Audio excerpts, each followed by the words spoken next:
Ba-da. All right, let's take that down. What's up, everybody? How we doing? Hello, hello, hello. What's up, Chaos Theory? Welcome. Welcome, welcome, welcome to the live experience. Amusingly Saunters, Ink Charm, hello, hello, hello. Valkyrie, hello. The beeps and boops continue to make you happy. Good. Just as they should.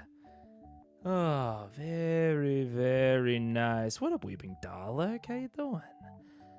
I think This is going to be, I don't know how long this is going to go, because this has the interesting, the Battle Royale has the interesting cut of being a very unique format that I'm probably going to want to think a lot about, especially because it's no secret. I mean, I said this when the Battle Royale first got brought up, that it sounds like an interesting format to run.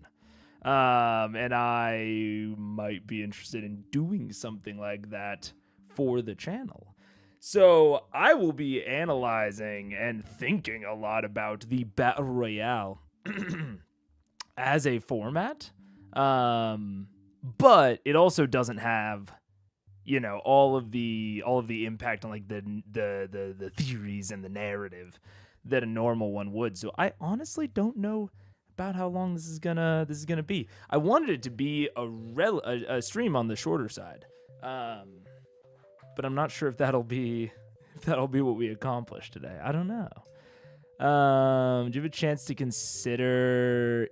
Yeah, no. I didn't have a chance to consider it too much, Ink Charm. But I basically decided that if I hear about it in chat, then that's just how it goes. Basically, I'm the decision that I'm making is not to make a decision, and I'm not going to actively seek out or encourage people to tell me, but if it happens, it happens.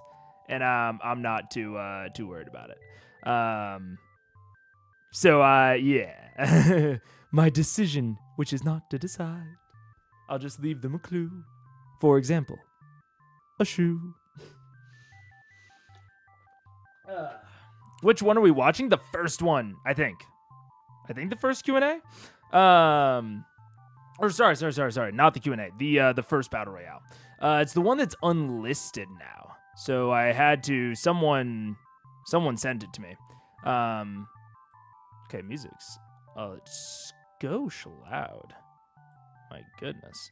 At least on my monitors. So yeah, it's the very first one. It's the one with Will Friedle. Here, let me pull up the cast. I will also say I'm testing out a bit of a new layout. I don't even think Monday stream will have this. I think on Monday stream we'll go back to the old layout. But I wanna play around with the layout a little bit, especially because what I really wanted was to have a larger space for Obsidian, not necessarily to like display the notes bigger, but so that I could use Obsidian as the drawing surface as well, so that I don't have to have two separate windows for like the notes and the drawing. I can just flip back and forth, because I rarely need to do both at the same time. So playing around, obviously there's like two very large sort of side zones. So I'm not exactly sure about it yet, but possible things that I'm working on, kind of figuring out. What up, JJ? How you doing? It's not very interesting, TBH. It's not a big deal if you get spoiled. I won't spoil it though. Fair enough. What up, JJ? Hey, John. How's it going? Hello. So yeah, we're gonna do Battle Royale, and I think with not much more to say, I think we can get going on it, because I don't have the normal takeaways and all that. I'm saving that for the regular stream. Let me grab those off the side. There we go. What up, Sputnik? Sputnik, G Hercub. Hello. We will have a very quick ad break pretty soon, because we need to get the pre-rolls off of Twitch. But we'll be able to get maybe a small way into it. now I want a takeaway. I'm gonna order one.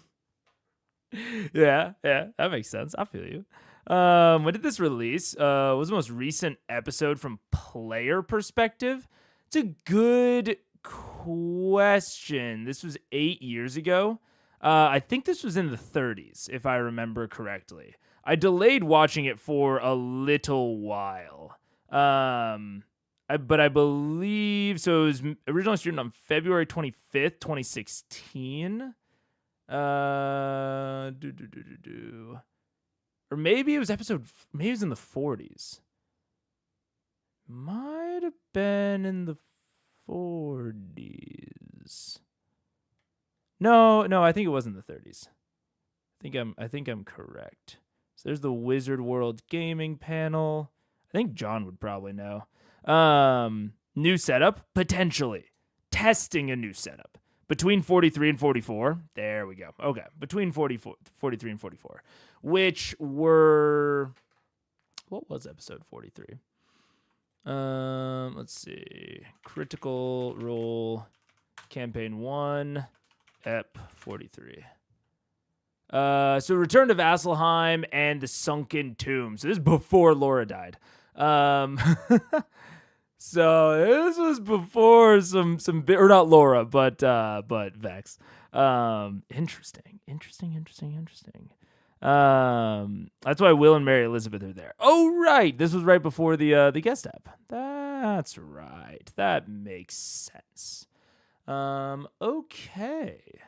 Well, let me make sure I got all the time codes pulled up, which I have right here. I have them on hand. I just don't have them in the Obsidian where everyone can see them. There we go. Okay. And I think it only has an hour and 30-minute runtime, but I'm still... oh my goodness. I'm still going to slightly bump up the playback. Just to make sure we can condense the other people's content a little bit more. What up, Brittany? How you doing? And I mentioned in a DM why Liam was not there. Yes. Yeah, there were. Yeah, this was right when there was a lot of off table stuff with Liam. Yeah. If you die in the game, you die in real life. Yes, that is my idea for content, Dr. Hoovy. Dude, that would be a crazy Mr. Beast video. That goes hard in 10 years. All right. I think without further ado, let's get started.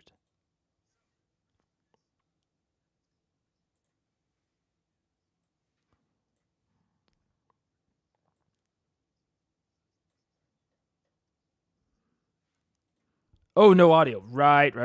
I need to get used to this. I remapped all the audio, so it's a little bit different on my end, but it should be eventually smoother. 8, I'm pretty sure. Is this my playing with Gilmore? Should be audio 9. Oh, 4. That's a 10. No. So The then 4-sider. There you go. Right. that's my 8. Yeah. 5. 4. 4 plus your Constitution modifier, which is 2. So yeah, that's a 83. And what'd you roll? I rolled 5. Roll a 5 plus what's your Constitution modifier? 16. Oh, plus 3. Plus 3. So 8. So add 8 to your total hit points for the purposes of this battle. So I'm at 108 for this battle. Wait, Warlock may be a D8. Let me go check this again. I'm used to the sorcerer stuff. Let me see here real fast. We'll do it, Laura. We'll do it. Warm up with D20. Shit. It's the same number. Yeah, the D8. I'm sorry, reroll. So I'm at 108. Not used What does Mary take you a picture to of? Warlocks. What if I roll less than a 4? Well, I'll let you keep the minimum. That was a 3. We'll let you keep the 4. It's my Oh, fault. thank you. 108, 108, 108. All right. That's my own fault. Have I been killed yet? I'm surprised I'm not dead yet, to be honest with you. We haven't started. I thought I was killed. My bad. Alrighty. So, Any of this works. since you guys, It is weird already to see Matt and the players so close together.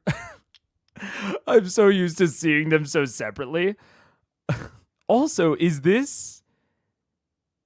I don't even know the conceit of this. I know that it is a battle royale, but I am not even aware of like the general conceit of like, is it them battling each other? Is it them battling monsters? I don't know what this means. Since your proficiency bonuses have also gone up, don't forget that your spell attack, your spell DC, and your physical attacks I'll go up by by one. But for this battle. So my spell attack goes to +10, and my spell DC goes to goes to 18. 18, That correct. set is amazing, by the way. I'm just so excited It's about so cool. This is my first time using Dwarven Forge sets, which beautiful. I've always wanted to. I got these. I was a Kickstarter supporter when they first did the dungeon tiles. I was stupid, didn't get them pre-painted. Never making that mistake again. So I've dry brushed all of these with Vanna white Whiting. to make them look decent. Caramel. I hope to use more Dwarven Forge stuff in the future. Isn't the I thought that all of the earlier timestamps were Q&A, John. Is that wrong? Matt responds to the rules lawyers, new subclass. I thought, is 0 to 118 what is going on? Because the timestamps that I'm seeing before this are just Q&A timestamps. Am I crazy? You can't do the pointing at chat messages. I have a separate thing I'm working on for that, Ink Charm. I have a separate thing I'm working on for that.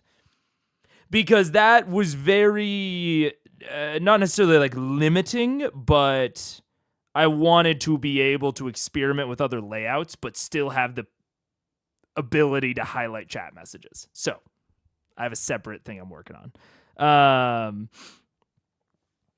Yes. Okay. So 0 to 118. Okay. So we're at 206. Let's go back. Hello, everyone, and welcome to tonight's not really episode of Critical Role, where a bunch of us nerdy voice actors sit around here and tonight maybe play a little bit of Dungeons and Dragons. My name is Matthew Mercer, and unfortunately, we have a number of members who were sick after our convention appearances last weekend, or couldn't make the game tonight due to unfortunate circumstances. So, with the amount of people that couldn't make it, we decided to instead not play this week, and instead do a kind of live Q&A with the questions in the chat room, and as well as questions that were put on Reddit. So we'll get to those there in just a moment. And then when that's over, as decided recently, I'm going to have a little fun battle royale where I made a small arena, and the latter half of today's episode is going to be Grog versus Keyleth versus Zara versus Kashaw. Really? Yeah. Free for all. See who stands winning at the end of it. So It's gonna be such a slaughter. I'm looking forward to the 3 minutes of Exactly. gameplay. It's gonna be 90 seconds of great fighting. I am very. Wait, can anybody cast Old Person or Fred? I can. That's good to know. Okay, see, I wouldn't have known that. He's Just like projecting. turning undead the first time. I haven't said anything.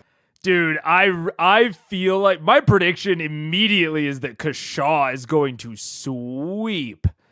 Maybe Druid. Maybe Keyleth. I think one of these two is going to come out on top. Warlock just doesn't have the longevity for this sort of thing. Although 13. What level spell slots do you have at 13? Like 5 or 6? There might be a crazy spell she can whip out that I'm not thinking of, but it'll also be weird because the ability to dogpile is very much there. I feel like Grog's fucked. I'll say that. I don't know. I could see it being a toss-up between these three. Grog is just fucked. And also, Wilfred L. said it best. It's going to be 90 seconds of good old-fashioned fun. Can we get a full prediction? 1, 2, 3, 4. Oh, man. Does Zara get a short rest in the middle of combat? She'll need it. Full prediction. I'm going to go Keyleth 1, Kashaw 2, Zara 3, Grog 4. In terms of who like winner position. So like Grog going out first. Although, oh man, it's so hard because Grog might just by pure virtue of hit points, he might outlast everyone just on accident. Like if all three of them throw out AoE spells that hit everyone in the arena, Grog might just accidentally outlast them. I don't know. It's very hard to say, especially with them being this high level.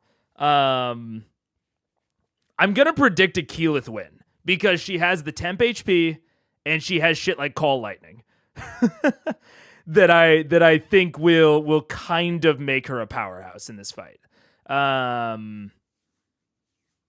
Mary could whip out something crazy, but I don't really know too much about Zara's build other than Moonbeam, which would be good here. And then Cleric will be held back by the fact that Wilfredel is so new. But I definitely don't think Grog's winning. I'll tell you that much. Level 13th just barely gets 7th level. Man. Yeah, that's the thing. But so they have the Mystic Arcanum. They have the 7th level Mystic Arcanum at that level. I don't know. Because Hunger of Hadar is also just a monster here. Like taking away vision, like max level Hunger of Hadar is truly monstrous. And if she took something like Hunger of Hadar with Lance of Lethargy and Repelling Blast, she could just keep everyone away from her and just sit in a corner of the arena. And so yeah, that's what you do. Hunger of Hadar, Lance of Lethargy, Repelling Blast, and then Devil's Sight so that you can potentially see through your Hunger of Hadar, depending on how the DM rules it. And then you go into a corner of the arena, cast Hunger of Hadar in front of yourself, because a circle, so you just cut off a little corner of the arena for yourself, and then you snipe people through the Hunger of Hadar. with your Eldritch Blasts that lower their movement speed and push them away from you. And Hunger of Hadar is difficult terrain. That's what you do if you really want to win on Warlock. But I also don't think that they're respecking themselves, so I kind of doubt that she had that sort of build on Zara already, you know? Rage doesn't work that well against spells. It doesn't. I know. That's the thing. Is it's like if they all do equal damage to each other, then, you know, the larger HP pool wins out, but then she has the temp HP. I don't know. Mary's a Gulok. Goo. Does she worship a gelatinous cube?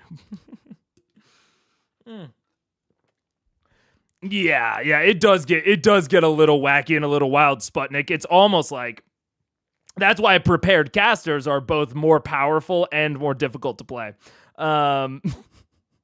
But also if they knew this combat was coming, that which prepared casters normally don't. Anyways, I brushed all of these with Vanna white Whiting. to make them look decent. Caramel. I hope to use more dwarven. so they each have a little area for themselves. Yeah, dude, if I'm Mary, you just get in like this little corner right here, and then you cast Hunger of Hadar like right there or something, and you just pop them. Forge stuff in the future for our game because it makes for some really cool dynamic looking sets. So, just so you guys are aware for this battle, this open pit here in the center is an open pit. It falls into darkness. You don't know what's below. What are you talking about, really? Yeah, this is an open pit. So Grog, everyone push Grog in the open pit. It's an open pit. How deep is it? You don't know. It falls into darkness. Yeah. So it's deep enough. You'll have to go make a perception check next to it to really see. What if there's just a giant trampoline down Deep there? enough. Could be. Has anybody thought about the idea of just meeting in the center and talking things out? I would like to propose Just curious. just a pre. Oh no! Wait, no! Wait! Stop it! Why is that on there? Why is it so big? Wait. Okay. So this is the thing that I'm working on for highlighting chat messages. So I can look at like Dr. Hoovies and go boop. Oh, huh? It looks really bad right now because, you know, it's not shrunken down, but if we do like, you know, if we like put it over here or something, there could be, then, you know, give it a nice background. I haven't done any of the things that I should do to make it look nice yet, but I'm working on the functionality right now of being able to just select anyone's chat message and just like pop it up on screen. So that should be cool. This is my in progress solution towards not wanting to like have to point at things. Because I think it'll make it more clear, and it'll be good if I want to do a layout that doesn't have the on-screen chat. Which I love the on-screen chat. I know it's good for VOD frogs. But this captures one of the things I like most about having the on-screen chat is being able to like very easily and quickly highlight messages. So I'm working on that in the background. I bet on all of them teaming up to fight against their common enemy, Matthew Mercer. Matt should put a DM NPC in this. I think that would be good. Combine it with the loud warning text-to-speech. Just have a highlight message. Just read really loud. Yeah. Mega smells like frogs. Wait a second. Wait a minute. Boop. Oh, wait. No. Wait. There we go. Mega smells like frogs. But then how do we see the Twitch comments? So ideally the chat will still be on screen. Ideally I will keep chat on screen, but this will allow me to more easily highlight messages in case, like in this layout, I want to put chat on like a different part of the screen. Or I do want to do something where the chat isn't on screen, like for some of the collab videos. Sometimes like I'm not interacting with the chat a whole lot. So it doesn't make as much sense to have it on screen. I will also say you can always get Truffle in your browser locally. So it's not just an on-screen aggregator. Truffle is also a browser extension that you can use to see Twitch chats in YouTube chat or YouTube chat in Twitch chat. But anyways. Yes. I will throw all of you. Just instead of violence, we can solve this with rock, paper, scissors. It'd be great. I have one Stand question. by 3. Are we also allowed? There was something you said about a 7th level spell. You and Zara both get access to a single 7th level spell casting. Also, you have access to all the equipment you have on you, except for healing potions. Each of you only has one superior healing potion. And what does the superior healing potion do? 8d4 plus 8. 1 superior. That's okay. All right. 8d4 plus 8. You'll have to explain to me exactly what that means when I need You it in decided 5 to minutes. My das. I think I. Now, do we need to pick our 7th level spell now? Because I believe I would prefer Me for and you you need to. Ladies. I mean, you have a couple prepared, but you have to choose which one you use in this combat. So my armor with spell resistance, I've got advantage on spells attacks against me, like against saving throws. Okay. My armor that has spell resistance, which gives me You advantage. get advantage on your saving throws. Yes. Like if it requires a save. Correct. Okay. If it does. If it does. All right. I think I know what I'm going with for my 7th level. This is not concentration. I'm so that's ready to die. I'm You good. seriously? Are you kidding me? I want it to. Put Oh my god, knives this in- is so nerve-wracking, you guys. Alrighty, guys. I'm very offended now. Alright, I got my 7th level, I think. All right, folks. Don't say it, man. I would like all of you to roll initiative. Ba-ba-bum. For the sake of this, guys, because I forgot my bag of side minis. I will also say, I don't know, maybe I'll wait to go into a lot of detail, but for what seems to be, relatively hastily thrown together arena that is,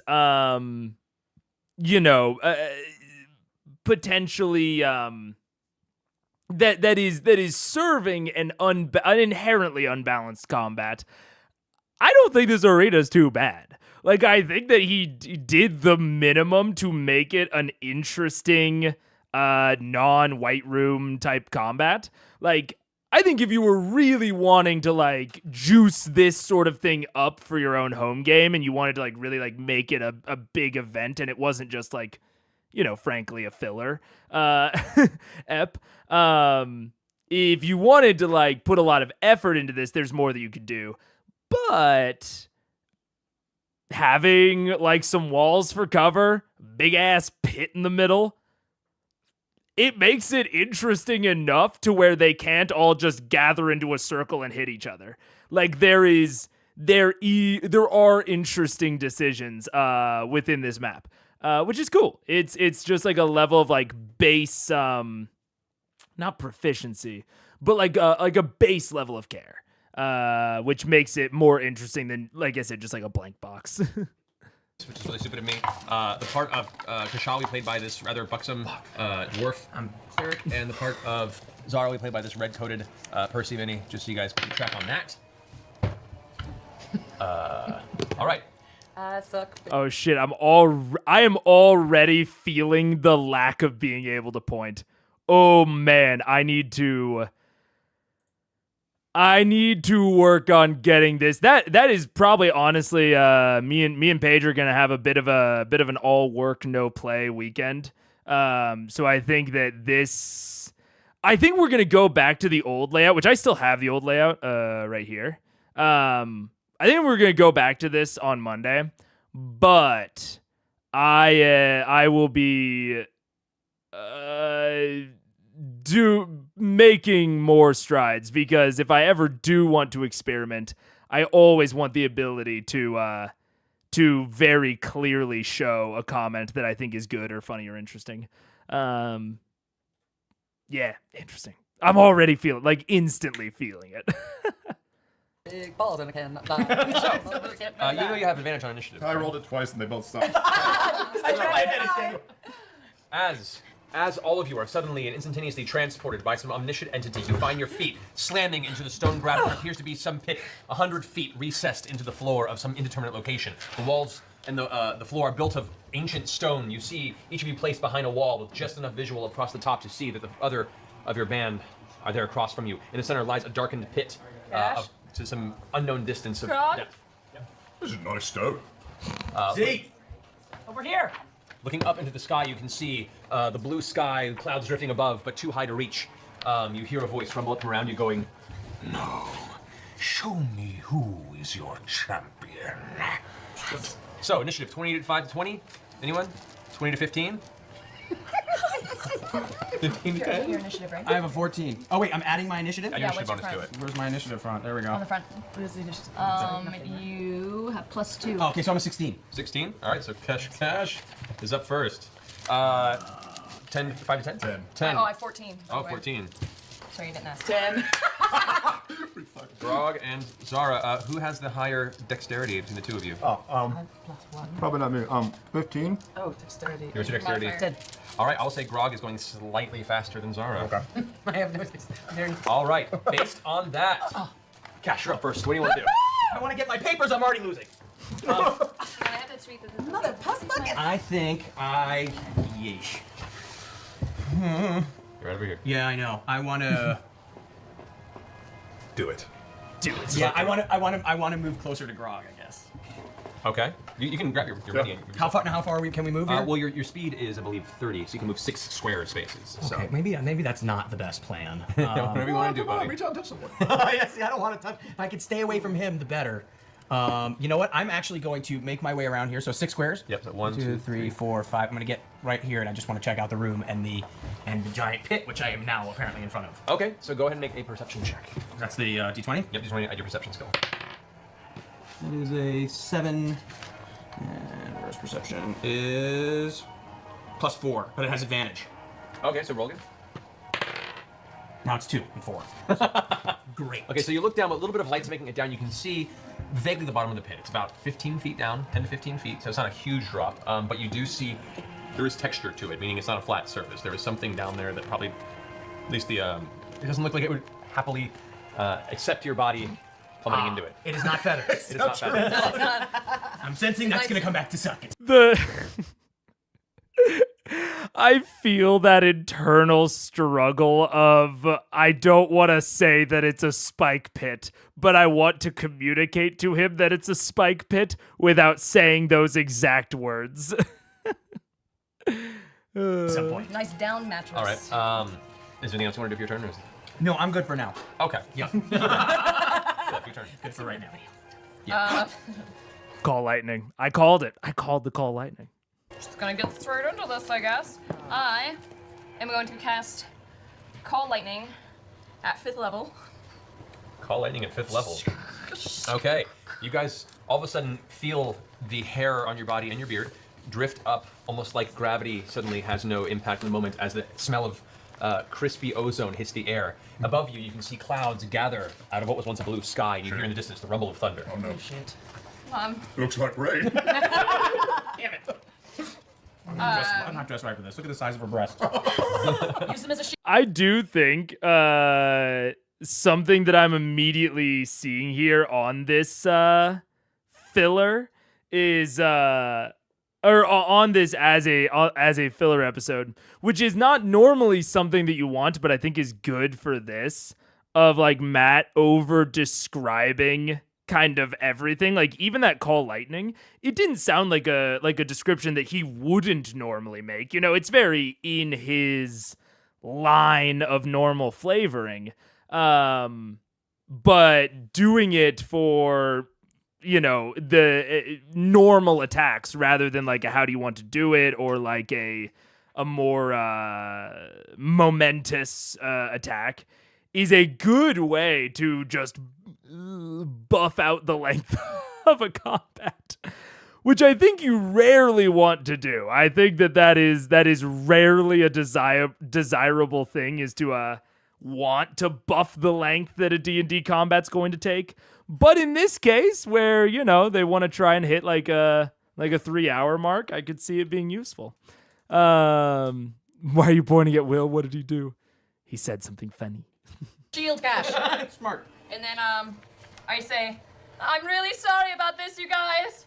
I think this is an alternate reality though, and we'll be fine. But also the corollary to this, D&D combat's notoriously too fast. Yeah, exactly. The corollary to this, which I also think is something to Matt's credit, is describing things is cool and fun. Like that's why I think this is a good tactic for elongating this fight, because it would be fucking short otherwise. But I think it's a good tactic for elongating this fight.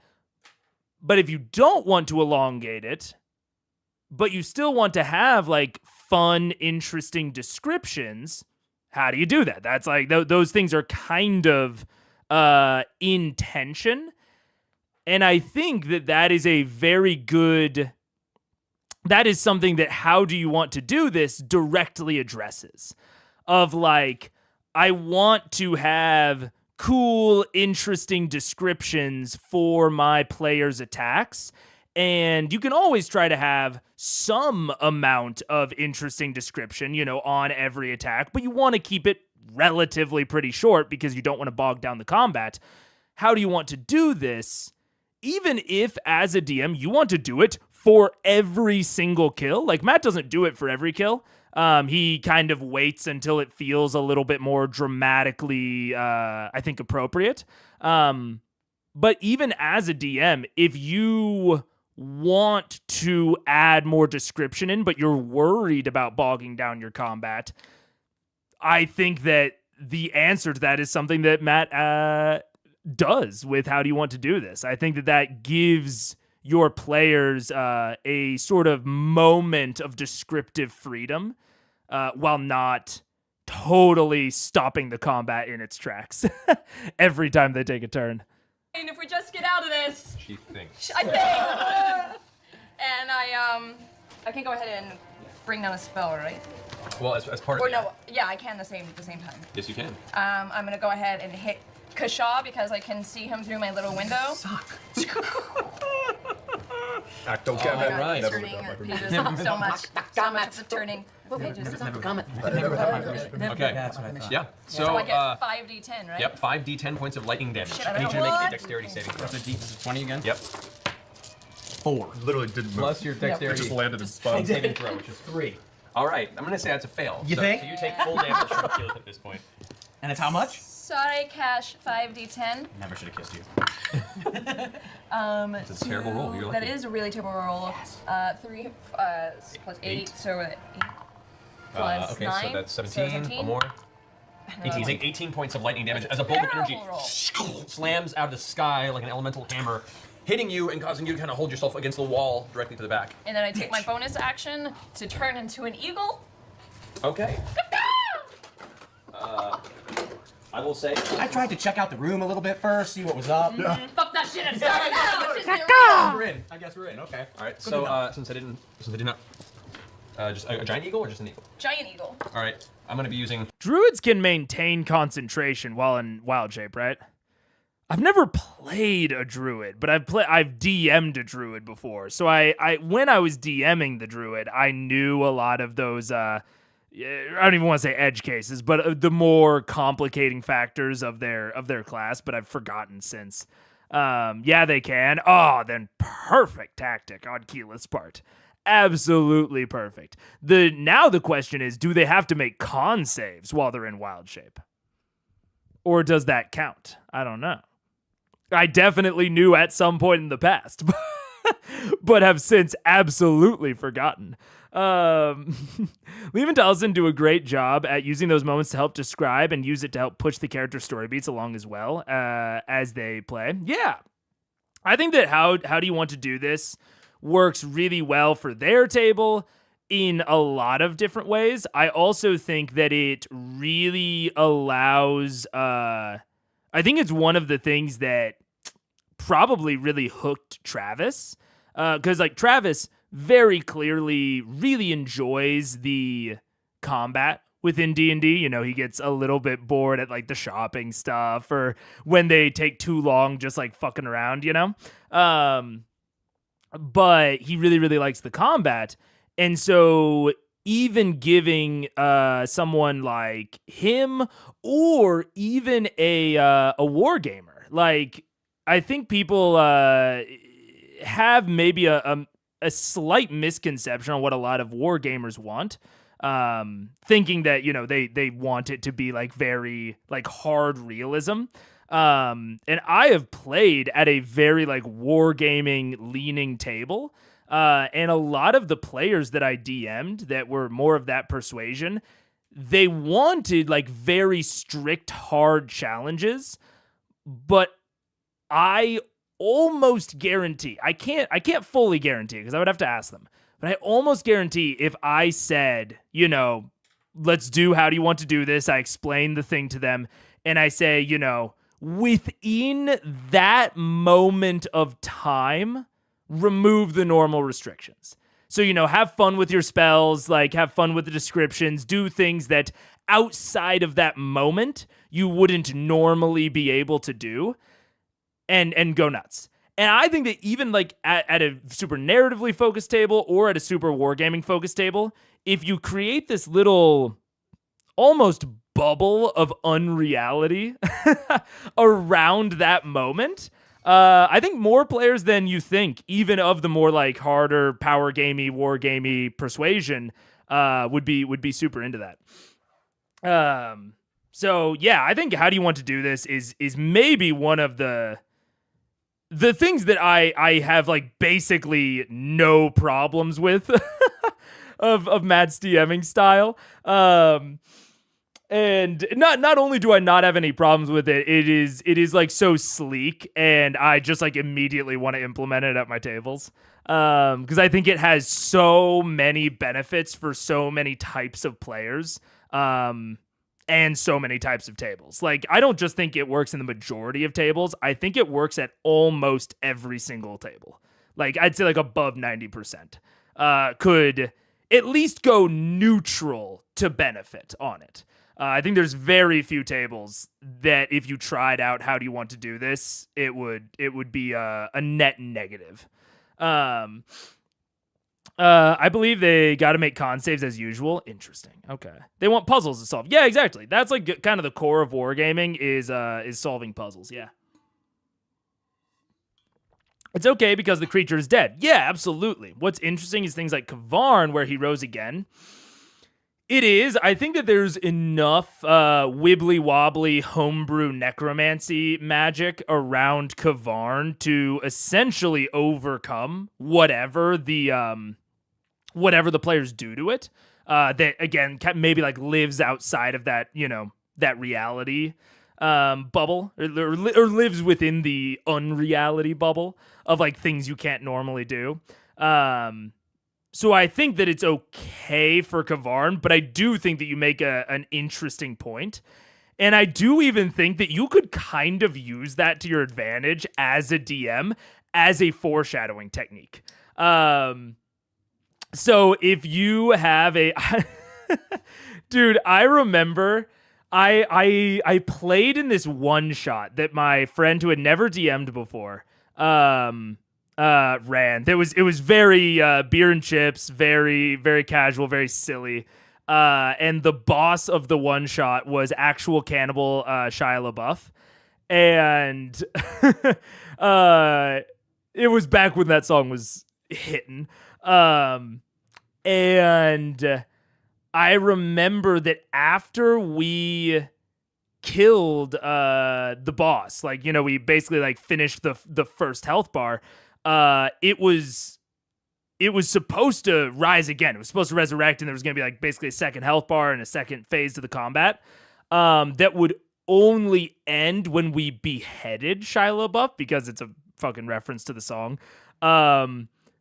But in our descriptive language, we, as part of the kill, the player wanted to behead Shia LaBeouf.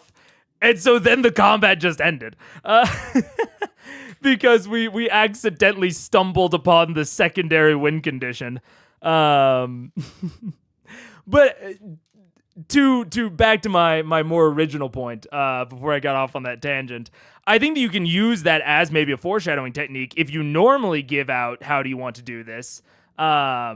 If a creature ostensibly dies, but the players don't get a how do you want to do this, and they're used to it, that will feel disconcerting to them.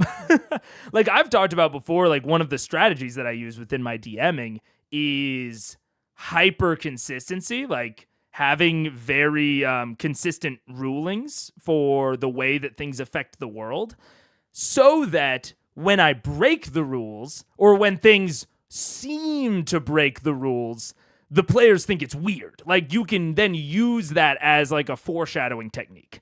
So if Kavarn goes down and the players don't get a how do you want to do this, but they know that they should for that sort of kill, that'll keep them on their toes. They'll be like, what the fuck? They'll start like poking it with a stick. They'll be like, what the fuck is going on?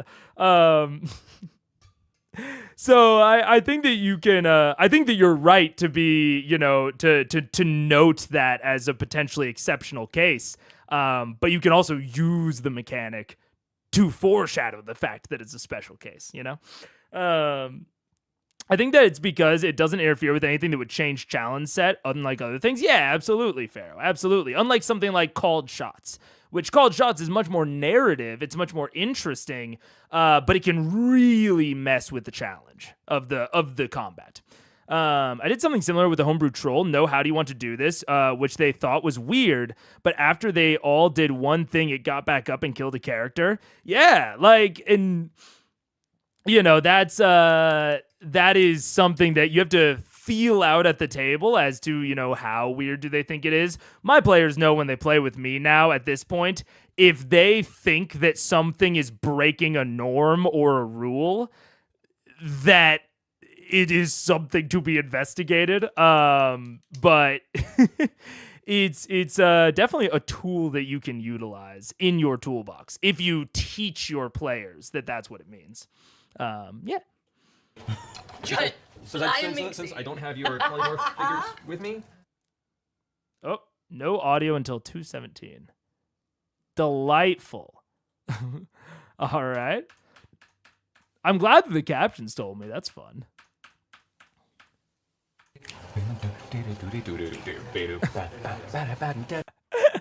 And it just comes back to Matt scatting. Do I have to tell you As my it should. spell eventually? Whenever you want to use it. I'm surprises. I'm using a 7th level runaway spell. Run away! That's my favorite. They can hear you right now, but now they can't see you. They can't see you. On it. Oh, now they But now they can hear us. They can hear us. Catch put your pants back on! Oh no! God, we're voiceover actors. All right. But Is that a beholder coming out of the So- pit? Oh my god. No, not a beholder! Don't eat grog! all right. So we. Program glitch. You're doing great. Okay. Up and back to no audio. Delightful. They Okay. can hear you, they can't see. Okay. They can see Grog, but they can't hear Matt. Now they Okay, can't there we hear go. or see either of you, but Well, they can smell for those who are paying attention, Keyleth, after casting her 5th level Call Lightning, then turned into a giant eagle and then flew 80 away. feet up into the pit. Fly away. So, You have diagonal squares? Like, yeah. okay. Yeah, you can. This is getting interesting. Well, in the meantime, we shall see if we can get this to work. Back. R.I.P. sound. Oh no. All right, peace out. He was gonna kill us all. 1 plus 1 plus 2 plus 1. There you go. Look, man, this is why you test these sorts of things during non-core episodes. You know, new scenes, new tech strats. That's why I'm testing this new layout during a non-core episode. If you're gonna have weird tech issues, you might as well do it during the filler battle royale episode. Can I ask a question? Yes. Satellite of death. While she is an eagle, is she considered just a creature now? Can she be taken control of if she's an animal? That's a good question. Because you use polymorph, right? B shape. Like, did you Okay. use Gaius on it? But I keep all of my. Yeah, well, a Mental creature, stats. anybody's a creature. Okay. Like, any entity is a creature, whether it be a monster or a person. It says we can see the board, but not you guys? Yeah, they can see the top down right now, but this shot right here doesn't have audio for some reason. We're fixing it. Okay. That is actually interesting. I wonder what the actual 5e definition of a creature is. Like, I'm sure a Modrone counts. Does an animated suit of armor count? Or a flying sword? Do those count as creatures? Is a creature any, like, non-living, or any... I don't know. I actually don't. I would have to look it up, what actually counts as a creature. Because I feel like it must have a specific definition, but I don't know what it is. Off the top of my head, at least. We're not core episode material? What do you mean? You're in the core episodes too. Ink Charm. This is not a core episode. This is a bonus episode. Come on. Okay. You can go. Okay, can they still hear us and see the top down? Yes. Okay, well, then never mind. Let's get this right. All right, we'll stick with this. All right, that ends Keyleth's turn. Anything that isn't an object is a creature. Are constructs objects or creatures? I honestly don't know. Anything that can take actions by itself. Okay. So like a zombie that is controlled by a necromancer, not a creature. But an independent zombie is a creature? Is an artificer's steel defender a creature? I'm sure that their constructs are creatures. Constructs are creatures. Interesting.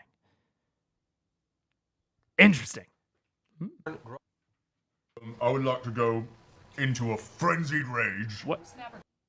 All right, speaking of technical genius, for some reason, sometimes the fucking live split just doesn't do what it should do.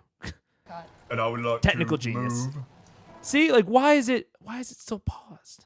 10 spaces. I don't know. 1, 2, 3, 4, 5, 6. Oh, yes. 7, 8, right there.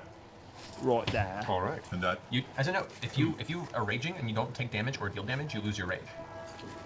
Oh, so should I maybe move first and then rage?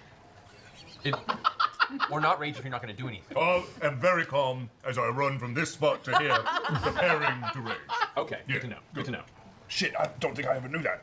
Yeah. You learn something Yeah. every day. No, if you fail to hit Very something rare. or get hit, which happens very rarely for you anyway.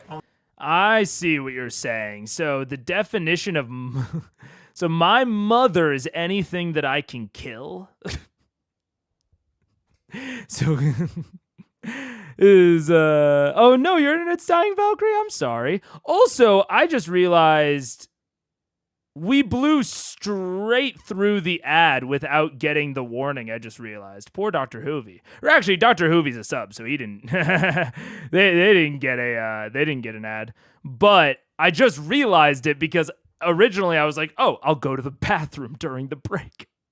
But we blew straight through that, and now I still have to go to the bathroom. I meant Monster. I know. I'm fucking with you. Anyways, with that, I do have to go to the bathroom. So I'm going to run to the bathroom really fast, and then we will be right back. See you in a second.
What's up? Hello, hello, hello.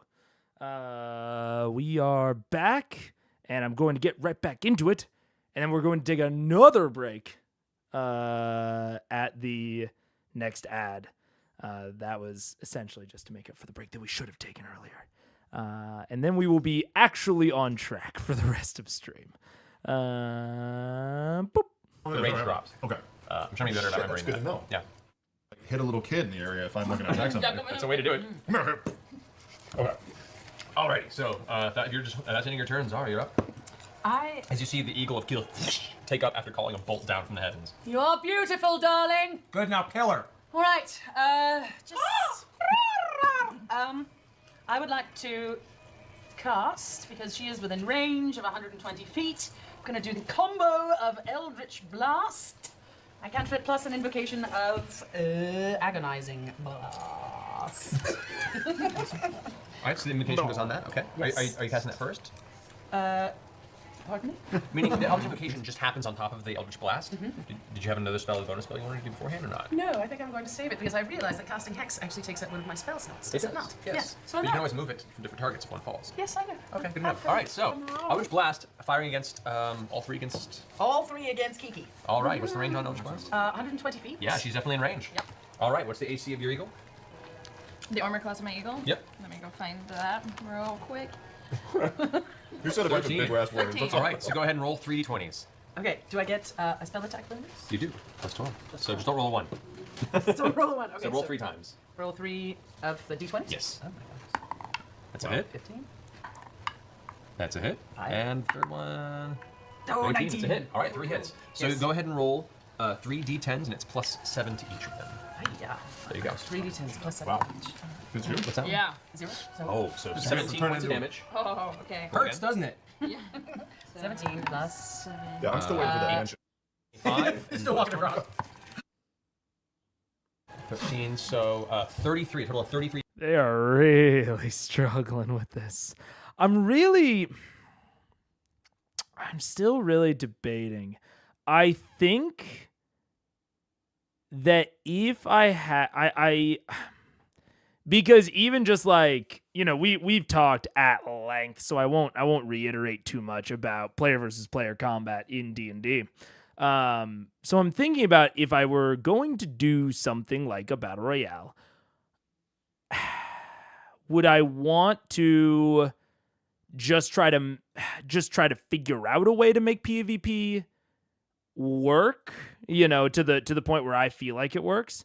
Or would I want to take a different look at it, a different approach? Again, if it wasn't something like a filler, like if I wanted to make like a really full-blown content piece out of it. And I'm still debating. Because I think that the concept of a battle royale is very interesting. I'm almost thinking this sounds weird, but like a battle royale where they don't directly interact with each other. So like a battle royale where they potentially have to complete tasks or challenges, maybe some of those being combat based, like, defeating some sort of monster. And they can't directly like do damage to each other, but maybe they can influence the tasks somehow. I don't know. Cause I'm watching this and I'm like, her just like laying into to Kiki with Eldritch Blast, especially if this was a more full-fledged thing, right? Like a 1v1v1v1 gauntlet. Yeah, kinda, Sputnik. That's kind of where my mind is going, because like for a filler episode where it doesn't, where they're just kind of like, okay, we're performers, we have to get on and perform and do our job. And we need something this week. It doesn't matter as much. But if this was something that you were trying to like set up to the point where like someone actually like wanted to win, and like cared a little bit more about like winning or losing, I think that this sort of thing starts to feel worse and worse, you know? Which, like, a battle royale, I think that's one of the kind of inherent issues with battle royale is that it can feel unfair. That's why, like, you know, something like Apex or Fortnite or PUBG, like, you can just really quickly re-queue into a game. So if you want to have a big event that is just the battle royale and it happened once and it's over, I don't know. I don't know. And all the challenges are cooking challenges. I think it's perfect. I think you're right, Sputnik. I think you're right. 3 points of damage. Okay, well that brings me 0 to my 33, so that's 9 points. Or no. Did you drop form now? Yeah. Okay. Oh, shit. First, I'll make a concentration check. Oh, don't make a concentration. For each one of his hits. Sorry, Some Gigi. Constitution saves. Smells like roast chicken. Without a ring. So 14. 14, roll again. So you have to beat 10 on each one. Ooh. No. 8. 8. So as you're hit with the first agonizing blast, it slams into your form. You keep yourself in the air. The second one hits you again. This time, the clouds disperse as your concentration is wrecked from the blast. And the third one finally hits you, losing your form. You transform back into a druid and immediately plummet 80 feet to the ground. Snap. And you don't have the big breasts to block you like I do. See? That's what you meant to do. Totally. Yeah. Airbags. So, Don't be too close. that's 8d6 falling damage. We're back, all right. Woo woo! Okay, so we got On. You take 28 points of fall damage as you fall down into the pit, smack, slamming into the stone ground. Your bell is rung for a moment as your eyes kind of have a hard time focusing around you. You can feel the blood beginning to pour down the side of your head from the impact of slamming into the stonework. bad idea. Okay.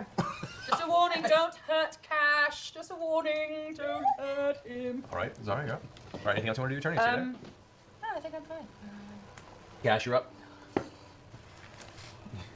I say, actually, Keyleth, you were prone on the ground because you fell that high. 80 feet. Can I see her or no?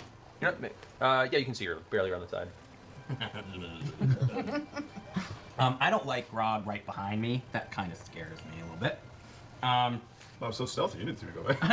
Giant 8 foot. Maybe he doesn't see me. You smell me.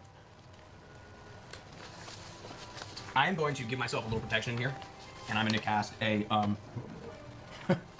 4th level Guardian of Faith. Okay. So I'm going to get a little help in an area here if I can. Certainly. I also think something that I'm taking away from this is if I were to run a battle royale, I would do it at a lower level. Not because I think that they're doing anything wrong, but having it be just you alone against the world, against these 4 other people, heightens the stakes on every turn a lot. And if you have a shitload of features, I feel like we're gonna really get solidly into analysis paralysis pretty quickly. And even if it's not full-blown analysis paralysis, each turn is like a lot more time spent like thinking and debating than maybe in a more traditional combat. The big unfun thing about battle royales like this is that the correct strategy, everyone focuses one person down at a time, is also utterly not fun. Yeah, absolutely. And that's why, like I said, a video game version of a battle royale can overcome that by just allowing you to redo it so easily, like re-queue so easily. So I think that they can kind of get past that of like, if you do get focused down, GG, roll next. But yeah, it's a lot less fun in this. I think that one of the things that I'm seeing, and maybe something to take away, is maybe just having an alternate objective in general. Because right now, every turn, they are just thinking, who am I going to attack and how am I going to attack them? And like there's a level of who's the best to attack strategically. And then it's like, ooh, but is that fun? Because if everyone's dogpiling on someone, like you said, Ink Charm, not very fun. Like the most effective strategy of all dogpile on Kiki right now, not fun at all. So potentially adding an alternate, maybe not even necessarily win state, but maybe like a buff state of some kind. So say the map is a little bit bigger, make it sort of maybe like a King of the Hill sort of situation. And by that I mean, we're getting into drawing. So like you could almost have something like this arena. So, whoa, what the hell? Why does it do this? I tested the tablet before I started streaming today, and it was on the right screen. And then it's not. So you have a big ol' arena. And then either maybe there's one at the center, or maybe there's, several scattered around the arena.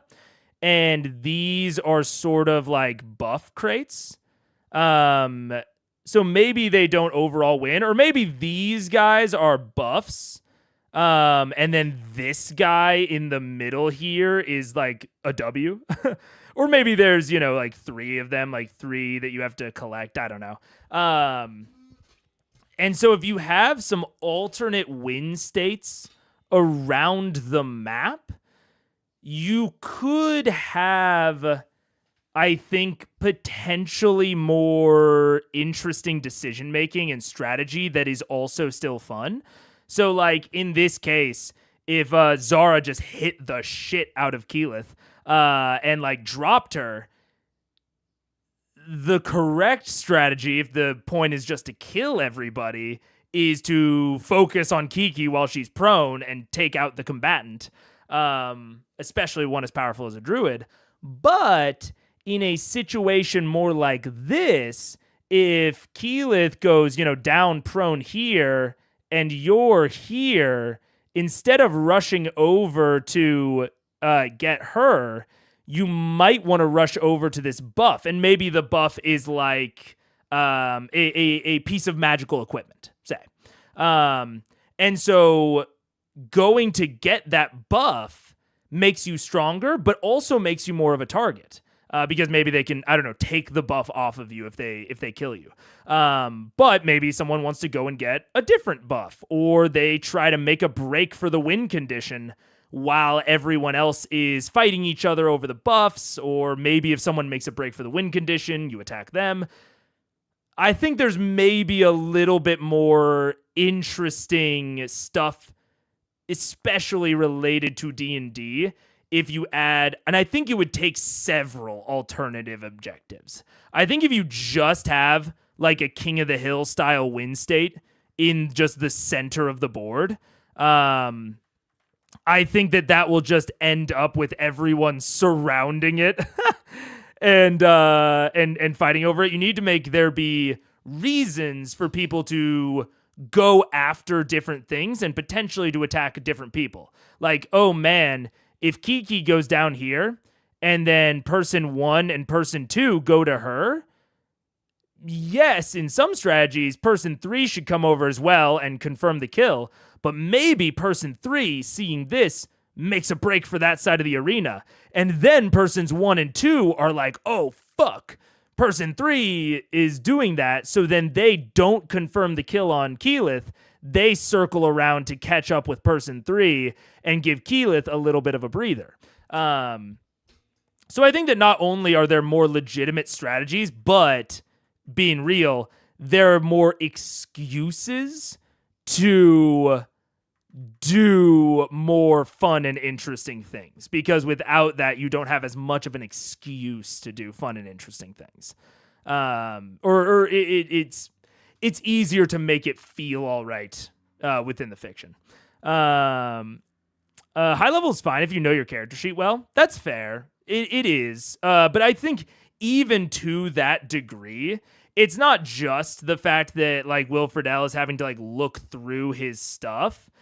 It is, I think, the aspect of because the stakes are so much higher, because other player characters can kill you so much more easily. The exact way that you use your resources is a lot higher. So I think you're going to have more analysis, and the more features you have and the more options you have, the more time that analysis will take. Which is something that, you know, I'm introducing even more of with my idea of alternative objectives. I won't spoil anything specific, and you may not even watch future ones, but Matt does do better at what he presents to the players in the future. This was 1, the first time trying, and 2, very rushed. Yeah, absolutely. Absolutely. I do not feel like, I mean, it's just a general statement I should make. None of what I'm talking about should be taken as an impugnment of Matt here. Because I know that this was super rushed. Like this was a filler episode that they didn't know they were going to have to do.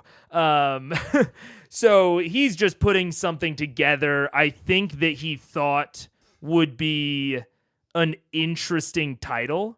Like, frankly, if I'm, you know, thinking about it content brain wise, of like, they know that they are not going to have a normal episode, which is what people tune in for.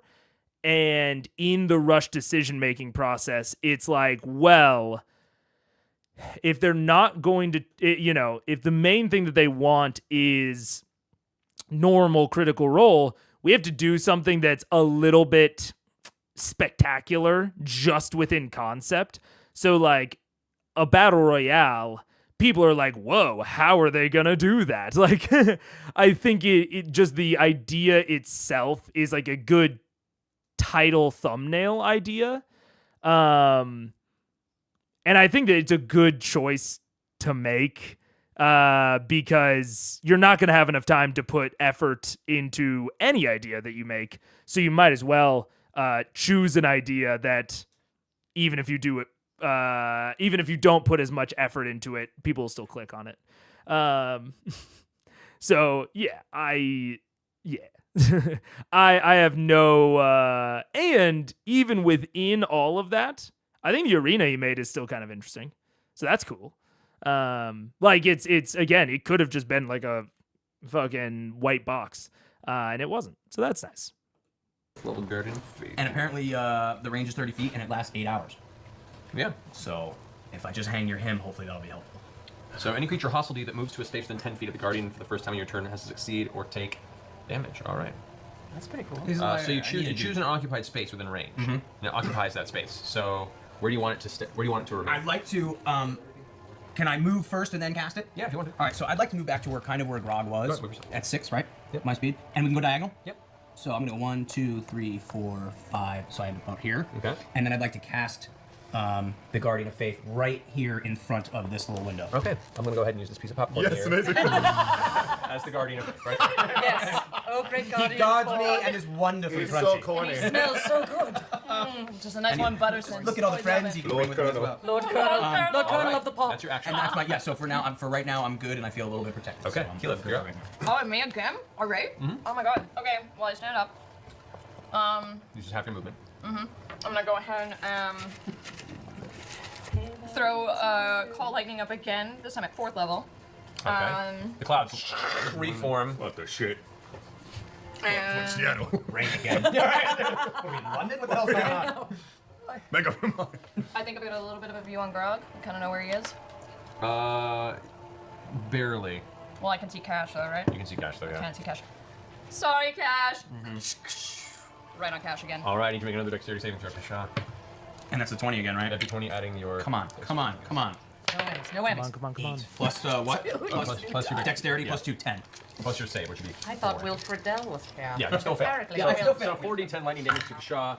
That's better. Ooh, that is better. Uh, 10, 17, 24. 29 points of lightning damage as another bolt streaks down, slamming into the ground. Oh, okay. All right. And I'm gonna It's use on. my bonus action to do Cure Wounds. Or sorry, This table is small, although it's very circular. I've always played in either like big study rooms in college, so we had tons of table space, or on like those you guys know those like big like fold out like white tables. Those are always the ones that we played on. So this table's just an odd shape where I feel like it makes it look even smaller than it is. Sorry, healing word at myself just in first level.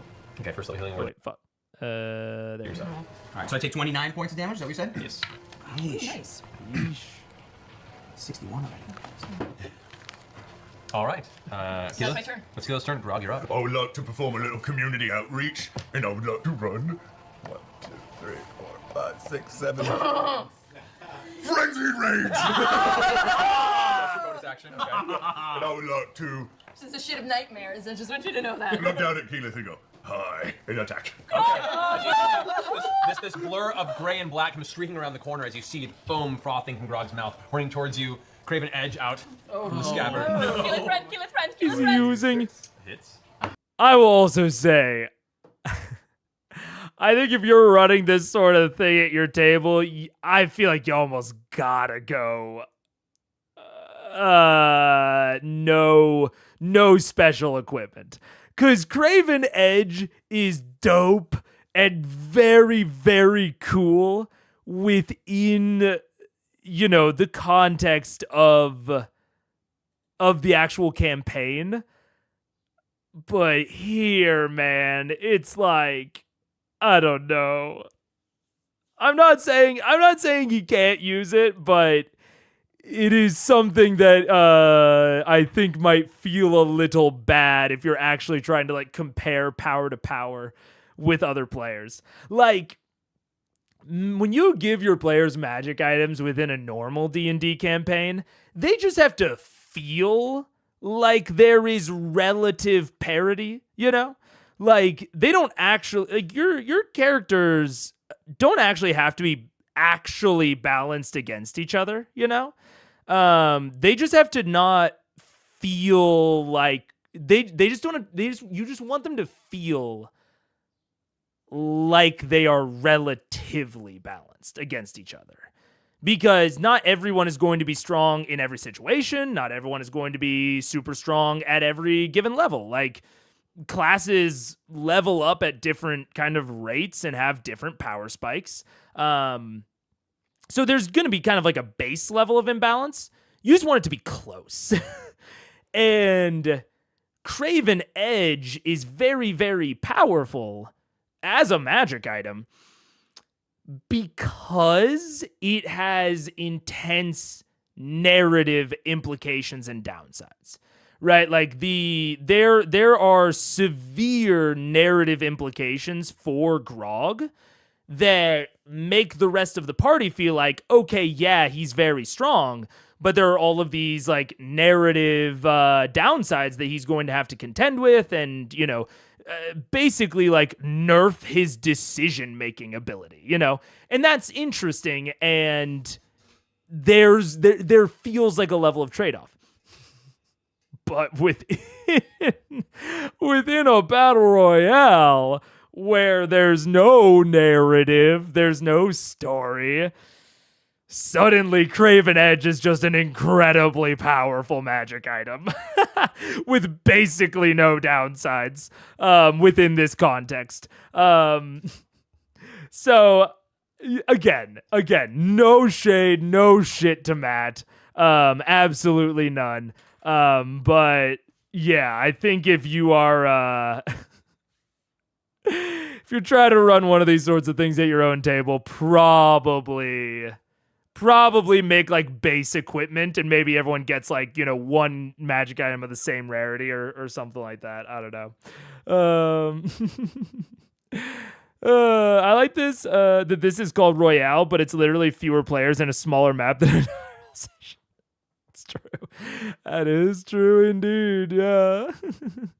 Craven Edge versus basic dagger. Yeah, exactly. Yeah. Again, I totally get why it is the way it is, but definitely funny to see it in practice. 14. 14 misses. 24. Hits. Okay. Dude, and I honestly, when I was making my predictions, I did not think about the fact that Grog has Craven Edge. But to be fair, he has to... No, he doesn't have to kill people. All he has to do is land hits, and he will absorb a bunch of strength and might eventually become unbeatable, depending on how many hits the others allow him to land. Everyone should really and this is actually putting in the alternate objective map that I drew earlier, putting Craven Edge as a buff on the map that someone can go and get actually feels all right.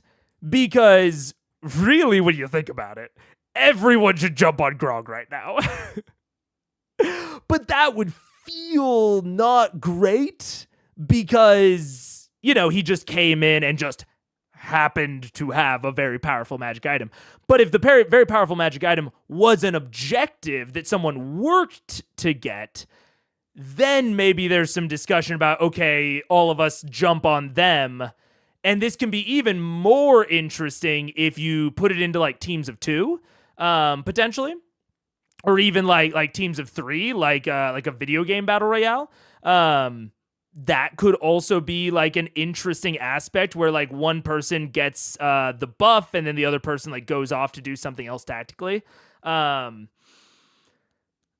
Because yeah, like right now they need to really not allow Grog to build up any amount of strength, because the longer that the combat goes on, the stronger he gets. But that, again, that tactical factor isn't as fun because he just came in like that. You know, it's not like something that he like actively chose to pursue throughout the Battle Royale. That's just how he is. But it does give us some thoughts for like things you could introduce that are voluntary, of like, okay, going and getting the buff makes you a target, but it also gives you a very strong buff. So maybe there's some decision making there. Also, that back wall is giving me strong Doctor Who vibes. I see that. I very much see that. I think this imbalance is one of those things that works for CR. Please don't copy directly to your table. Honestly, I wouldn't even say that it like works for CR. I would say that the point of this is like the point of this battle royale is as an entertainment is as a stream product, not as an enjoyable experience for its participants, if that makes sense. Or at least that's like the primary goal. Like, I don't think the primary goal of this is for these 4 players to have a lot of fun. If that ends up happening, great. But I think the primary goal of this is as a streamed entertainment product. Warning. Oh. Ad incoming. Ah. Take cover. Take cover. Okay, it actually worked this time. So we have 1 minute. But yeah, and I don't mean that as like a negative or again like some sort of impugnment of the product. Like I think that that's like a very reasonable thing for them to have right now. But I think that there are multiple things in that context that work for it as an entertainment product, but wouldn't work if you were trying to have your players have fun. If that was the primary goal, you know? We're back on the Matt Mercer effect where people copy Matt with different tables. Yeah, potentially. And copy things that work for the fact that it's an entertainment product, but where their primary goal is not necessarily the fun of the players. Does Craven Edge affect how you predict Krog's placement? A little bit, yeah. Because I don't think they're going to jump on him. I'm going to put him at 2. I don't think he'll win, but I think as he gets more and more powerful, they will start to realize it, and they will come back around and try to kill him. So I'm going to put him at 2. That said, we have an ad starting soon, so I'm going to run to the bathroom, get some water. See you all in a second. Take a quick break. Boop.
All right, what's up, everybody? An interesting idea might be a series of low-level BR, shorter 2v2v2v2, where you switch partners.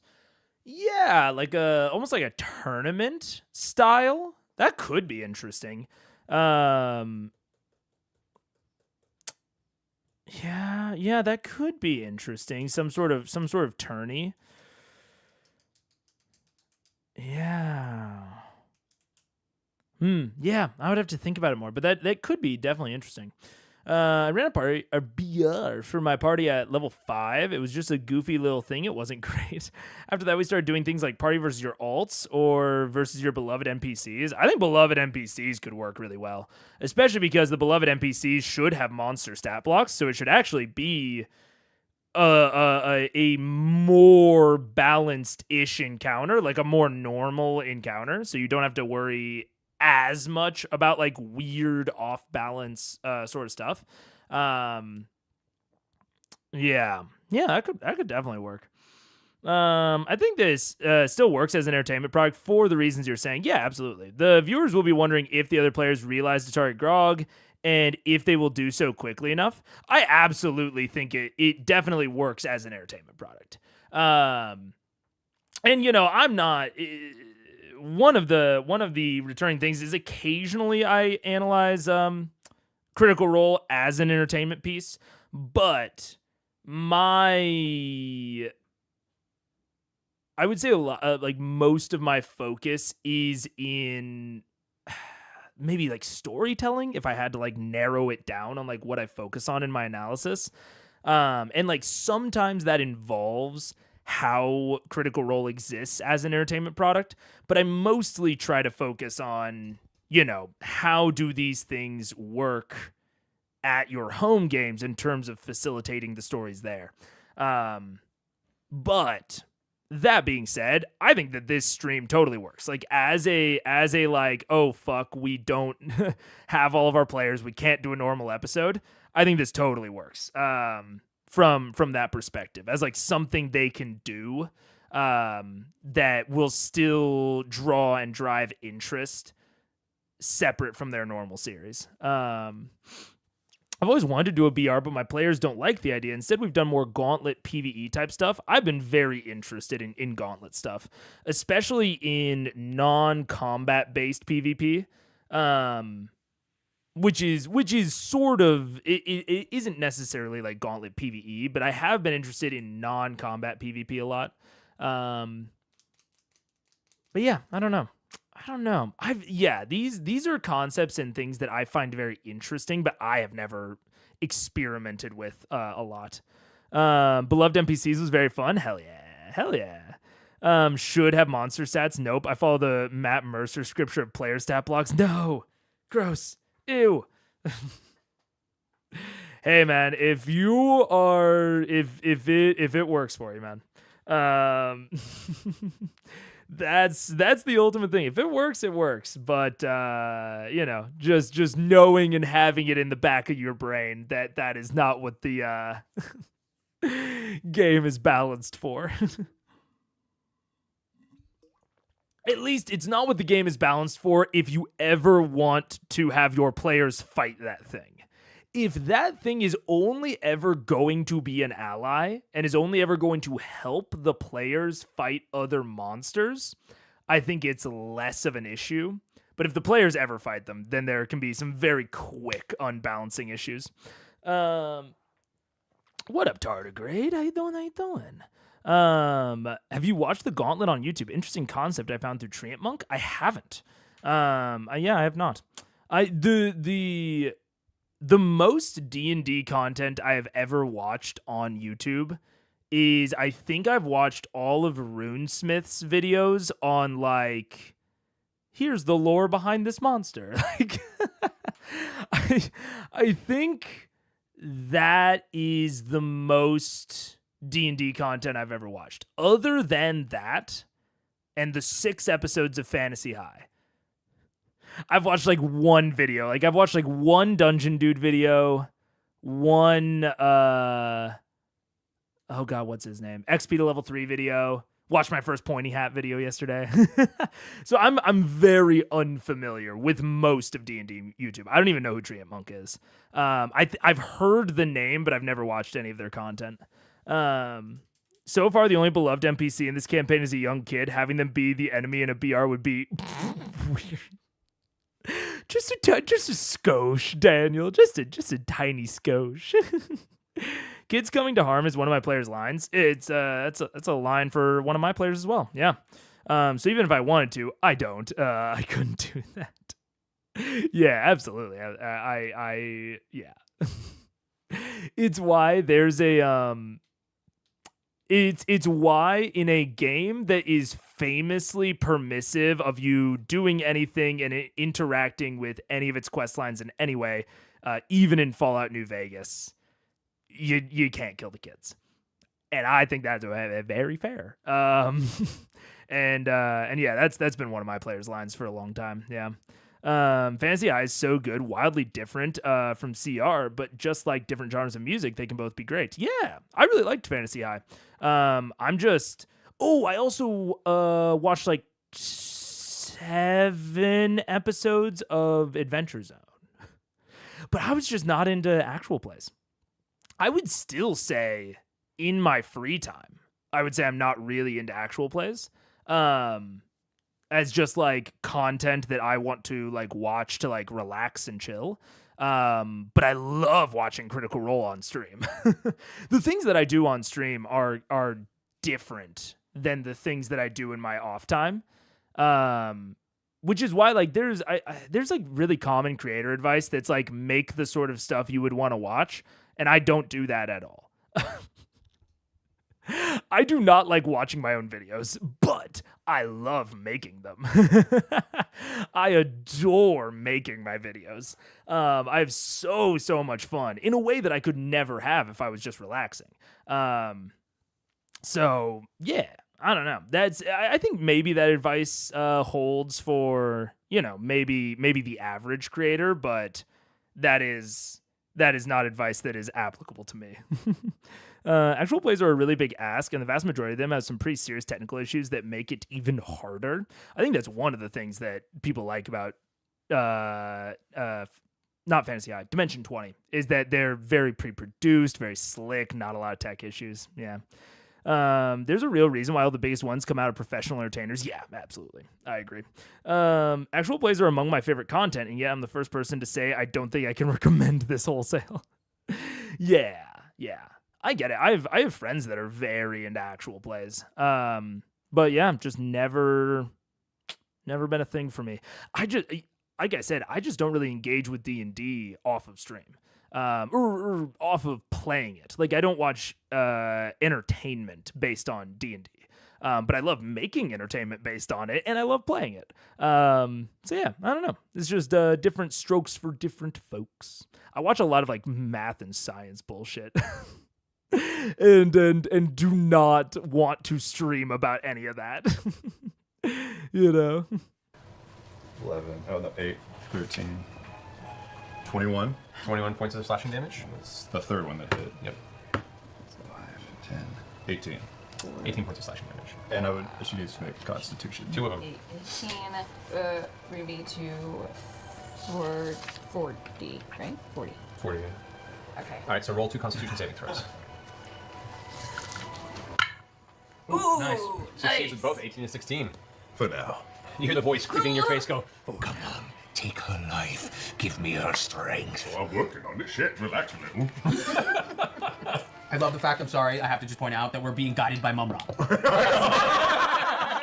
Which is just kind of awesome, I'm sorry. Ancient spirits of evil. all right, so that ends your turn, Grog. Zara, you're up. Can I move first so I can get Kiki? And I'm so sorry, my darling. Where are you going? I'm going to go towards Kiki so I can get her in sight. You can see her there. All right. And I am going to cast. Just do it. Do it. Finger of Death. Does she have that?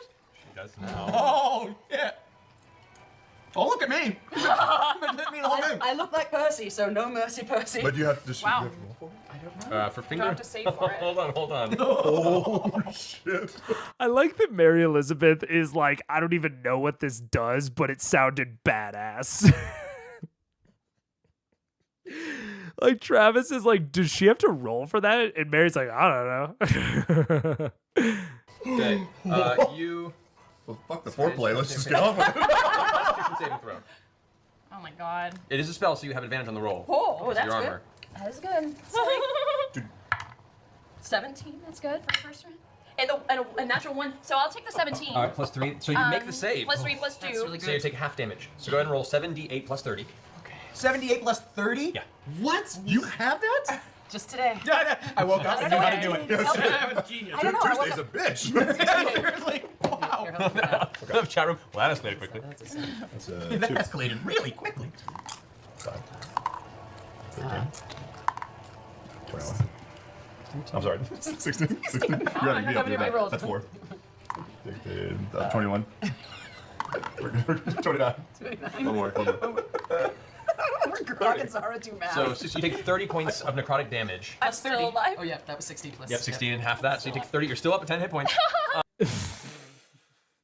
You're still up 10 hit points. Oh my god. Does anyone know offhand what level Keyleth? Well, I know that Kashaw and Zara leveled to 13. I would say ostensibly to match Grog and Keyleth. So I think they're 13. Yeah, I think Brittany's right. She doesn't have like crazy amounts of wild shapes yet, right? I think she has more. I think she maybe has 13th level. Ugh. I don't know Druid well enough, but probably 2 or 3 total. So she probably has at least one more that she needs to get into ASAP. But this is something else interesting that, you know, we were kind of hitting on with that other discussion of like alternate objectives. But I think maybe one of my main things is you need to give players motivations for who to target. So actually very similarly to the discussion of who monsters target and like making that feel like interesting and real from the players' perspectives. I think we talked about that during the Pyra battle episode outside of the Rift. But in a very similar vein, here Zara is attacking Keyleth because Keyleth attacked Kashaw. She's like, "Oh, don't you touch Kashaw because we're friends." And she is latching onto that. She is like, that is my motivation now because otherwise I have no motivation for who to target.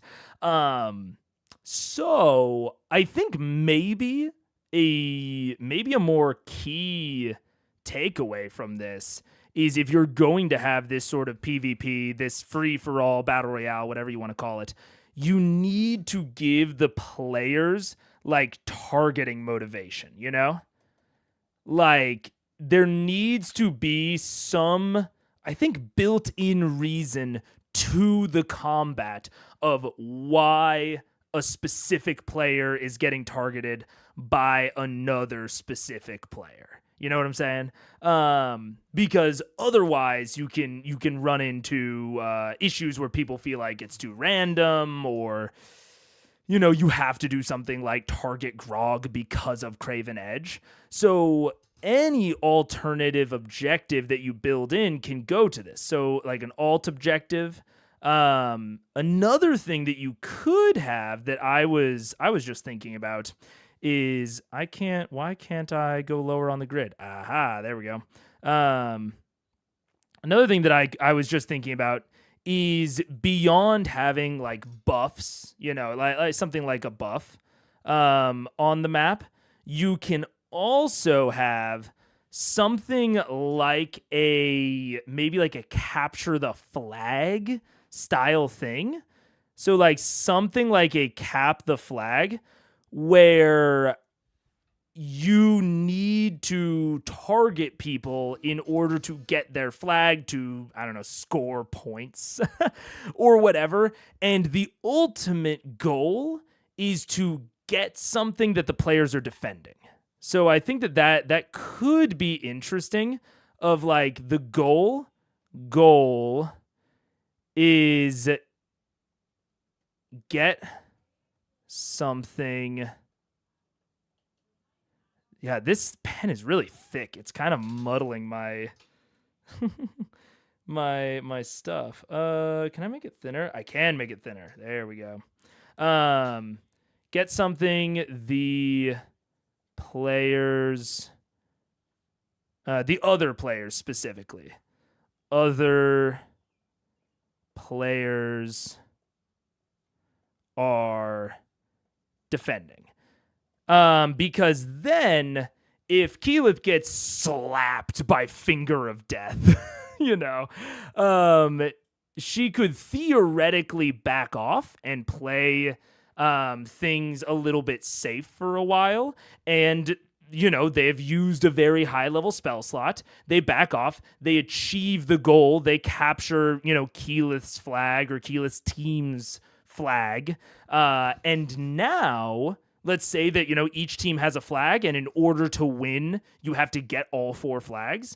Now, the people that just slapped Keyleth with Finger of Death are now the biggest target, because Keyleth gets slapped, she backs off, she basically lets them have the flag, and now Zara has 2 flags. And so the other 2, are they going to go after Keyleth? Well, probably not, because she's another resource to go after Zara, and she doesn't have a flag anymore. So you've removed it's sort of like this almost like a rubber band catch-up mechanic, where if people allow you to take their flag, you have basically removed the excuse for targeting them, or you've at least diminished it a little bit.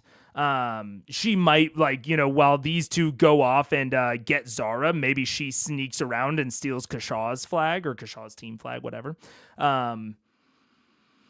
Maybe there's something there. I mean, I'm still not uber confident about it.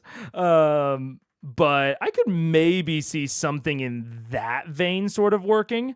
I think the big thing, like I said at the beginning, is just that you need to give the players some reasoning for who they're targeting at any given time.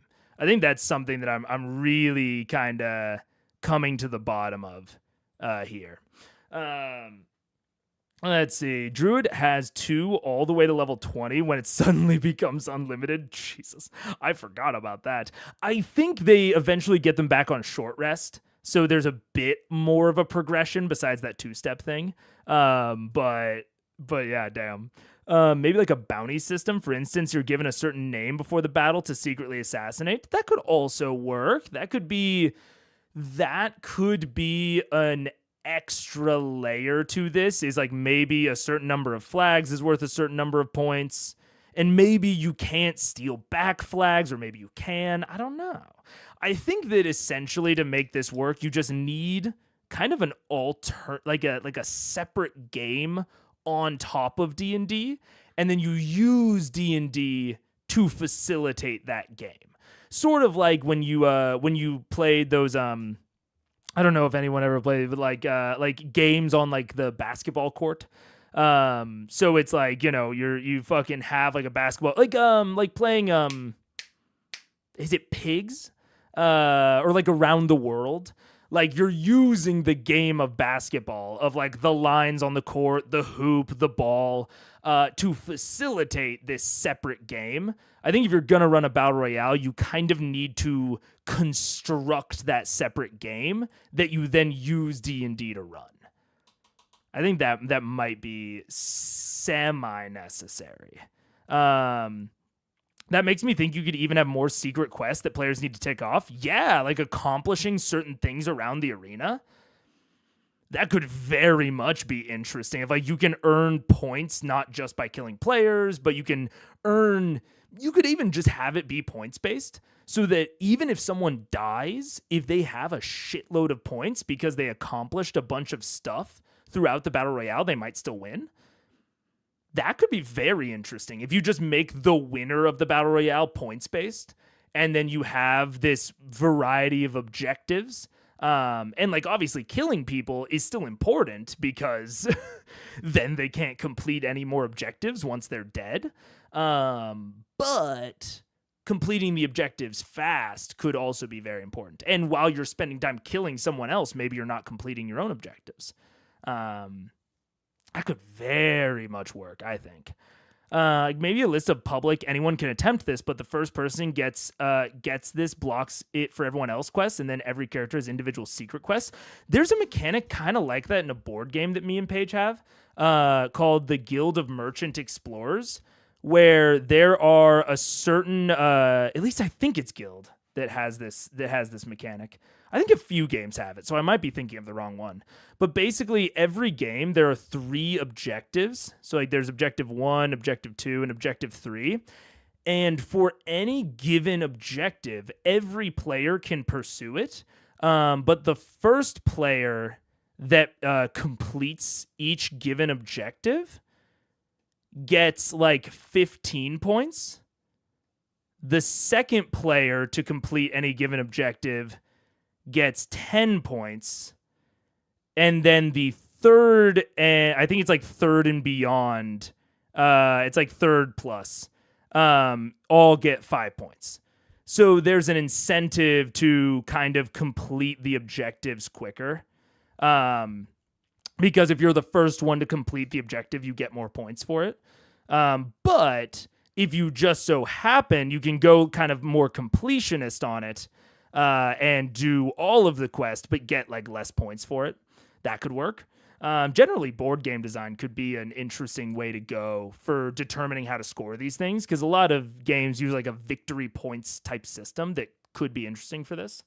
And then tie it to a point system or to arena benefits. Yeah, also, you could also, if you don't want to do a point system, if you think that that's maybe a little bit too gamey, you could tie it to character buffs or arena control benefits. Like maybe give someone that completes the, like if you complete the objective first, you get 1 layer action that you can use in the combat, or you get, I don't know, +3 to a stat of your choice. Like you could absolutely work in these objectives to more D&D-esque buffs, or you could work it into a point system. I think the point system would be easier to balance and maybe make satisfying.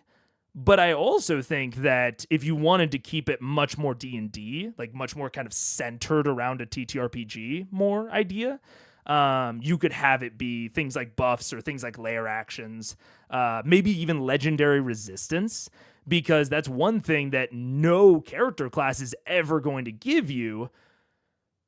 But something like Hold Person without LR is gonna absolutely Shrek and wreck a player character. But if completing an objective gives you 1 legendary resistance that you can use at any point in the Battle Royale, that could be something kind of interesting, kind of cool. So yeah, I don't know. I think there's maybe something a little bit there. It might make sense to have 2 teams, give a motivation, and stops everyone from targeting one person. Could, yeah. Yeah. You would have to really play around with like the team size, how quickly you want the Battle Royale to go. Like, do you want the entire event to be one single sort of match? Or do you want it to be round based? Do you want to switch up the teams? Do you want to make it like a round robin type tourney thing? I think there's a lot of options. And I think there are a lot of ways to make this very interesting.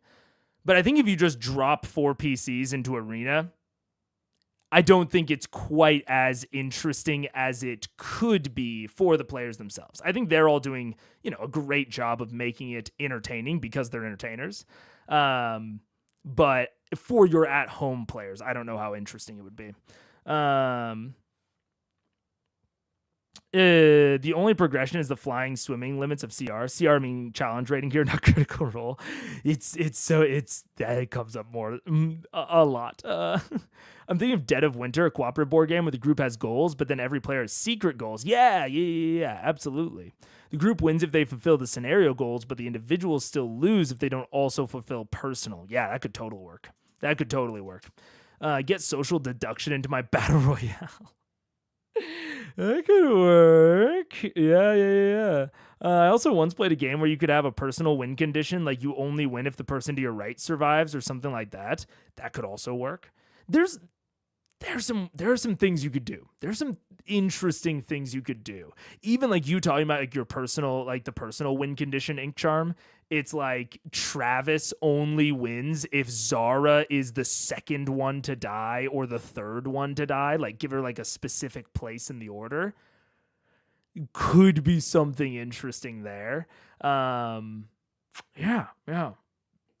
As a beam of greenish necrotic death streaks across this battlefield, slamming into your side, unexpectedly from behind as you're staring up at the horrible form of Grog raging in front of you. You feel most of your vitality sucked out of your body immediately. You glance over your shoulder and see Zara around the corner going, Slightly possessive of cash. I'm sorry. I'm so sorry. I'm learning so much. You're too beautiful. I'm learning so much. Oh God. all right, Cash, you're up. Oh God. Well, Unless you want to move still. Do you want to move? No, stay there. Okay. I think.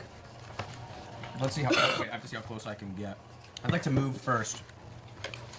All right. And my guardian is going to stay there. Stay right there, I could just stay there and ride it out. Let them fight it out. And go, yeah! Good, man. Spiritual guardian.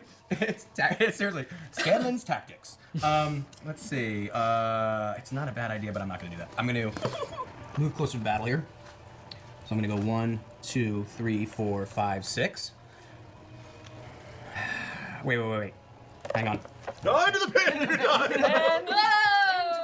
I guess it doesn't matter where I go. I'm still not going to be able to see her, am I? There's a window. Oh, there's the window. Is there a window, Matt, or is it supposed to be a wall? It's a window. Okay, so 1, 2, 3, 4, Through 5, the 6. window! Through the wall. Actually, I did just realize beyond this being, a little bit of a shorter thing, it is still combat, so I'm still going to bump it up to 1.5. I'm not going to bump it up to the normal combat speed of 1.75, but it is still combat, and combat's slow, man. So the sweat drops down, dragons fall. So can I see her? So that, just so you're aware, that didn't use a spell slot, just so you're aware. Oh, that's It didn't? No, because it's part of the Mystic Arcana ability. We get to use that once, that's makes spell. Wow. That's a good spell. Yeah, only once. But still. I'd give like a pinky for that. Well, gave a you need finger. it because it's a figure of death. So can I actually see her then through said window? Keyleth? You could, yes, but she would have 3/4 cover. Okay. So if it's an attack, if it has a spell attack roll, she would get a bonus to armor class against it. I'm still gonna try to give her, if I can see her from there, a 5th level flame strike. Yeah. Yeah, you can do that. Okay, so that's then what I'm going to do. Okay. She came out swinging. I know. That's what I gotta say. I was like, Why hey, are we let's trying check to it out. be nice? Battle Royale. Trying to be nice. I was coming over to say hi, and then it was like, Totally frizzed my hair with that fucking lightning. So. Like, hey, remember when we kissed? Oh, bad hair day. Bad hair day. Bad hair Results are day. It's a released. death sentence. It's a 10-foot radius, so you're Bad hair going day. Finger Ooh, down. unfortunately, I'm hitting Grog as well, but I think he can handle it. All right. So I need both of you guys, That's the weather. both of Grog and Keyleth, to Flame make strikes dexterity saving throw. okay. Dexterity save. Yes. I'm making sure I don't have. 9. You have advantage because you are wearing spells. So excited. Ooh, that's much better. 20 total. 20, that would do it, so you take half damage from this. 15. I believe that your DC is 18, so no. Wait, so, what are you hitting me? Oh, your fire's throwing Flame us? strike. No, flame strike. So roll a 4, actually roll 8d6, because it's fire, half radiant damage. 8d6. Is this the 6? No, that's it's a regular dice. Oh, yeah, where is it? I don't have. Please I do. There you So Aw. 8, 1, Get no cover 2, from the wall. 3. Do you mind if I borrow these? 3. I know, what does the cover grant you? 5. I just need one more. go. There's a what? What's the 3/4 cover do for you? It, gives you better armor class, but it doesn't help you against immediate spells. Come on, Daddy needs to cook a druid. There we go. With a 7 blind. Oh, it's on the table. 6, 10. If I remember correctly, I honestly I haven't run combat in D&D in a little bit, so I may not be remembering this exactly correctly. But I was looking it up the other day, where cover does interact with AoE spells. Like there's a whole thing about like spells spreading around cover but I don't actually remember what the not long-term ruling is. What am I trying to say? What the like ultimate ruling is around like how AoE interacts with cover, like, you know, like radial spells. But also Flame Strike is a weird one because assumingly it's coming from directly above, so it wouldn't need to spread around corners, but that's one where, and this is one of the, I think, the complications with running, you know, something like a PvP, where like sometimes, especially in the moment, either there just aren't answers. Like sometimes the DM just has to run with it, you know, has to just like run with a ruling. Or other times there's just not enough time to look up a ruling. And in both cases, D&D is not, you know, is not a system that has like super strict rules. Occasionally there just has to be like DM fiat. And so that's always a risk you're going to run into with running a PvP anything. With running a PvP anything, you are going to run into a risk that players disagree with your DM fiat, like in the moment. And you have not only, you know, made it more likely that the entire team loses, but that player specifically loses. And that's just a generic risk, which is another reason, as I think through this, it's another reason why I would probably tend to want to run these things with lower leveled PCs so that they just have less weird shit. You know, like even taking something like Baldur's Gate 3 as an example, like the reason that Baldur's Gate 3 has the level cap where it does, I think it's level 12. It might be level 13. The reason that they have the level cap where they do is because they were saying, you know, past that level, features just get too weird. Like spells and like different things that player characters can do. It's 12. That makes sense.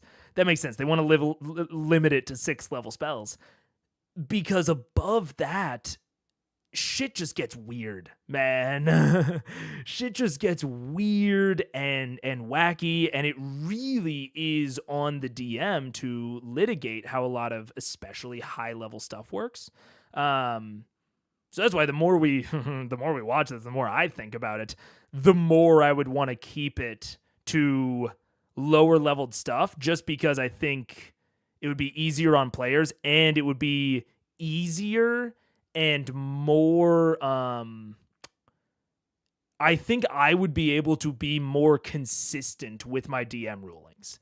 And I would have to look up less because there's less for me to prepare for. Like if I'm running for level 13 players, I probably can't look through and memorize everything that they can do, especially if I'm running for like, you know, more than 4. Like we were talking about a 2v2v2v2, which makes total sense to me in terms of like organization, but that's 8 players. If they're all level 13, I can never look up all of the stuff they can do beforehand as a DM. Like that's just not feasible. And like anticipate everything they would want to do. And I still don't think you can like ultimately do that like fully for level 5 characters, but it's so much easier. You can get way closer as a DM to anticipating some of maybe the weird things that they might do and coming up with rulings ahead of time, or researching the actual rules. Like people get Fireball at level 5. Like you can make sure like, okay, for Fireball, does that go around cover? Like that might actually matter for this, you know, that sort of thing. Yeah. Certain spells, i.e. Fireball, say it spreads around corners. Yeah. That's why most D&D modules tend to aim for characters to reach level 11 to 12 max. Yeah, because like the later levels, I think sometimes the later levels get a little bit of shit in D&D.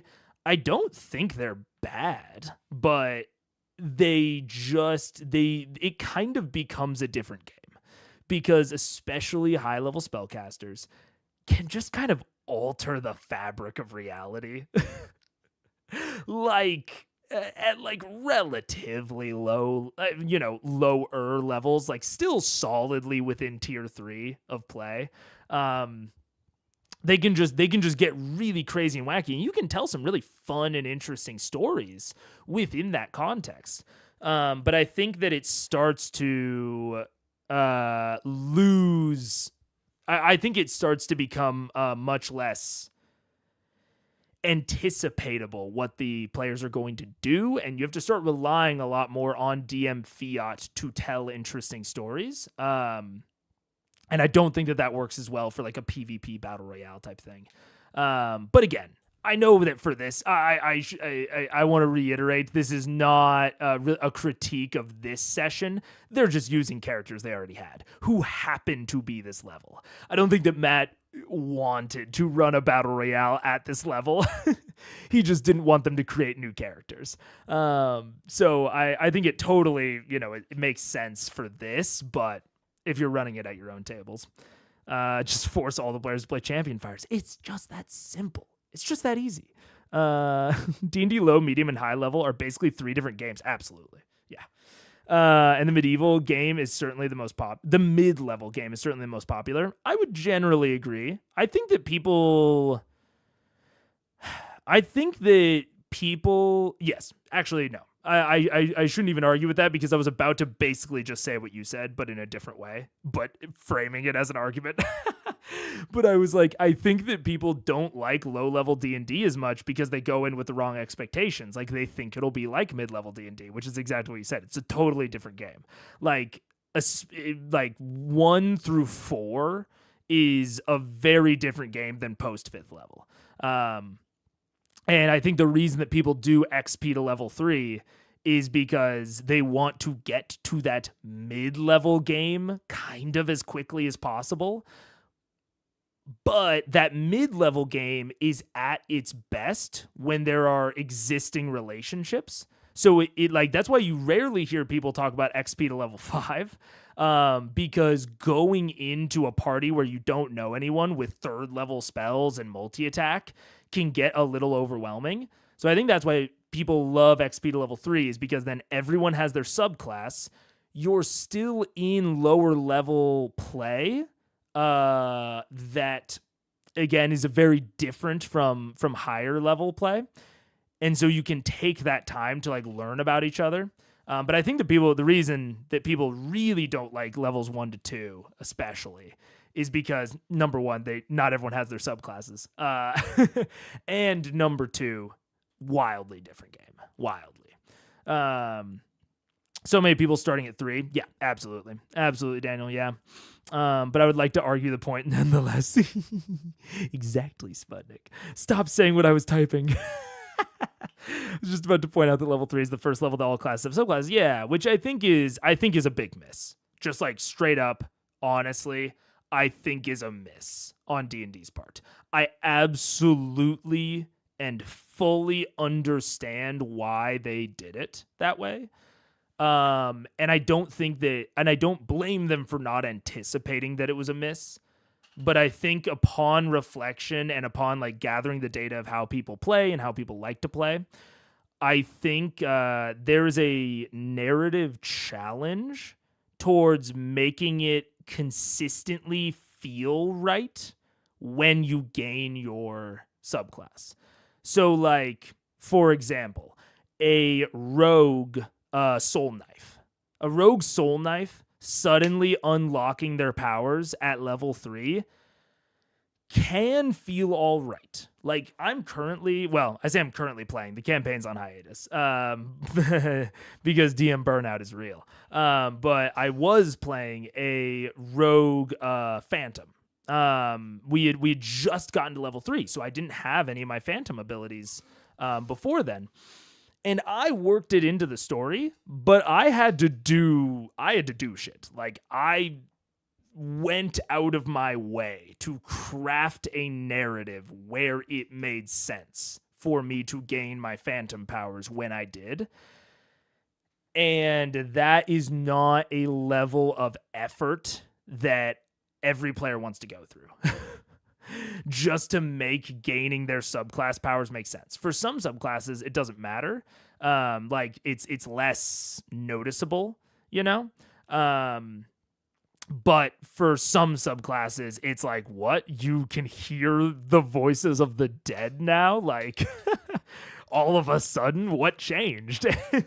And so you have to like kind of craft an excuse on what did change.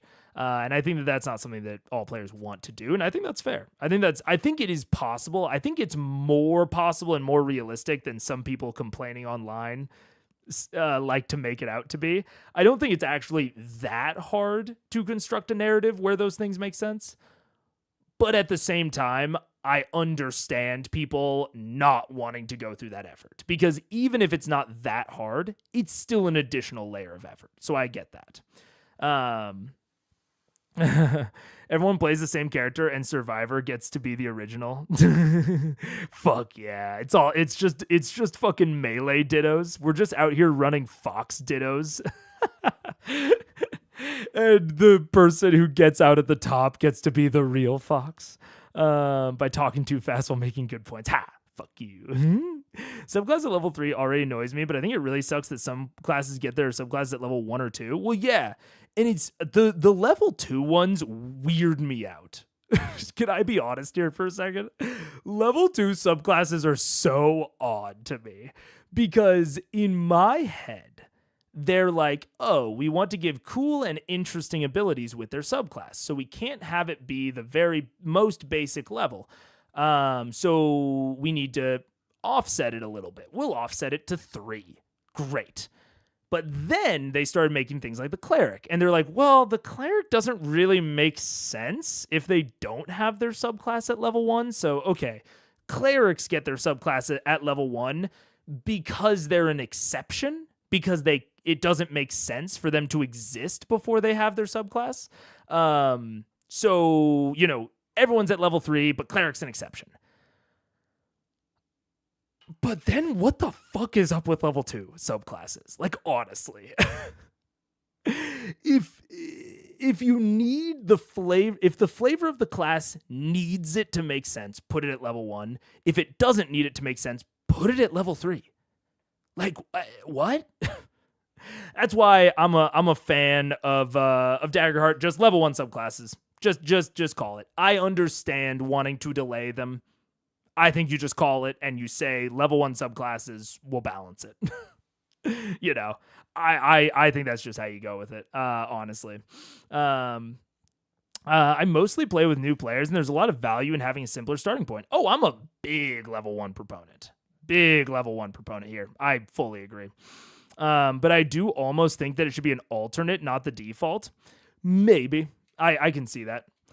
Make it very clear. If you're a brand new player, you might want these alternate rules. Yeah, I could see some of that. I think a more natural way to do it is to have rules that have like the base level. So, you know, rules that capture the same feelings as like XP to level 3. And then if you're a new player and want some like hand holding at the beginning of the game, or your DM wants that, then you have guidance. You have recommended picks. So I like there always being a simple subclass. Like I think champion fighter is great. And I think that those things should always exist for newer players that maybe want a more streamlined experience. And then try to craft the game around making sense beyond that. Speaking of DM burnout, this is completely off topic, but I'm in tears in a good way right now. I've mentioned before about my imposter syndrome, and my players just gifted me a pro subscription to roll 20 for a year to thank you. Oh, that's awesome. No, that's great. That's awesome. That's very cool of them. Very cute. Yeah, no, I think I don't know. I won't rehash all of the imposter syndrome stuff, but if you do want to hear me talk about imposter syndrome, in the first CR theorizing video that I did. That was the members only video. Me and Inkcharm talked about burnout a little bit. I don't have a ton of advice on it, but what I had, I gave there. It does suck though. Then you have a Warlock Patron Pact Wombo combo. Oh, dude, Warlock's weird, man. Warlock's just weird. Yeah. Level 1 subclasses are the most flexible, though. If you don't want an ability to exist until level 3, just make it a thing that the subclass gets that at level 3. I agree. I completely agree. Put subclasses at level 1. If you don't want them to get the cool, like, definitional ability, put that later and give them, like you just said, a ribbon ability. So I think of, like, Aberrant Minds, Telepathic Speech, where, like, it's not that useful, but it is interesting. And they, get that at level 1, and then they get their more cool stuff later on, like being able to cast like without somatic components and things like that later on. I'm giving all my players a free racial feat at level 1, but it grows with them. Oh, I wish that there were more feats that grew with your players. I think they try to accomplish that through proficiency, and I think sometimes it works and sometimes it doesn't. I like the idea of having a thing at level 1, but it growing with you. I agree. I wish more magic items grew with you. Yeah. 5e has racial feats too, but they're silly. Yeah, they are. I agree. The Burnout Imposter Syndrome convo in that theorizing stream was so great and helpful. Great. I'm glad. That's really, yeah. I'm very glad that I could have a positive impact. Passed out watching stream, hear you talking about clerics in my dream, and I dreamt about a D&D farming sim. Look, I think that could work, unironically. Is it, if it's on critical roll? Is that 6. All right, wow, so there's 16. That's 6 right there. Yep. Oh my god. 22, 26, 30. Woof. Oh, you rolled 2 more. 8. I rolled 2 more, Yep. sorry. So there's An incredible roll. 30. Yeah. Wow, 39. 39. So, 18 points of damage. I'm down. 39. You take 39 points of fire. Keyleth is now currently unconscious. Right there. Try flying now. First kiss my ass. Yeah, Do right, you think I need to fix myself on out? Like No. no? You just keep making death saves until hopefully you roll a 20 and maybe stabilize. Oh, and maybe stabilize? Oh, but I have to roll a 20? Well, if you roll 20, remember the rule, if you roll 20, you come back to consciousness with 1 hit point. But I have to roll a 20, and not 20. Yeah, thank you. Other than that, that's it. Yeah. Oh, man. All right, that ends. You started with lightning striking me. That's That's not something you forget. So you stand there, Take it it's as your a turn? compliment. Yeah, that's my turn. All right, Keyleth, I need you to go ahead and roll that save. Yeah, totally. What was that, 2 or 3 rounds until the player goes down? And that is with not everyone even actively targeting them. That's just how PvP goes. Like, how many attacks did she even take? She took an attack from Grog, Finger of Death, and the Eldritch Blast that knocked her out of form, right? So that was 3 attacks over 2 rounds, I think. Players are not very defensive, Checking back in to see if my internet is any better. Has anyone died yet? Keyleth just went down. And theoretically, if she rolled a nat 20, she could pop up with 1 hit point. But then what would even happen? So yeah. Nope. All right, so it's 1 failed save. Do I mark that off?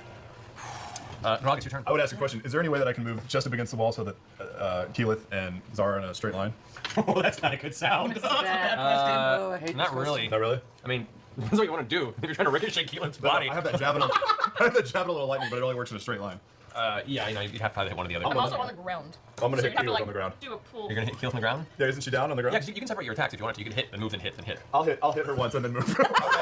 Okay. That's I'm gonna pimp slap her line. okay. That's hits the melee attack within 5 feet. It's an auto crit, which is immediate to Yeah, death yeah. saves. How do you want to do this? Wow.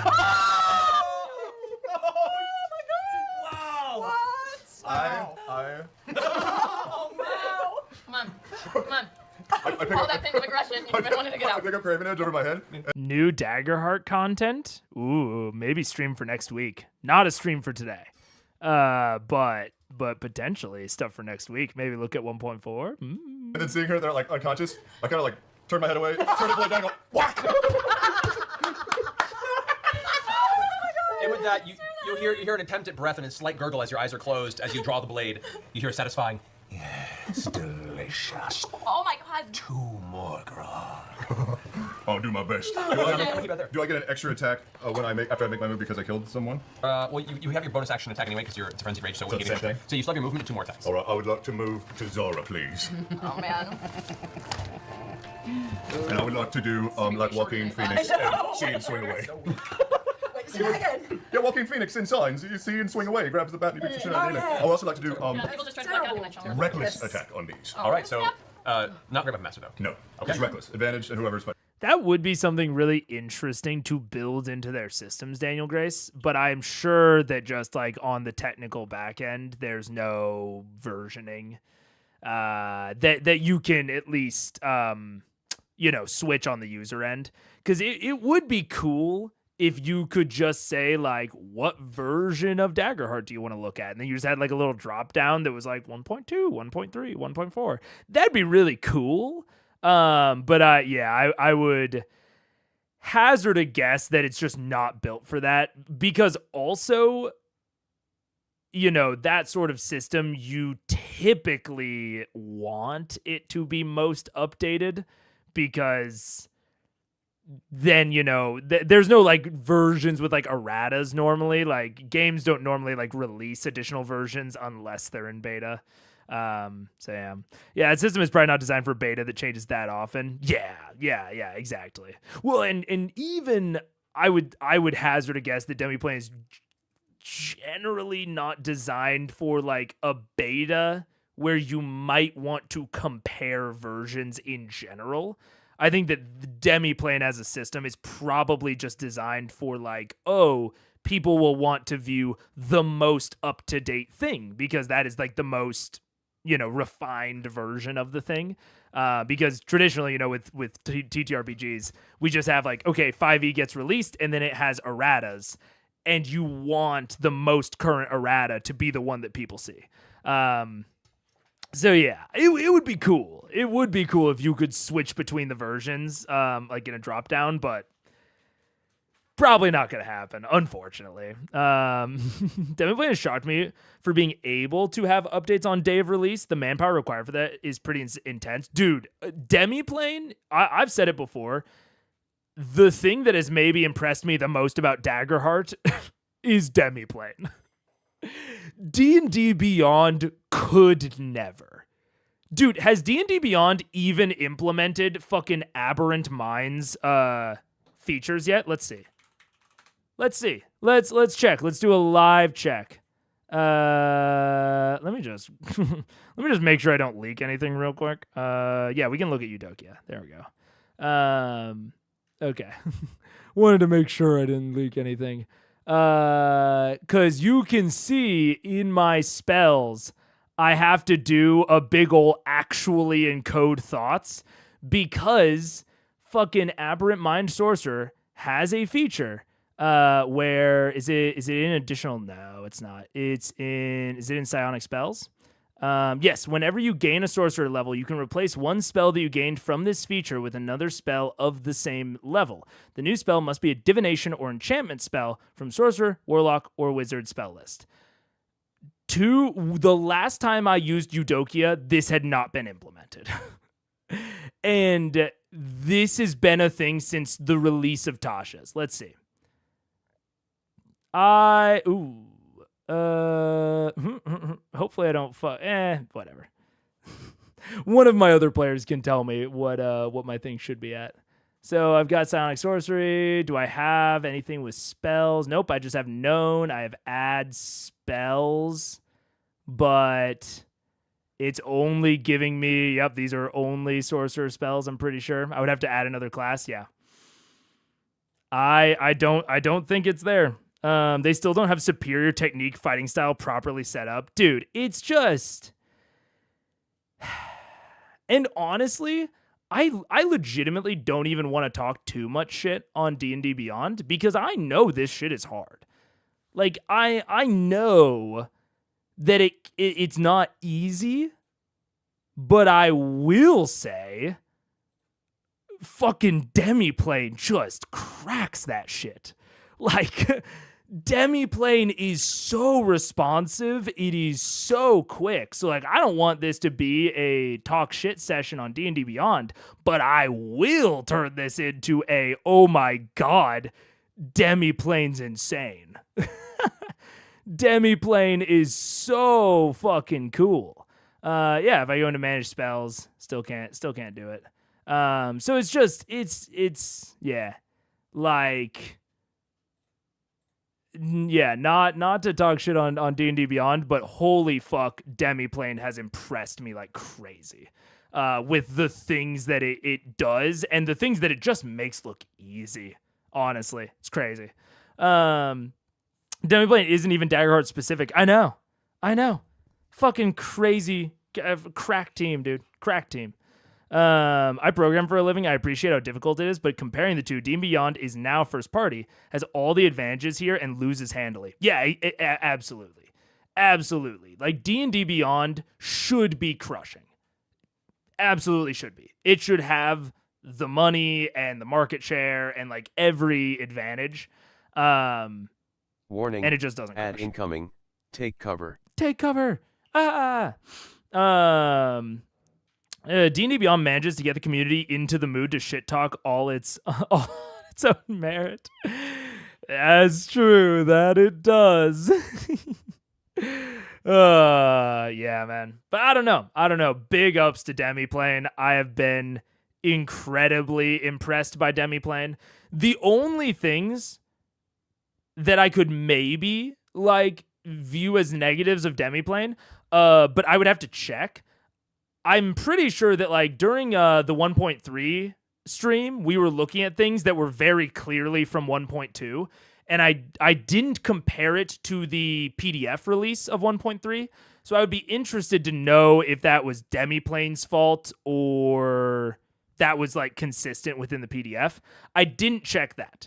So that's maybe a critique, but I honestly just don't know. So I can't even solidly make it. But didn't the original D&D Beyond team create Demiplane? To my understanding, at least a core part of the Demiplane team used to work on D&D Beyond. I won't say anything more than that. Yeah. But I think you're at the very least on the right track.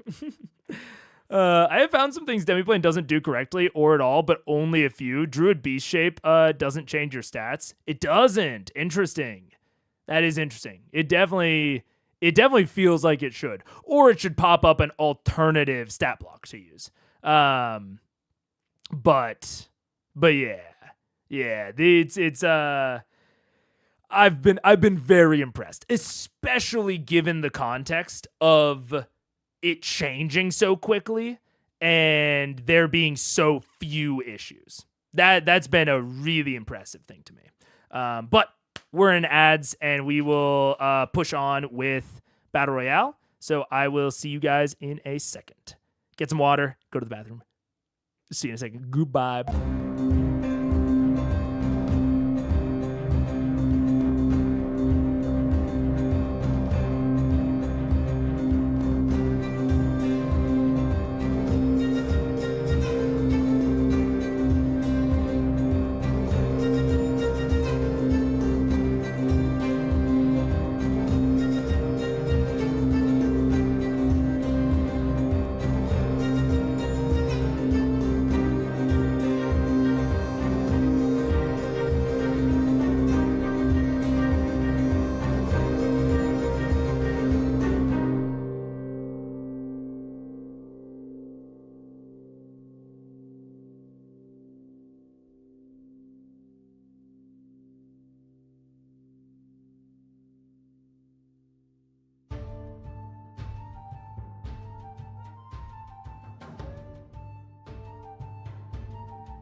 I really want to. I actually have a longer playlist, but for some reason, whenever I do the auto switcher, it starts at the beginning. I really need to figure out how to make it not do that.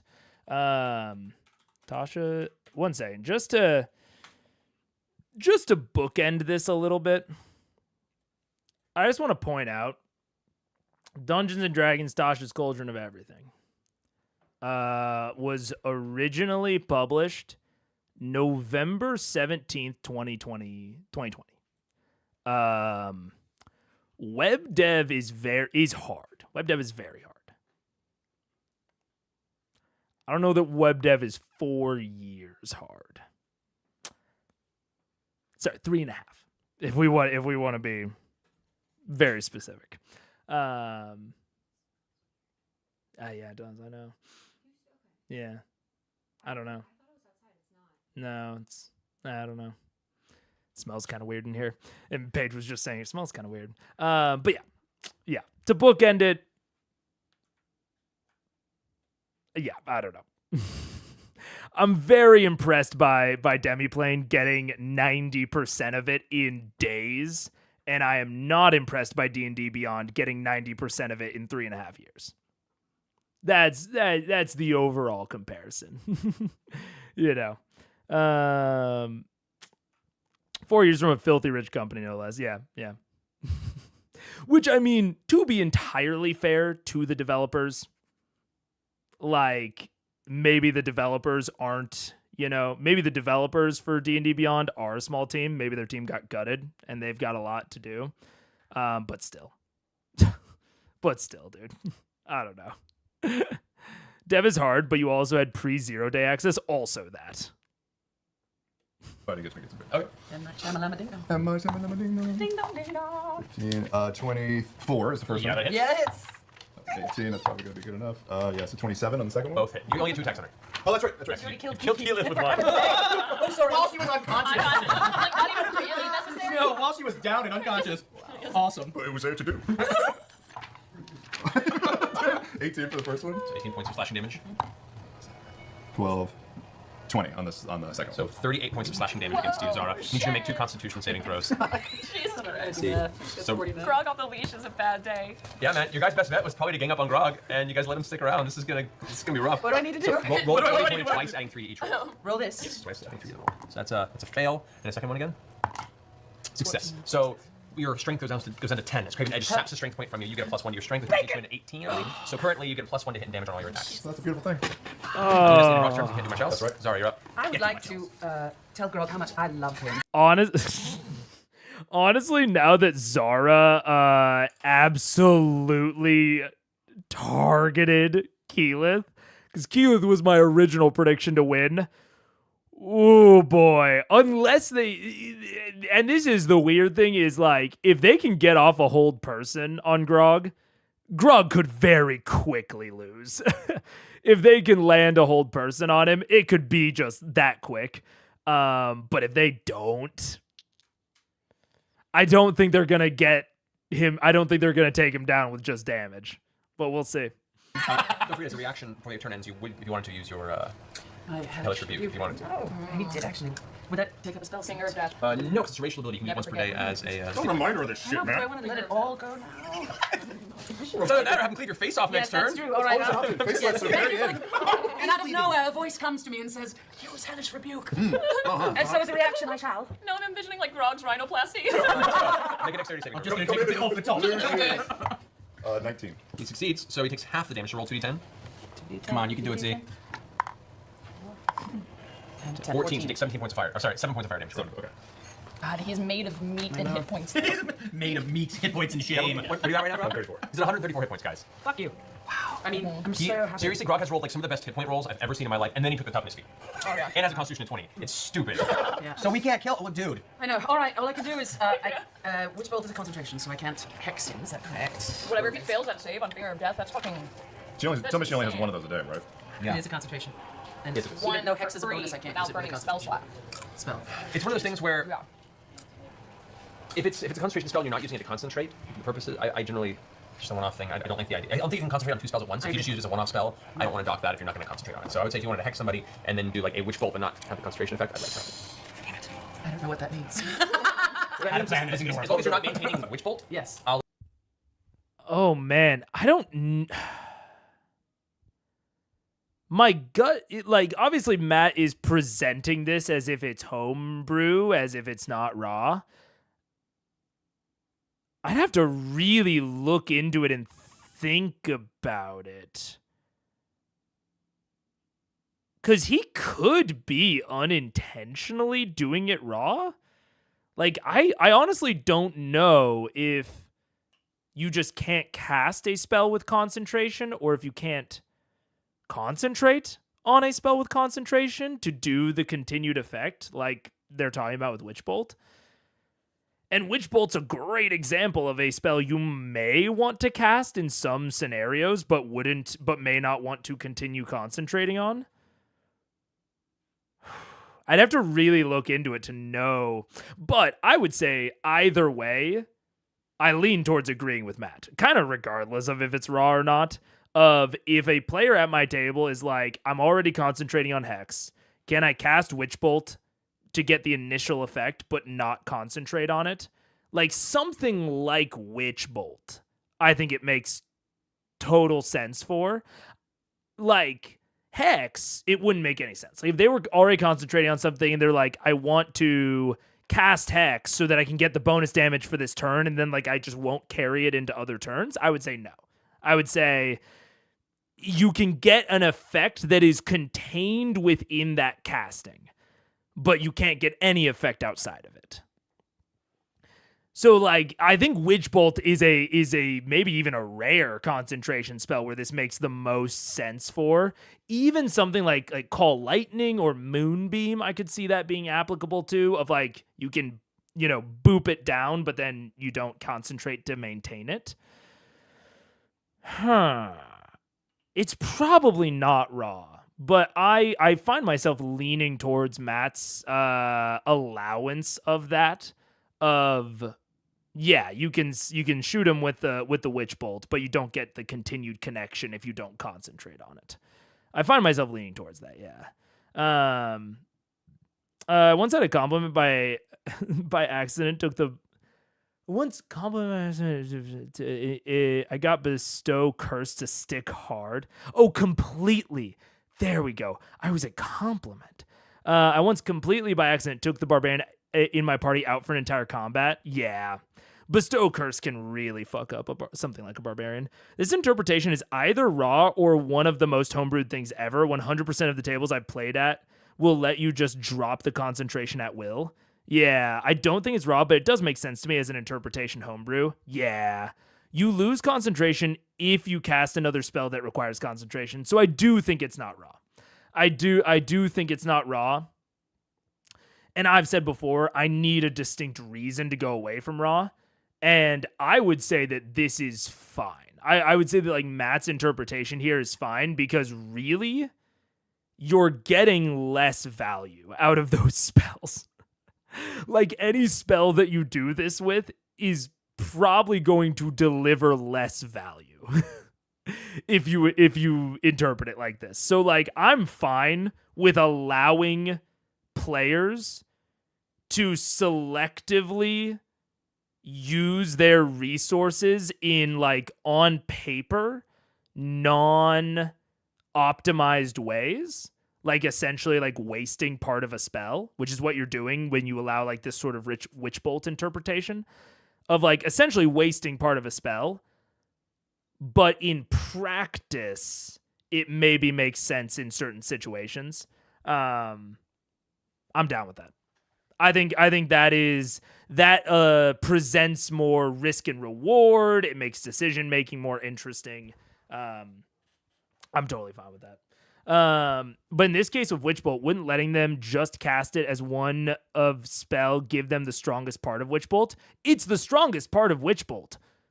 It's still not strong. Witch Bolt is already a pretty weak spell. Like it's fine. Especially if you take something like elemental what is it, Elemental Adept, I believe, that allows you to re-roll ones of a certain damage type. Like Witch Bolt can be cool if you're going a lightning theme and you have things to support that, but like Warlocks have better damaging spells, just like straight up. They have better single target damage spells. And yeah, like Witch Bolt is just already such a weak part of the kit that I'm willing to accept it. And this is one of those where like maybe in theory you could construct a spell where this ruling is bad. Like you could construct a homebrew spell that like maybe makes sense from a balance perspective, but is unbalanced within this ruling. But any spell I can think of right now during this ruling, like Call Lightning is not strong unless you concentrate, unless you maintain it throughout multiple rounds. Moonbeam's the same way. Like any spell that I would think of this with, there is a stronger single damage, non-concentration alternative.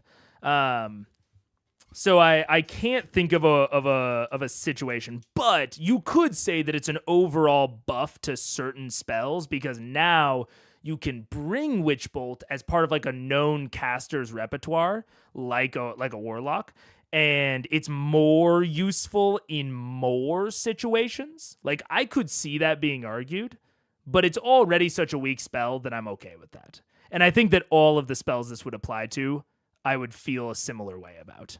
I feel like if you're willing to burn the slot, then let them non-concentrate it. Yeah. If there were, it would be very, so like create bonfire, maybe, but I think even create bonfire does less damage than like a firebolt. I think that's the big thing, is that concentration spells typically get their value from concentrating on them.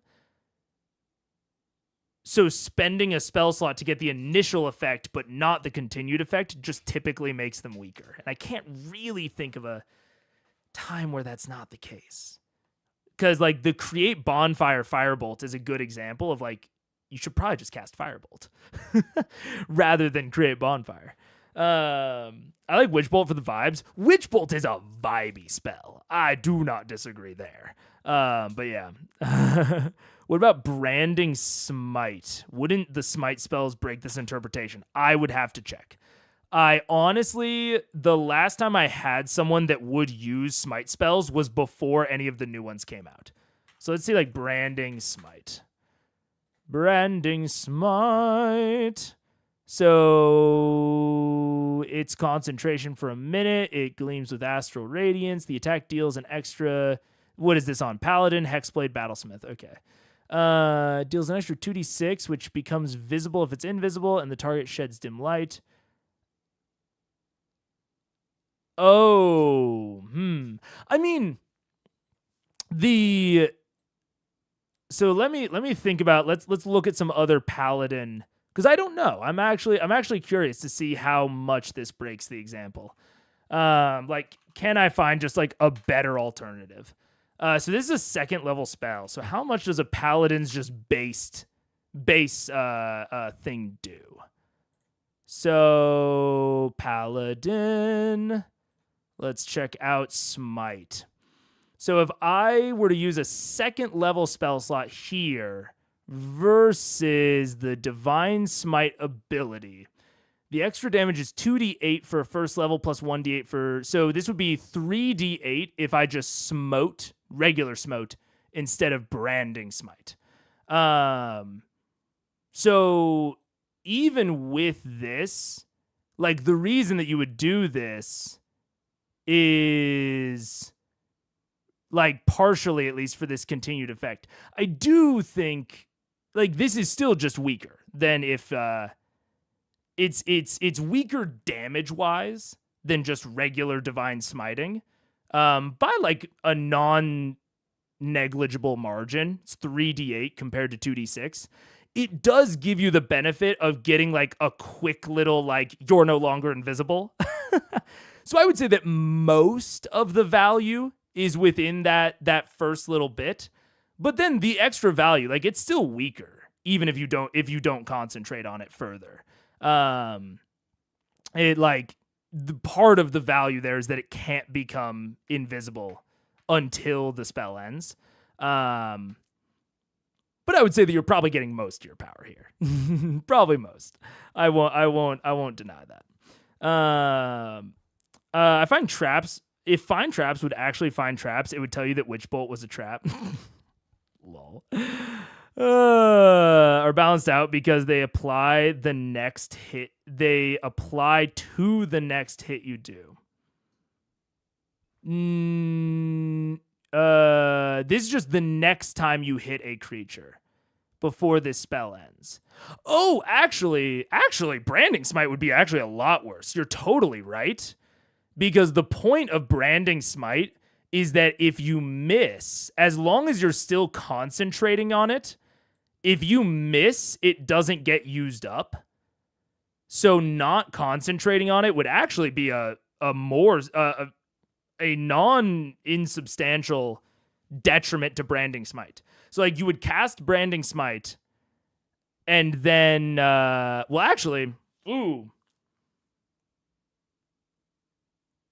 honestly, I would actually say that Branding Smite actually falls under how I was interpreting Hex, where like Branding Smite does not do an attack. I was actually kind of misinterpreting it. It's the next time you hit a creature with a weapon attack.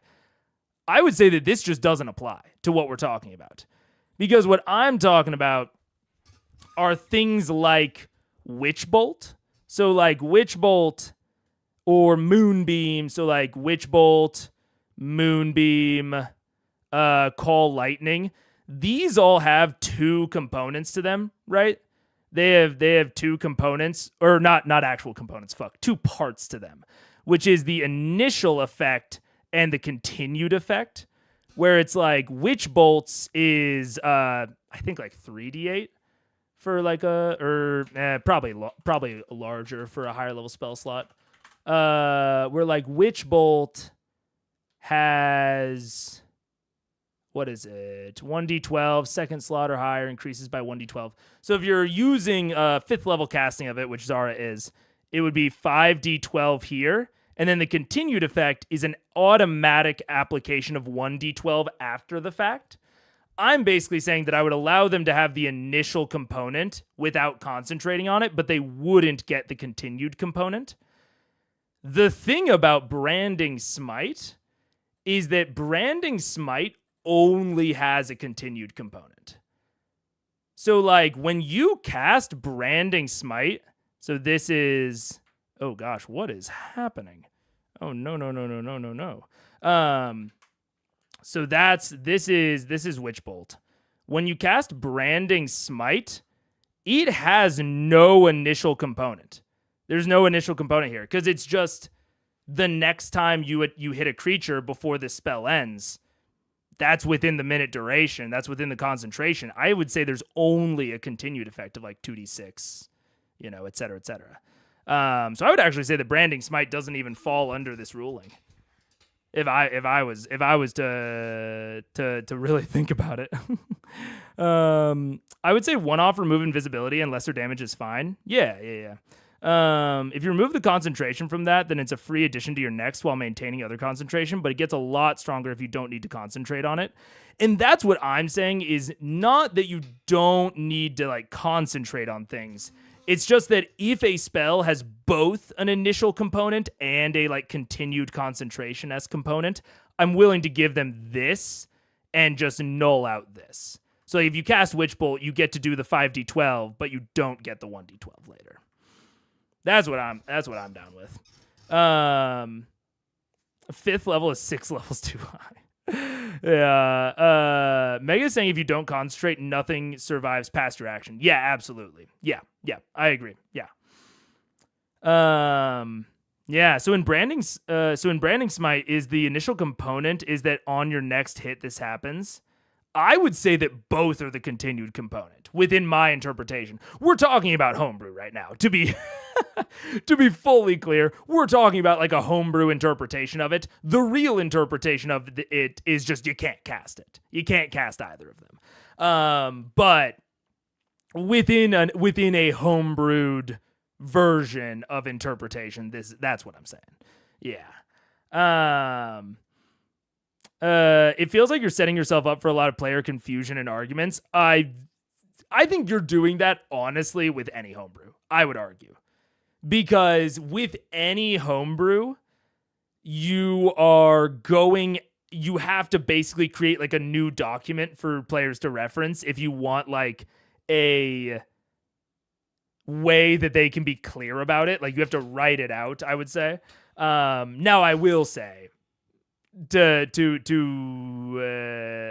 maybe get at more of what you're saying, this is a little bit more of a complex interpretation or homebrew in general. It's not like I'm talking about, drinking potions as a bonus action. That's a very simple homebrew. This is a little bit more complicated. But I think that's just because it's interacting with a mechanic that is a little bit more complicated with concentration. Like concentration is not like, I would not say that it's like a totally always makes sense, always feel good mechanic. I'd say it's more of a band-aid mechanic that I kind of wish didn't exist. If you allow that on Witchbolt, then my paladin would argue that I should be able to cast Branding Smite without breaking my shield. Faith on concentration. I mean, I would say that if I'm arguing with that paladin, I would explain it the way that I explained it now, and I say that I disagree. But that's also why you should talk to all of your players about homebrew before you implement any of it. If your paladin doesn't fuck with that, then they don't fuck with it. And that's the long and short of it. Sort of continuous problem with homebrew. You don't have the entire internet helping with interpretations. Yeah, absolutely. For the record, this time I said my piece before Mega did this, not at the same time. Lol. What is concentration a band-aid for? Concentration is a band-aid to prevent game-breaking synergies. That is what concentration's a band-aid for. Wombo combos. It is the idea that spell number 1 is fine on its own. Spell number 2 is fine on its own. These two together absolutely go insane and break the game. And so you can't have them together. One of the best examples of this is Enlarge Reduce. Enlarge Reduce is probably totally fine on its own. Or not probably, is totally fine on its own. It doesn't actually do that much. But if you could stack multiple passive effects like this from one caster onto one person, like even just something like Enlarge Reduce plus Bless, starts to make one person a problem. If you enlarge and bless the same fighter, they start to get really, really, really good. Those effects combo to be more than the sum of their parts. They become more than just 2 spell slots worth. So you need to make it to where one caster cannot do that. If you're going to have that effect, you're going to have someone be blessed and enlarged at the same time, you need to have 2 casters there, both concentrating on it so that they can't do anything else. So that's generally what I would say concentration is a band-aid to. Anyone else having Orion flashbacks? Yes. Never actually considered having multiple casters cast Enlarge Reduce.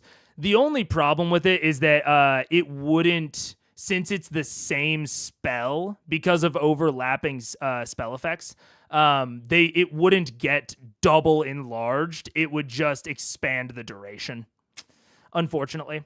But you can combo this with something like Rune Knight Fighter. Rune Knight Fighter combos very well with Enlarge Reduce, I would say. I have no idea if it even makes sense mechanically. It's just funny. Oh, Enlarge Reduce is the most funny spell. I love Enlarge Reduce because it's so fun and silly. But doesn't Band-Aid imply it's a bit of a janky quick fix? Yes, it does. And is there a better way of doing it? What would be a better way? a better way. So I'll give you a counterexample of a way that this sort of thing was implemented well, which is Slay the Spire. So Slay the Spire is a game that is entirely built on wombo comboing. It is entirely built on the back of getting passives that buff other passives, that buff actives. Like, this game is just built on that stuff. So it's a bit of a cop-out answer, but the solution is to design your spells better. Unfortunately, like that is the solution. Is all of Slay the Spire's abilities are incredibly well and precisely designed. And the game is, still very, very hard and difficult. So that is the Band-Aid solution, is saying, well, this can combo too well with other things. Instead of rethinking how we designed this spell, we're just gonna slap on a rule that says you can't use them together. Like, that'd be the equivalent of Slay the Spire saying, hey, you can normally, do all of these passives together at the same time, except for these two. Can't do those at the same time. Those are not allowed. And this gets especially apparent when you realize that D&D has passive ability type spells that aren't concentration. So something like, I believe, Spirit Guardians is non-concentration. Is that correct? Or maybe not Spirit Guardians, but maybe Defender of Faith. Like, there are still passive type abilities that are non-concentration. Okay, no, it's not Spirit Guardians. Is it Defender of Faith? Defender of Faith. No, it's not Defender of Faith. What the fuck is it called? There's another cleric spell. I think that Cash has casted in this combat. That is non-concentration, but it's still a passive type ability. So, like, why is it non-concentration? Because it doesn't combo well with anything. That's why that spell is not concentration, This is a rule I don't know. I'm gonna have to look it up. I would 100% allow it to expand the size thing again. I mean, that's fine, but that is homebrewed, yeah. So you're telling me it's fine that I don't get to act for 10 rounds? You still get to act. I'm just picturing Disney's Alice in Wonderland. Design better is a great answer. I mean, sometimes it's the only answer, dude. Sometimes it's like, well, why do we need to fix this thing? It's like, oh shit, because it's poorly designed. And sometimes that's literally the only answer. And like, I don't like that being the answer, but sometimes it just is. I need to play Slay the Spire. I don't know why I haven't yet. Was the same way. It's a great game. Banishment is a pain in the ass without being able to break concentration. Yeah, it is. And you can literally see the problem that the designers' heads are in, of like, man, we designed banishment and it's so cool and powerful, but also it's kind of like legendary resistance. It's like, man, we designed all of these spells that are so good and so powerful, but now they're so good and so powerful. So rather than redesign them and make them not that so good and so powerful, or make them be more risk to using them, or make them have a higher resource cost, rather than do any of that, we're just going to try and patch in all of the externalities that could come from that. Like, a counter example of how you might be able to do this. This is totally off the top of my head. There might be more externalities here. But instead of having it be where a spell takes one action to cast and get its effect, like banishment, and then banishment lasts until they break concentration. So you need concentration, right? So it's like one action, 10 rounds of concentration. That's two different mechanics, right? Instead, you could go at it another angle and say, hey, maybe this takes 3 actions to cast. And if I get interrupted during the casting of that, then I don't get the effect. And you can even still have 3 actions with concentration, and suddenly I think that concentration feels a lot more intuitive. If you say, like, this just takes 3 turns to cast, and then once you cast it, it does its thing. There's a ton more risk reward there of like, man, if I get interrupted, then this will all have been a waste and I'll have wasted all my turns, but then I can get this super cool effect. And so like the risk is in accomplishing it, not the accomplishing it is so easy, but because accomplishing it is easy, there needs to be a risk that it fails, you know? So I think that would be the direction that my mind would go with it. But also, I'm not a game designer. I'm just a game critiquer, which is way easier to be, you know? But yeah, I know that this is kind of similar to how, from my understanding, Pathfinder 2e does it, where like different spells take, you have like 3 actions on your turn and different spells take different amounts of actions. I think that's a direction you can go with it that allows you to balance your spells without needing something like concentration, or the current implementation of concentration. Spiritual weapons. I think spiritual weapon was probably what I was thinking of. I don't think making glyphs, like warding glyphs, is not concentration, even though it can hang around forever. Yeah, precisely, yeah. Screw that. If I ever DM5e again, I'm gonna change that, lol. I had genuinely assumed Glyph of Warding was concentration, and then my BG3 bar leveled up, and I went, oh. Yeah, and that's the thing, is it's like, that's especially why I call it a Band-Aid solution, because it's so inconsistent. Like, if you just say, like, oh, any passive spell that has, like, a continued effect is concentration, okay, to a degree that makes sense. It's holistic. But that's not the case. That's not the case. So clearly concentration is meant to just prohibit 2 spells from specific spells from existing at the same time. But it's totally okay for other spells. Yeah, it's not meant to be verisimilitudinous. It's not meant to like make sense in fiction. It's a game design thing to patch up unbalanced activities. Then I start wondering what spells were designed to make them create concentration and what spells came later when they already had it implemented. That's a good question. Yeah.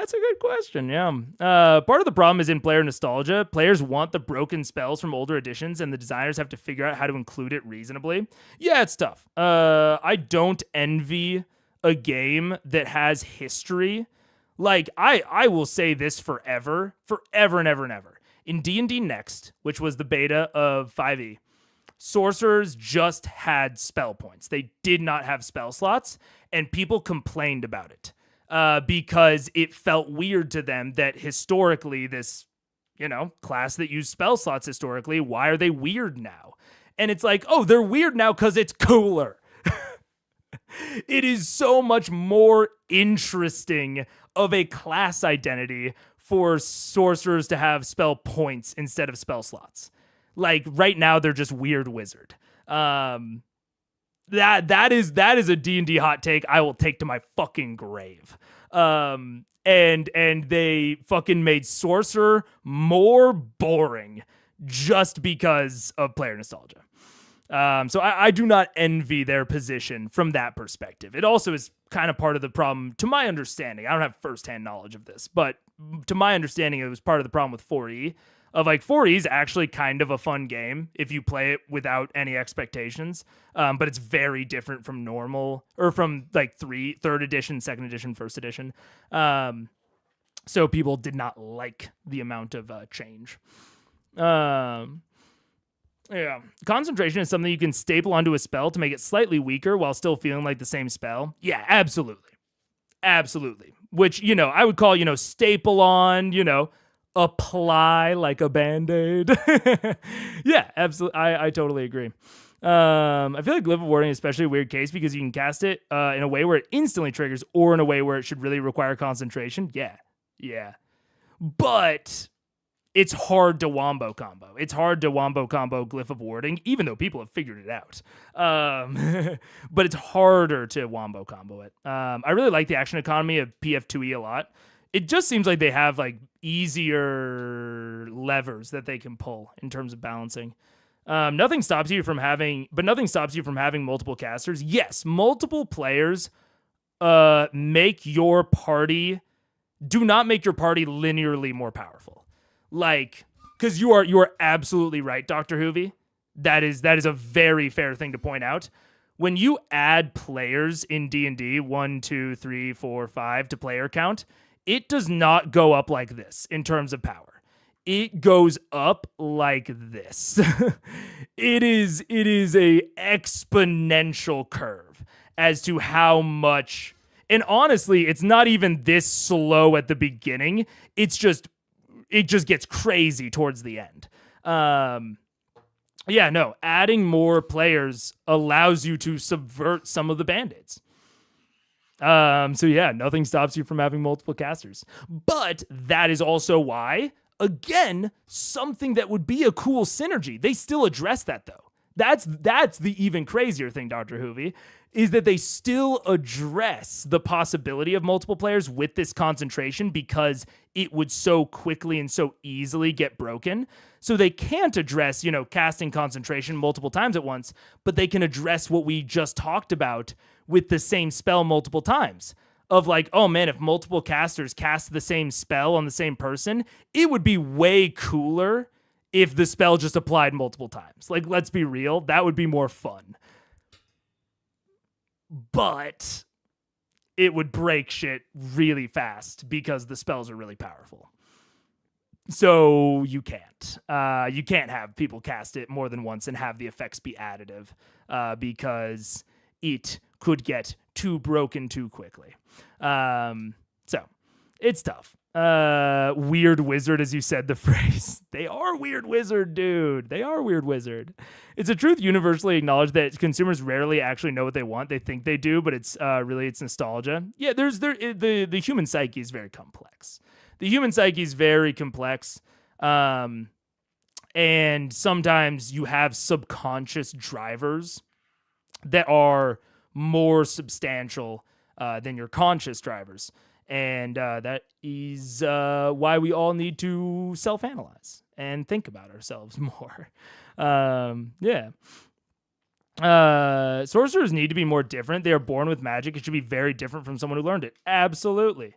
It's so interesting to see how much hate it got and how much people are stealing bits from it to make 5e better. Minionizing. I love minionizing.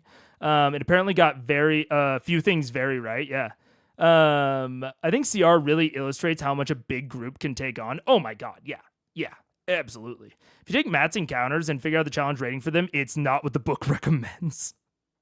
Yeah, because it can't be. Exactly, Daniel. It just can't be. It's not feasible to do what the book recommends with how many players Matt has. I recommend when we had a party of 3 wizards, a cleric, a barbarian, we got real deadly real fast. Yeah, 3 wizards. Yeah, absolutely. Not a spell, but Sentinel canceling out prevents that one from being broken. Yeah, there are so many things where I can see it so clearly of like the designers thought up something cool, and then instead of choosing to make it less cool, they just said, "Hey, have this individually cool thing, but you can't use it with any other cool things." So like D&D really is not a very synergistic game. Like people like to come up with builds and they like to do things that you would do in a very synergistic game. But ultimately, there are multiple mechanics and multiple rules that explicitly prevent synergy. Just within the rule, not within the feature that would be comboed. So that's typically how like games with synergy as like a core philosophy work, like Slay the Spire, is every individual piece is not that strong, but when you use them together, they're more than the sum of their parts. It makes doing clever building fun. D&D went a different direction, a very anti-synergy direction, I would say, where they say you get individual cool things, but we're going to make it difficult to use them together really well. And I do think, to give them some credit, I think that is partially because they want you to synergize with your party members. So like Slay the Spire is an individual game, D&D is a team game. So I think that part of that, and part of the reason that if, you know, a wizard is concentrating on one spell that's applying to someone, a cleric can also bless them. Right? That they want it to be team synergy. But even that they can't go too far with because the individual powers are so strong. So they still can't go all the way there. It's a very anti-synergistic game. I think. You can cast 5 Death Wards on someone. It allows them to die 5 times before they're in any danger. I don't believe that's true. Death Ward, 5e. I don't believe you're correct. I believe it would just overlap duration. If I remember correctly. The first time the target would drop to 0. If you apply the same spell to a character multiple times, the durations overlap. They do not get any increased benefit. So that would be like enlarging the same creature multiple times. They do not get progressively bigger. It just overlaps the duration. Is my current understanding. I would have to go and find the rule, and I don't honestly know where it is. Actually, let's go find it. Why not? Let's go find it. We got time. Spellcasting. I believe it is in here. Known and prepared, casting spells at higher levels, casting a spell, duration, concentration. I don't know. I'm going to read chat for a sec to see if anyone knows exactly where it is. But consider what a sad corner the Bard occupies, because people always talk about Wizard, Sorc, Warlock, or Druid, or Cleric, and forget that Bard also exists as full casters. Well, because they're weird, man. They're weird. Bard is also, I just think, one that's what's kind of weird. I think that they do hone in to a degree on the class fantasy of Bard, but I don't think that they've fully nailed it. I don't know. Crit smites and ruins your entire boss battle. I agree. From a flavor standpoint, I love them. From a gain standpoint, I think they missed the mark. That's kind of how I feel. Yeah, I think like they accomplish certain parts of the class fantasy, but Bardic Inspiration is a disappointingly underused mechanic. And I think it's just sad because like on paper, Bardic Inspiration I don't think is bad.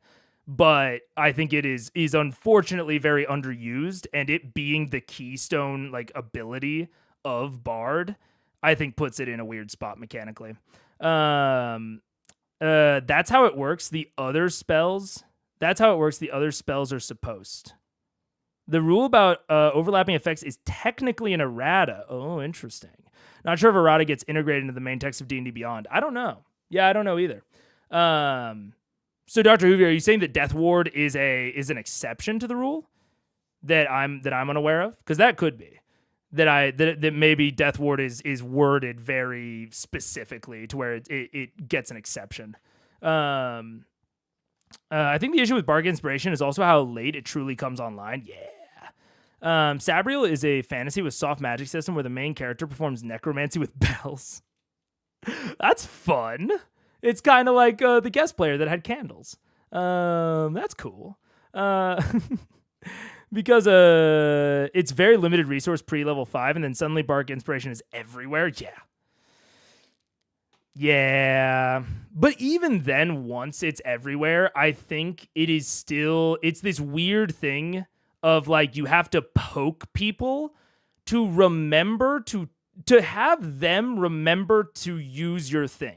But it's not like bless or guidance where it's infinite. So you have to poke someone to say, hey, remember you have bardic inspiration. And they might say, oh, right, I forgot. Or they might say, oh, I remember, I just don't want to use it right now. I think that's the really weird thing about bardic inspiration is like with bless, you can just say, hey, remember, add your bless die. It's that easy. You can see if someone's doing it or not. But with bardic inspiration, you never know if they forgot or if they're just choosing not to use it unless they say it out loud. But also it's your main ability. So you really want people to use it. Which, you know, some of the subclasses add alternate usages for it, like cutting words, which I think is good. But I think that's why it's awkward, but in an odd way. It's not awkward. Again, it's one of those things it doesn't look awkward on paper, but just in practice, it ends up being odd, you know? One of the reasons I'm intrigued by Daggerheart is that they acknowledge how similar some are. Like, DH, Bard is Wizard and Rogue, which, yeah, it is. Yeah. I think the overlapping domains are a very interesting way to go with it. And I also think that it makes multi-classing very slick of just getting to add one of the domains from the other class. I think that's a really good way to go about representing multi-classing while also getting an extra feature. But I think that's the main benefit of multi-classing is getting that extra domain. So I think that the domain decks, just in general, I think are a slick way to represent feature progression and feature choice, while very explicitly tying similarities between some classes. The spells are not in effect, but the timer is still ticking. The timer is still ticking. But it wouldn't let you survive it 5 times, right? And granted, the first time the target would drop to 0. Instep drops to 1. If the spell is still in effect when the target is subjected to an effect that would kill it instant, the effect is then negated and the spell ends.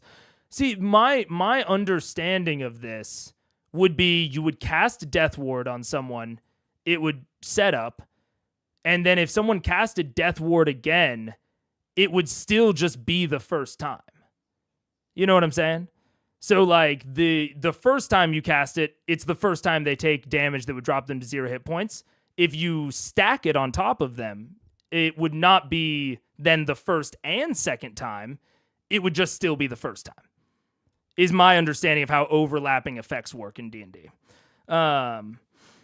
Even BG3 is a bit clunky because you can set it to be toggled or have the reaction prompt, but you need to do that every time they get inspo. Yeah, I think one of the things that is great about BG3 in terms of something like inspiration or even guidance or a lot of other spells is that the roll prompt lists all of the things that might be applicable and basically like asks you if you want to use them. Literally 2 hours behind, but RE alternative objective. My first thought is gladiator fights. PCs have been arrested, but they'll be released if they put on a good show. Could be interesting. I could see that. Yeah. Cutting words works beautifully. Cutting words does work beautifully. Yeah. Because most of the power comes from domains, DH classes are effectively build your own class. The initial class choice just limits your future options. Yeah, absolutely. Which I think is very cool. I think it's a system that I like a lot, personally. Whoa, we've been talking for a long time. We need to watch this show. Let it not override Hex because you're just doing it as a one-off spell. Okay, but what if I want to keep it going? If you want, then Hex would not override. Yes, I I'm love going this. to. Which All spells this drop? drunk. You should have I done mean, it. sure? Damage every turn after. I didn't have sleep or dominate Yes, it person. would I'm leave off my sorry. face. I didn't No, learn I was it. going to say conspire hello. with. Okay, for some reason, I feel like normally I can track them really well at 1.5 and 1.75, but for some reason, when they're talking right now, maybe they're trying to talk fast, but it feels like it's faster than normal. Maybe I'm crazy. I don't know.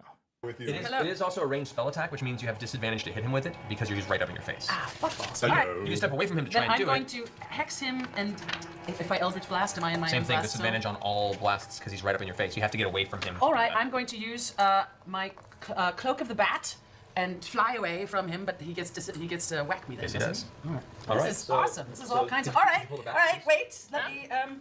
What? Yeah. What? Is that considered an action? Well, it depends on what the ability is. Well, it's just Cloak of the Bat allows me to fly at will.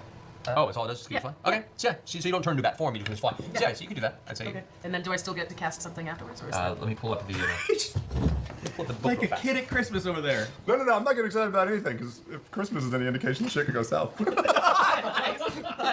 I got a remote control car. I got a Nerf football. I had such a plan that I'm not allowed And to actually, do. all I really want to do is not allowed to do what I wanted. Too bad. Man, and now I want to increase the speed again. So you Holy choose to fly shit. 40 feet. There's not actual action to use it, so you can do that. All right, I'd like- It'll be your movement. I'd like to do that and cast Evard's black tentacles. What? Who's? You'll find out. Are you cast that first and then go? Or? No, I need to get out of there. Before. All right. So Grog, you get a swipe at her? Yeah, I do. Swipe away. Do I get advantage on my recklesses? Yes, because you have. That's amazing. Though technically, he does have reckless attack on, so you could attack him without in place without disadvantage. I forgot about that. So if you wanted to hit him with a spell, your disadvantage is canceled out by the advantage you would have on him because he used reckless attacks. All right, I'm not sure I understand that. It's getting complicated. I'm You getting just roll calculus. once instead of having to roll twice and Twice. take the lower. I just have to roll once. Yeah, because you have disadvantage, but I gave you advantage, so they cancel each So other. just cancel. So it'd be just a regular roll if you wanted to stay where you are. You're still going to cleave my face off the next Right, time. but he won't get a bonus attack on you from leaving. Up to you. Okay. Do you want to take the hit to the face and run away? It's hard to say. I'm going to take the hit to the face. All right, go ahead and make an attack, Grog. Yeah, it was 15 was the second roll. Total So, oh, I'm sorry, so that's 24. That hits. Go to roll damage. And where do you want to fly? I'd like to fly over here. 13. Oh, fuck. 21. Fuck you. 21 points of damage to you. Constitution there. All right. Not yet. And I'd like to cast Evard's black tentacles. Alrighty. Would you like to hear the description? In explicit detail, please. Squirming ebony tentacles fill a 20-foot square on the ground that I can see within range. For the duration, these tentacles turn the ground in the area into difficult terrain when a creature enters or is affected for the first time. So this creature must succeed a dexterity saving throw and take 3... It's not too much damage. Colonel. A creature that starts its turn in the area is already restrained. So basically, you're restrained. I'm restrained, okay. Yeah. So this will be the And- markers for the circle? area. This whole area right here is just filled with dark tentacles. And you can't go anywhere. So it's difficult terrain, which means every 5 feet step you take, it costs 10. I used to download and I used to rip the videos of my lecture because for whatever reason you could download them, but you couldn't, like the player was really shitty online of the lectures. And so I used to download them for the specific reason of speeding up their speed. Yeah. 10 feet of your movement. So my speed is halved. Yep. Okay. Yeah. And can I then... Do I get anything else? Am I all right? That's your action. You could, if you want to use your bonus action to drink a healing potion. That's you could. what I'd like to Go and do that. All right, so you heal 8d4 plus 8. Oh, and she needs to make that Constitution saving throw. Which one? She makes a Constitution saving. That's right, yeah. 6. 6 plus 8, so that's 14. Then roll 2 more. 18 plus 1 plus 5. Okay, so it's 19 plus 8. 27, so 27. You heal 27 hit points. That's the end of your turn. Cash, you're up. You see these black tentacles now. Come join the party. It's like an anime nightmare in here. It's tempting. What's also tempting is my Guardian of Fate that's still over there waiting for me. Yeah, Orville Redenbacher. Yeah, he will protect all. No, I think right now while he is trapped there. Make your con save against the patronage. That is An 8? plus a Can 3. I- So that's a failure. You lose another strength Can I point. use luck? If you have luck, yeah. I do, remember? Then, I yeah, got a feat. That's right. 15. Yeah, never mind. Doesn't happen. Sorry. Run out soon. Down to the nitty-gritty. One like that. He is getting down to the nitty gritty. He can't move now, which is. Let you know if unless he makes a save. Oh well, that's disappointing. With the way he's rolling tonight, I'm guessing. I feel that, Torben. If something has no subtitles or bad subtitles, I will almost never speed it up.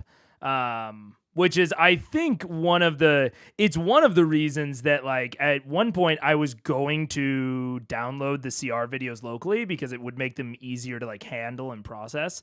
But it made the captions way harder. And the captions are just way too valuable. They make the speed up possible. Because, I mean, just like Daniel was talking about, like, he used the captions so much. I use the captions a lot when it's, like, while it's sped up.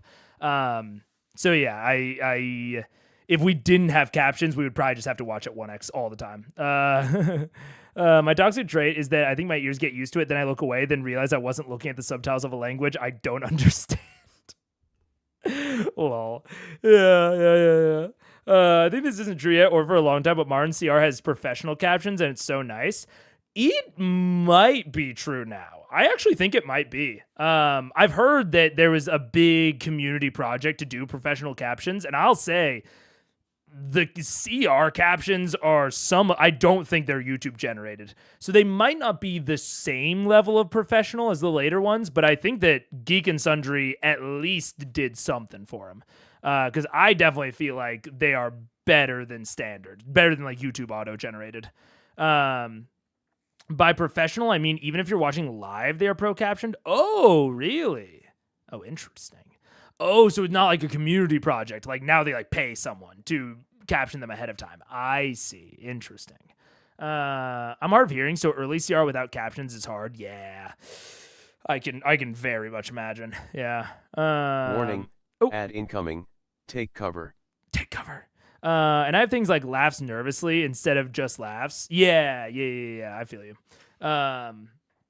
Okay, we've got 45 minutes. Oh, wow, we are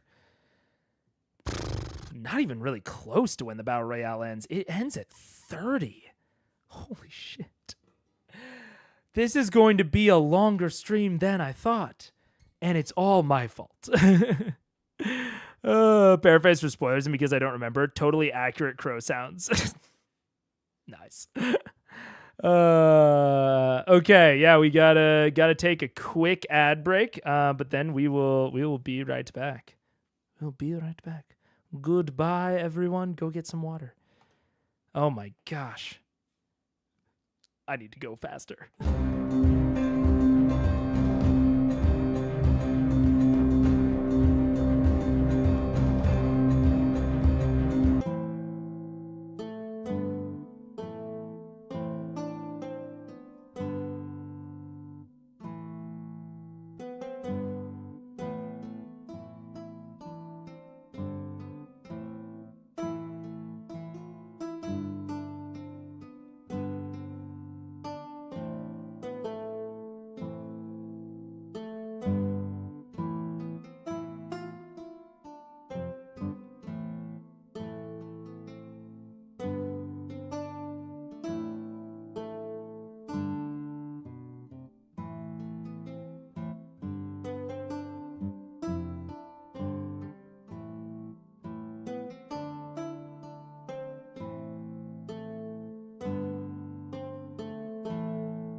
What's up? Hello. Put yourself on 1.5. I tried 1.5 earlier. They were talking too fast. I guess I'll try it again, and we'll just see. I'll just have to pay more attention to the captions. But they're talking fast. Them being actually live hasn't been a real benefit to anyone since like episode 10 because they can't really react to chat. I've thought about that a lot, of like them being actually live. And honestly, before I understood, because there was not really a way to have like a live-esque experience. But I know that they started like restreaming it for other times, and now YouTube has the premiere feature where you can post a long video, and like the first like viewing of it has a live chat room where like people can, you know, talk during the video.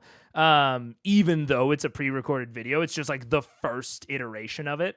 So especially since YouTube premiering, I don't see a huge value add to something like Critical Role being live. Oh, put yourself on 1.5? I don't know about that. I don't know. I don't know if I fully agree with that without spoiling. There were a few times where chat influenced the games by the player looking at it in a non-positive way. I think we're saying the same thing, Pharaoh. I'm saying I don't think that there's like a benefit to them being live. Are you saying that there was never any benefit? Cause yeah, I'm in a positive way. Oh, I see.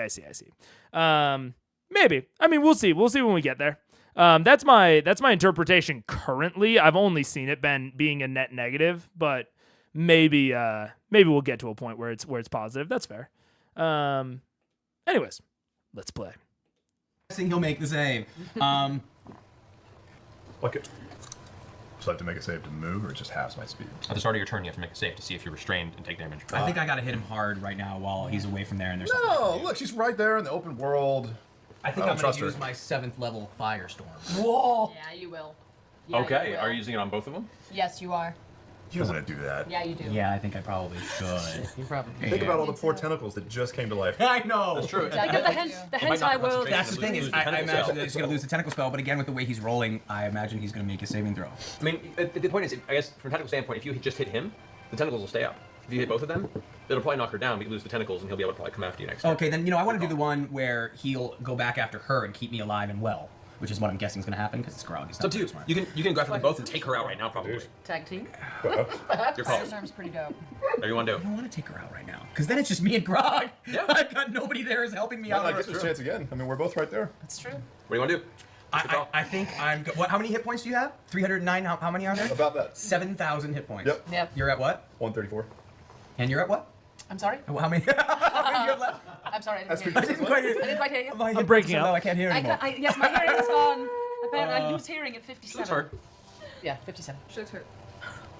No, you know what? One thing at a time. I'm just gonna go for Grog right now, and I want to make sure she holds her concentration on the tentacles. Okay. So. I expect All right. more. So let's go ahead and You're still gonna be like, oh my god, it's the biggest hit I've taken all night. I'm down to 120. There you go. Yeah. Right? yeah, as you are currently dealing with all these dark arcane tentacles that are sprouting out of all the stones around the ground, Grog. a beam of light seems to descend from the sky for a second as it turns to a dark red crimson and bursts around you in a giant inferno of searing divine fire. Just a mushroom cloud out of nowhere. Hey, how you doing? This is also something interesting to point out. I was just thinking to myself, I was like, man, Matt is on his phone so much more than normal. And I was like, well, I don't think he's like fucking texting. I think he's looking shit up. And that is especially like, if you're going to run like a PvP battle royale like this, that I am assuming that you are probably doing it independent of your campaign. Otherwise, the players would be on the same side. So if you want them to be on opposite sides, even honestly, if they're using their same characters, like in this, they're going to be against each other. I think you should probably just use different characters. And this is another reason to, I think, put them lower level. He doesn't have his usual setup with DM screen. Maybe. I was thinking it was more because Zara and Kashaw are there. And I think he is a little bit more concerned about getting it right because it's in a PvP environment.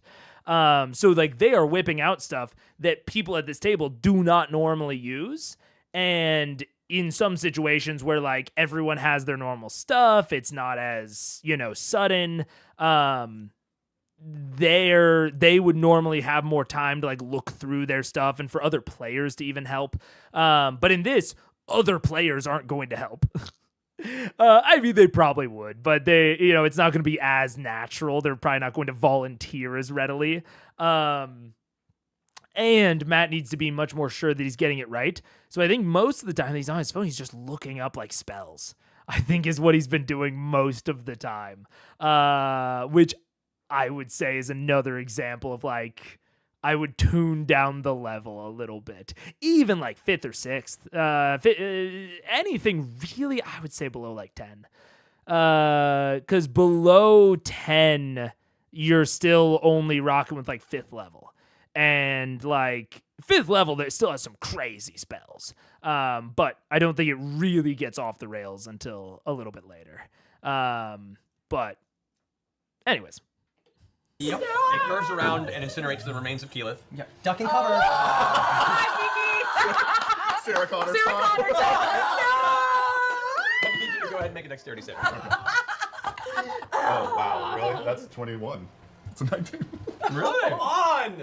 Dexterity saving, right? Yeah. What do? All right. So you take half damage from that. Damn you. Go ahead and roll 7d10 fire damage. Ooh, here, have all these. 7d10? Yeah. Firestorm's dope.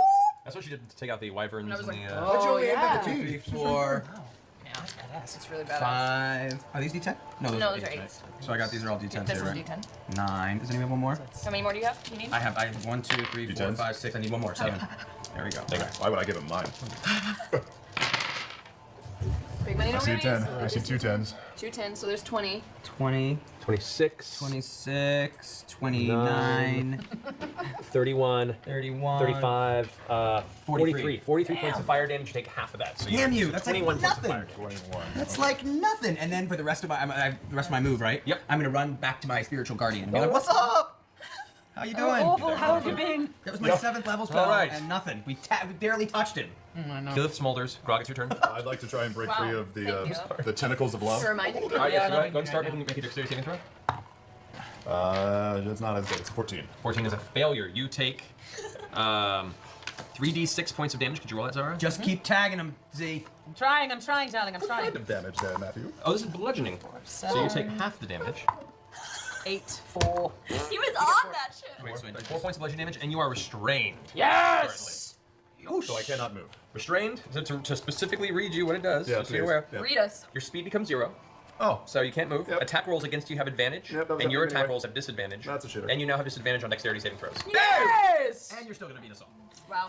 I don't know. That's not a good thing. So Grog, what are you doing? I'm turning towards the black tentacle dealer, right? And I'm giving her the bird. Okay. No. I would like to take the javelin of lightning and throw it at Zara? Yeah. Okay. Let me see the card. Alrighty, so let's see. Yeah, you don't have to roll. Let me see the card, just fucking rips it up and is like, no more magic items for you. You don't get any more. You already have Craven Edge. For it, just each creature in the line, it turns as you see Grog through the tentacles turn around and throw something towards you. All of a sudden, it sparks with electrical energy and streaks towards you like a bolt of lightning horizontally. I need you to go ahead and make a dexterity saving throw, Zara. 12. That's a success. So you take half damage. So roll 4d6 lightning damage, Grog. 8. So you take 4 points of lightning damage as the javelin streaks past you and skids across the stonework behind, sending a few sparks and then falls to the ground. Its energy used. Spent. All right. Ends your turn, Grog. Zara, you're up. Come on, Z. Right, so I've still got Witch Bolt on him. Yes? Is that what I used last time? I did. No, you took Hard Black Oh, I used the Red Black Tentacles. Okay, which is technically a concentration. Correct. It is. So I shall use. Is Eldritch Blast? Can I do a combo of Eldritch and Agonizing again? Is my cantrip and invocation, or is that considered concentration? Well, let me see. Agonizing Blast isn't a cantrip. It's a. I mean, it's obviously, or not obviously, but you know.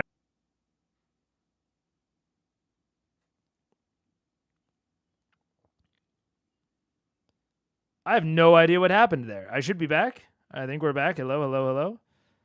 Yeah. We just had a blip. I don't know what it was.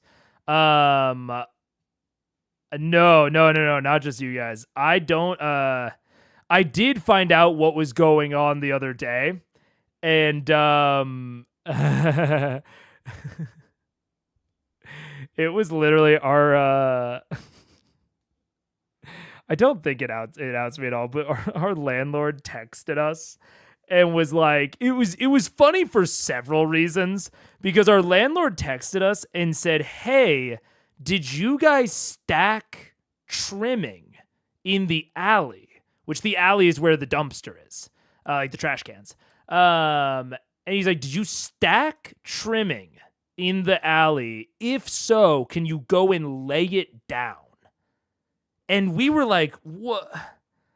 And what I mean by trimming is like baseboard trimming, like that stuff down there. That's like the transition zone between the wall and the floor. That's what was stacked up. And I was like, "Landlord, we don't own this apartment. Do you think that we put in new trimming? Do you think we're like redoing the kitchen? Like, what the fuck are you talking about, dude?" But I realized, or at least our theory, given other context that might be a little bit more doxy, but given other context, I am pretty sure what was happening is that the pieces of trimming, which are like a story tall, they're like, I don't know how much a floor is of like a house in the Europe, but it's about like a floor, like floor to ceiling. I think what was happening is someone set them up in the alley, and our like power and internet cables are just like strung along the side of the building, and I think that they were falling down and causing. And that's what caused the power outage yesterday, and then is potentially still causing the internet issues today. I'm like 70% confident. So it's just so fucking weird, dude. It's just and it's like, I don't know who the trimming is. Clearly my landlord doesn't know who has it, but he doesn't live here. I've never met the dude. He lives somewhere else. And so I know that he didn't like experience it. So it means that one of the other people who live in the building, which there's only one other landlord, all of the other places in our building are owned. And it's like, so one of the other owners must have contacted him and asked him about the trimming. Again, thinking that like we're doing a reno project. Like, I have no idea what the fuck they were talking about. It's so weird. In every place I've rented, you'd be in violation of your leash if you had. Dude.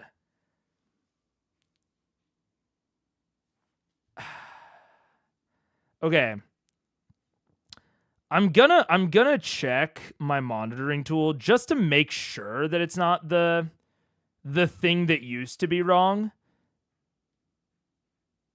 But if this keeps happening, I'm gonna have to fucking call my landlord, or not even probably call the landlord. I think I know who stacked the trim there, but they're cool, and I didn't want to rat on them.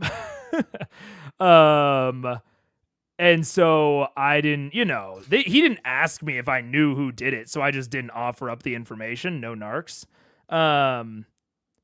But Is it? Yeah, I don't think. Yeah, the other device interference isn't spiking.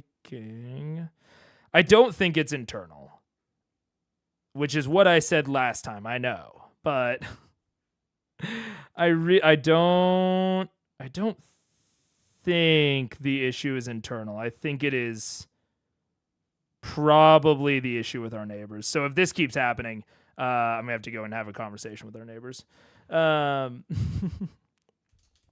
Yeah, the curse exists in filler episodes too. It exists everywhere, dude.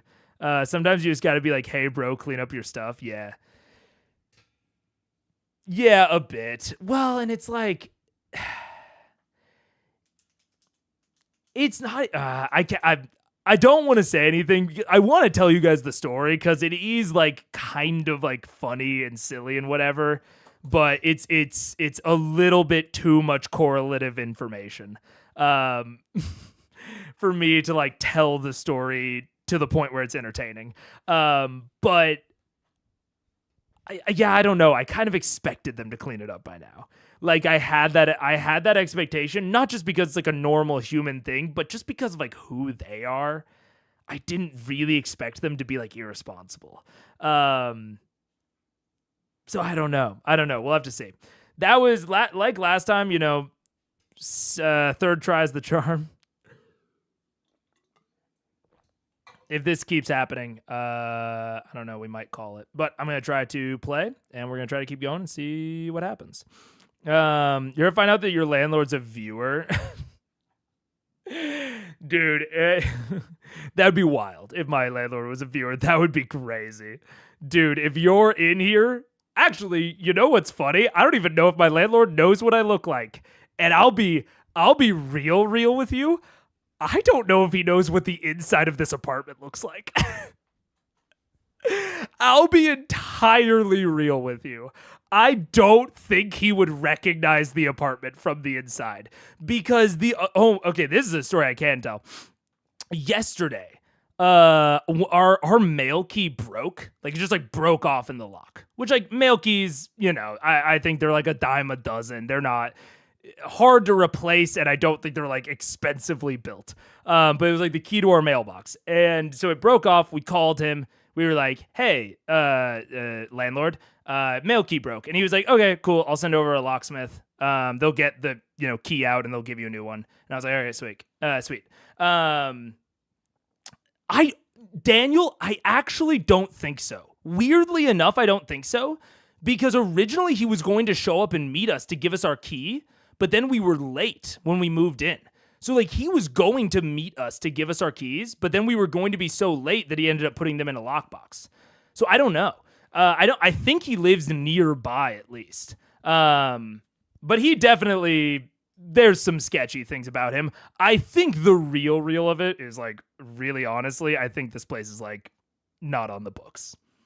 If I had to be real about what I think is going on, because like I pay him rent through PayPal as personal expenses, and it's like, but anyways, it's cheap for this area, so I'm willing to take the shadiness. And like I said, looking charm. Look, he also, like I said, he doesn't fucking know what the place looked like. So we can say that anything we did to it was prior damage. You're gonna get your organs harvested? No, it's a great area. That's why I'm willing to put up with it. It's an amazing area, so I'm willing to put up with a little bit of sketchiness because it's really cheap for the area. You're literally at the start of several horror movies. Well, the fun fact also is that I replaced our front door lock. So he couldn't get in if he tried. Do you still have those light bulbs that got hacked? Yeah, no, I got rid of those shit. It's not like he can sue you for damages, I guess. Yeah, exactly. He's in the walls. No. So this is why I don't think he's ever. I think he is probably like a TikTok hustle bro who bought a bunch of properties and is trying to do tax fraud. I think that is just the real of it. I think he is just trying to do fraud. And like, if he's willing to give it to me for cheap, I don't know what he's doing. Legally speaking, lawyer. So whatever. So a bard, yeah, exactly. But no, so this mail key, right? So the mail key snaps off, and we're like, so he calls locksmith out. Locksmith gives us a new key, same day. Great. And then the other thing is that this key to the mailbox also opened a storage closet that was ours, that we used, that we put a bunch of our shit in. And the new one didn't open it. And so I text him, and we've texted about this closet before because one of the other tenants tried to say that it was theirs, but it's actually ours. And so me and him have talked about this closet before. And so I was like, hey, man, the closet in the hallway, that was opened with the mail key. New mail key doesn't work anymore. And so he was like, what closet? And I go, the one outside of our place, the one that we talked about before. And he was like, I don't know what you're talking about. Can you send me a picture? And then I sent him a picture of the closet that had our door in it, like our unit's door in the photo. And he literally goes, he was like, is that your unit? Or is that like this other unit? And I'm like, he doesn't even know what the outside of the unit looks like. Dude.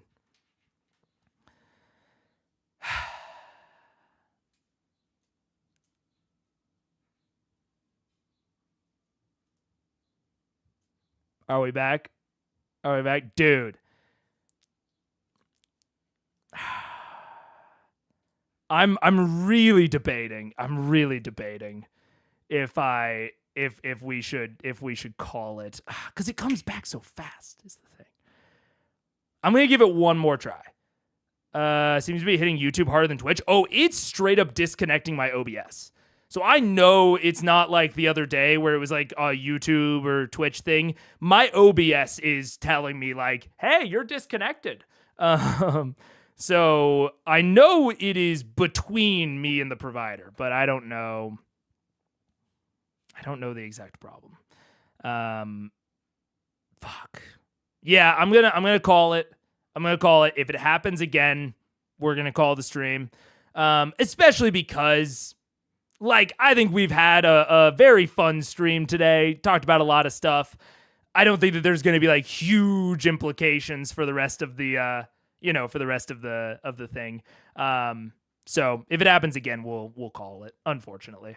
But I'm having fun. I'm having fun in the meantime, though. I want to fix it.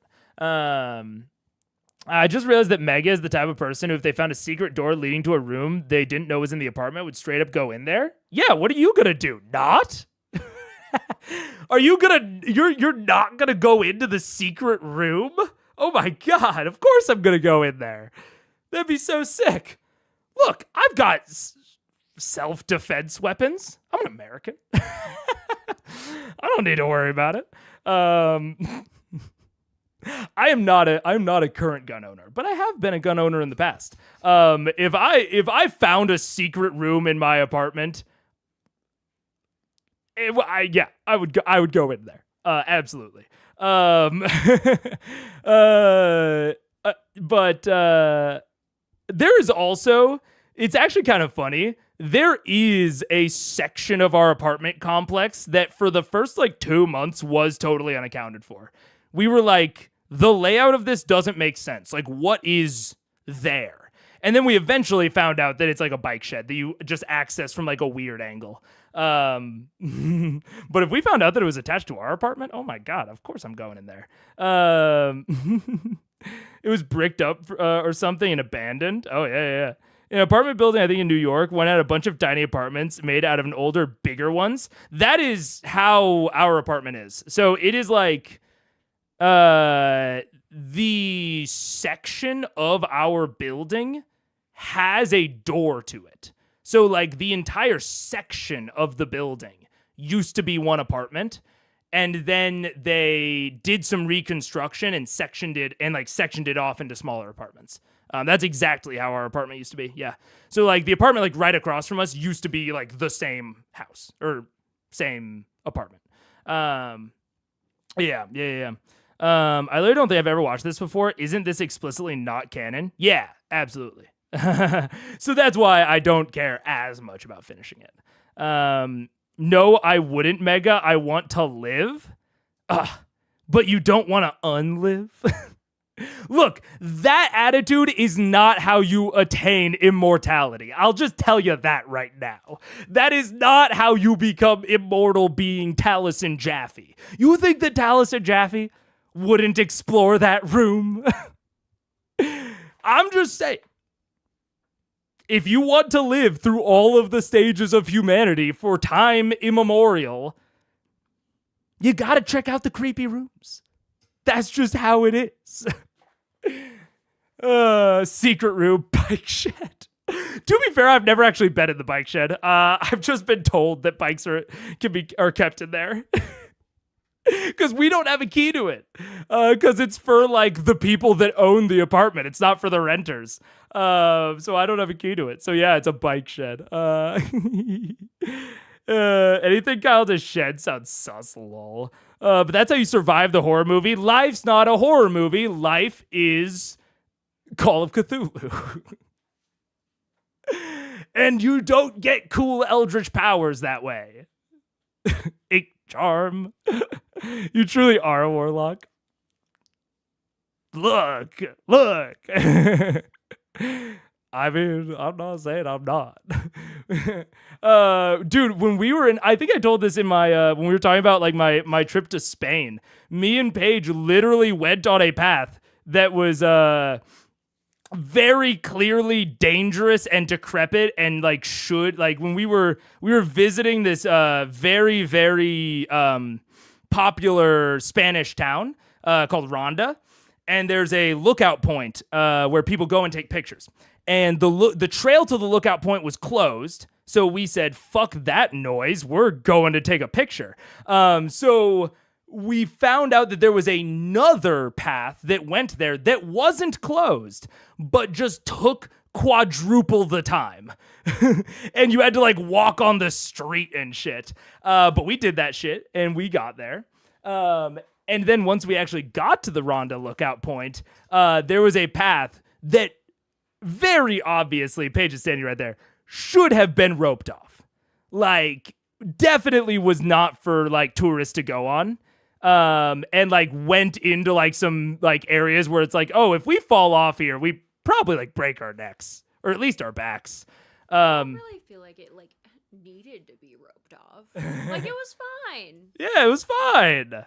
Exactly. See, she gets it. If there was, okay, Paige, let me put this to you. There was a definite path. It's not like we just like took a random Paige, thing through the woods. Let me put this to you. If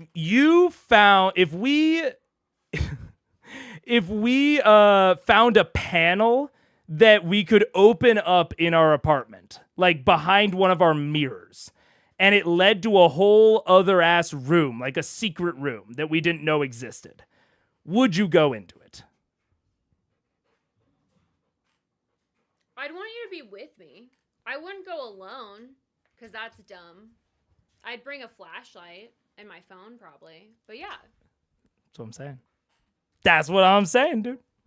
They were all like, no, that's how you die in the horror movie. It's in your apartment. The fuck? Like, if there's someone living in there, we need to fucking know that. That's in our apartment. That's true. You could even argue that it's less safe. It's less safe. That's what you could, that's what you could argue. That's what I'm arguing.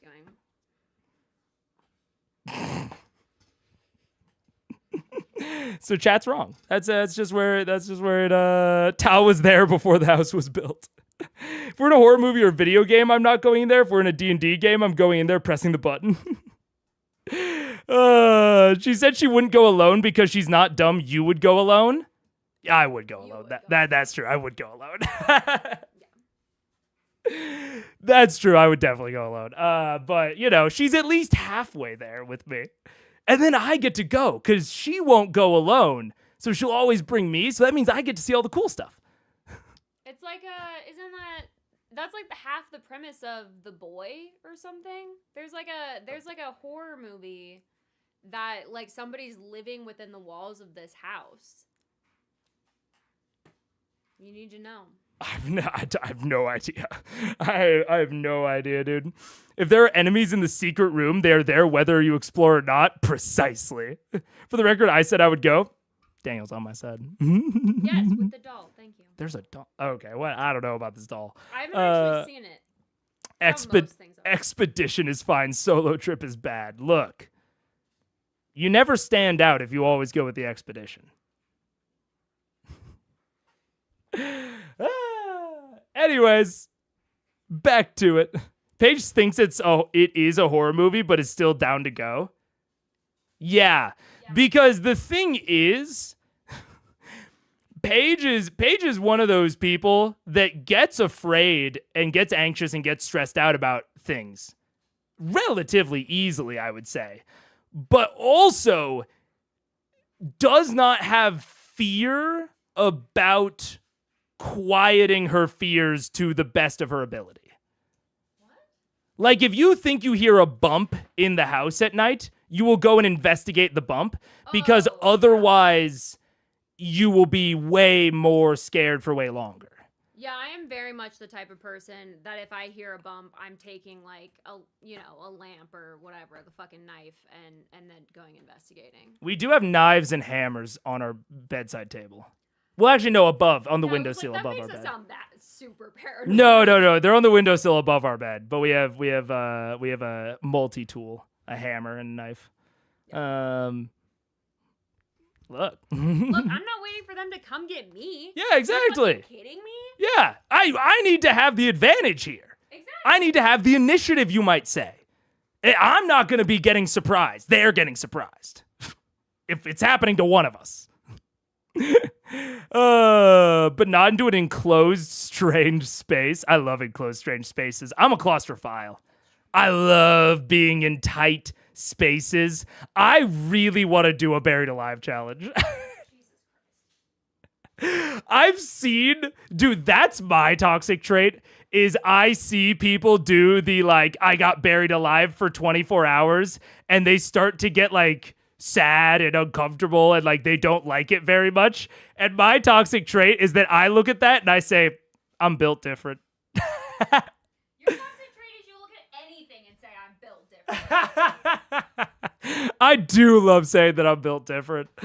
We will constantly watch Survivor or literally anything, and he's like, yeah, I could do that. I could do that. I could do that. They're like, it's like raining on Survivor. They're like, oh, I'm cold. And I'm like, I wouldn't say that. I'd be cold, but I wouldn't let them know. Because I'm just built like that. They're like crying and stuff because it's a very hard situation. And my toxic trait is that I'm like, wouldn't be hard for me. That is maybe my most toxic trait. I've never heard the word claustrophile before. I like it. Oh, I sleep every night with a weighted blanket. I love being enclosed and restricted. Ooh, pushing against the boundaries of something holding me in is a very satisfying feeling to me.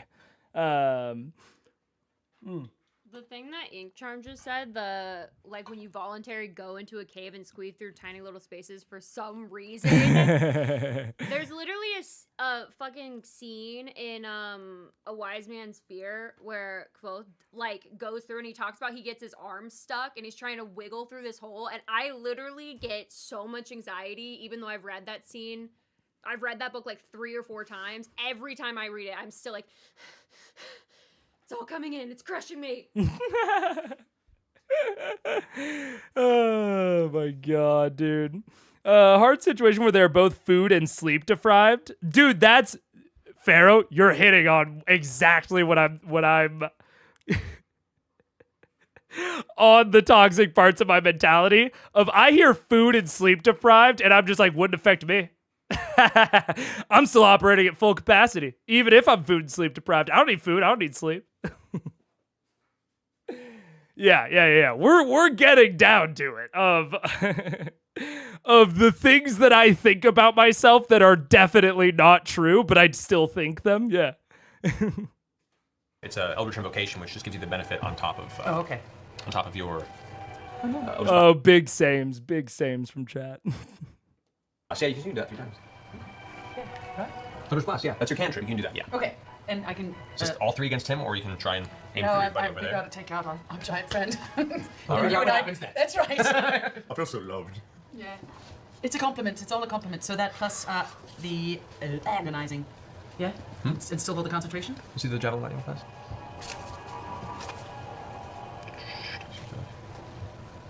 Yeah, I don't know what you guys are talking about. You guys are really weird. And because it is 4 damage, go ahead and roll Constitution save to maintain concentration on your tentacles. 10? It's a 7 plus 10. 10's enough to keep it. Yeah. Yes. So the tentacles stay. Look, Paige is the best. I get it. You don't have to. I'm Team Paige as well most of the time. That's why I married her, because I'm Team Paige too. So it doesn't hurt me. I get it. Thank you for the reminder, guys. Thank you. All right, so you're doing all 3 against Grog? Yes. All right, roll with advantage on each roll because it was reckless attack. Yes. So, Oh, So yeah. It's so 1d10 plus 7. So go ahead and roll that twice. Oh, that's it. A 9. Roll again. 6. That's also A 9. 9. All right, so that's what's your AC? 19. 19. It does hit you because you have plus 12 on that attack roll. So roll for the second one. So that's 1 hit. 11. And roll again. 8. That hits again. Roll for the third one. 14. Roll again. See if it's great. 20. 20. Oh, plus 20! Natural 20. 2 hits and a crit. All right, so go ahead and roll. Roll that. So that's 1 plus 7, so it's 8 points of damage. Bludgeoning? But what's the plus 11? Do I get my attack bonus? No, it's force damage. Force damage. Just to hit, not damage. Oh, It's plus 7 to that. So So these are full damage. yeah. Yeah. Okay. So that's 8 points of damage. Yep. Second one, I can't read it. 5. 5 plus 7 is 12 points. Okay. And then this is the crit. 4. So it's 8 plus that's 15. So 35. Correct. Okay. Did we get you on Can I use my stone's endurance to limit that damage? From the last one, you can, totally. Just got an answer for everything, don't you? No? Shut up. So that's for 14. Okay. No, 15. 15. So the last hit, the crit hit does nothing. Okay, great. So 20 total. So 20 total, yeah. So as you hit it, with the final hit, it slams into him and he just kind of puts his chest out, pumps it, and takes the blast, and it just seems to disperse across his muscled form. Oh, it You know looks it's- so good going into. Still pretty good. Yeah, I You know. actually burned off the baby oil on these pecs. That's what that smell is. All right. Let's see if we can just keep hitting them. I mean, Yes. look, guys, share and share alike. Just to be fair, I am going to move a little closer to him, Yeah, come closer. Come closer. and I'm going to. Don't So let's go stand here. Leave so. that guardian alone. Just leave him. He doesn't need to come. He can't come. He'd like to, but he can't. Oh, it just stays there. Yeah, he just hangs out there. Is he just? He's just watching. He's eating popcorn the whole one time. Is he spot just for enjoying 8 the hours, flight? yeah. Oh, But he looks awesome. A guard man? He is. He's That's guarding me great. just in case. That's fun. He's a place to run back to if I need it. Right. I'm gonna do another level 5 flame strike. Hell yeah. No level 5 flame strike? Yeah, because I can do 2 level 5s, right? Yeah, you can. Yep, so it's better than raising the dead. Which doesn't seem apropos at this moment. I would have raised you, but your she's ashes gone. blew away. Yeah, thanks. My bad. That's amazing. Matt had to go into detail. How do you think on it. everything's going, Caleb? Oh, you're Yeah. just. A finger of death. All right. You would have been my zombie. So against 2. That's true. Against 2. All right, make a dexterity saving throw with disadvantage. Because you are restrained. Oh, man. Yeah. That would be really fun. That would have been awesome. Oh, natural 20, 14, 16. 16, not enough. It's a fail save. Do 8d6 damage against Where Grog. are Go the for it. D6s now? It's the regular These are die. the regular die. Shit. 8. As you're being held back with the tentacles, all of a sudden you see another streak of divine energy come from the ground as Oh, flames damn it. erupt from beneath you. Your vision becomes nothing but fire. There's a guy! I have 7 here. Here we go. Come on, come on. Oh, I don't know. I just turned up the speed because I realized I did not do a very good job of not pausing and talking as much. Oh, yeah. Low rolls. 9, What happened? 10, 11, 12, One good. uh, Great. 15, 21, You and need then one one more. more. Come on, come on, come on, come on. One. Yes. 26. So 26 points of fire damage. Could I now use? Oh no, I already moved. Can I now? When can I? Do I need to drink my potion? Do I need to be able to move? It's a bonus action. Out of my games. Don't worry about that. So can I drink my potion then? Is that okay? I'd like to drink my potion, sir. So here's 1, 2. What do I need? It's 8d4 plus 8. Is that right? Roll another. Don't forget to have your danger sensibility. What's the radius on Roll another dexterity saving throw, just to be safe. Oh the shit! plane. Advantage on dex saving throws. Against things you can see, like spells and traps. See if you have That's a good question. It is. It's a 9. Nah, you just. What's the radius of damage? All right. I never remember. 10 feet. Remember that. 10 feet. All right. Yeah, no, you're fine. Yeah. So I can drink my potion. Sure. 8d4 plus 8. So you're next spell. So know what you're gonna do. 2, 3, 6. So 9. Shitty 13, 14. Awful 8. rolls.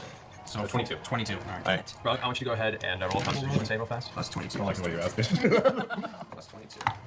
Oh, That's 61. 11. As the flames subside, you take a moment to take in the damage you've taken. There's a familiar smell. A smell you've smelled once before when Trinket ran across a series of lightning traps. The smell of burnt hair, and as you reach up, you find your chin clean. No, I took Grog's beard. Even if I won this day. Sepulchre with Craven. Yes, Cash out a cleric takes Grog's beard. I want to see that fan out real fast. Is that the end of your turn, Cash? That is the end of my turn, sir, because I already moved out here, so I can't move. All right, Grog, you're up. Do I have to break free of the tentacles, right? Yeah, top of the turn, I need you to go ahead and try and break free of the tentacles if you don't mind. Son of a fuck! Wait, I have advantage on it's on dex, right? No, you're hexed. You're restrained. Don't You are restrained currently. Well, I think the effect, hold on, let me double check real fast, make sure that we have a specific series. We haven't used this spell. Wiener schnitzel. Now I'm hungry. No, I want you to have dogs. Now I want to Pass it Now on. I'd like hot dogs and popcorn. Okay, so you take another 3d6 bludgeoning damage because you started your turn restraining the tentacles, so do another I'm 3d6. gonna run out of spells. These D6, right? Oh, that's better. 10. All right. 10, 11. So you take 5. Say 5 points of damage. Run it down. And you have to use an action to make a check to try and break free of it. An action. Yeah, well, please. yeah, I would love to do that. All right, just go ahead and make a strength or dexterity check, your choice. Oh, I'll do. Well, I have advantage on both of those because I'm raging and I have danger, so I'll try. Oh, 19. That's good. What am I talking about? Strength. Thank you. Yeah, 26. 26. All right, strength. Not saving throw, check. Oh, sorry. That's still enough. You break free of the tentacles. Okay. You break free using your action. You still have your bonus action in your move, though it is you can't move quite as far. Which way are you going? You got 2 targets right now. I know. I'm gonna go towards Zara. All right, 10, 20, 30, 35, 40, 45. You can just get up to her with your barbarian speed. And what do I have left? You have your bonus action still. Just my bonus action. Just my bonus action. I'll take my potion. My superior potion, because I can't attack anybody. Can I grapple or anything like that? You can attack with your bonus action. I can? It's your frenzied rage, remember? Up to you. Awesome. Yes, let's do that. Let's attack her. All right. Go for it. Is it reckless attack? Yes. All right. 26. 26 hits. Go and roll damage. You piece of 8. 13.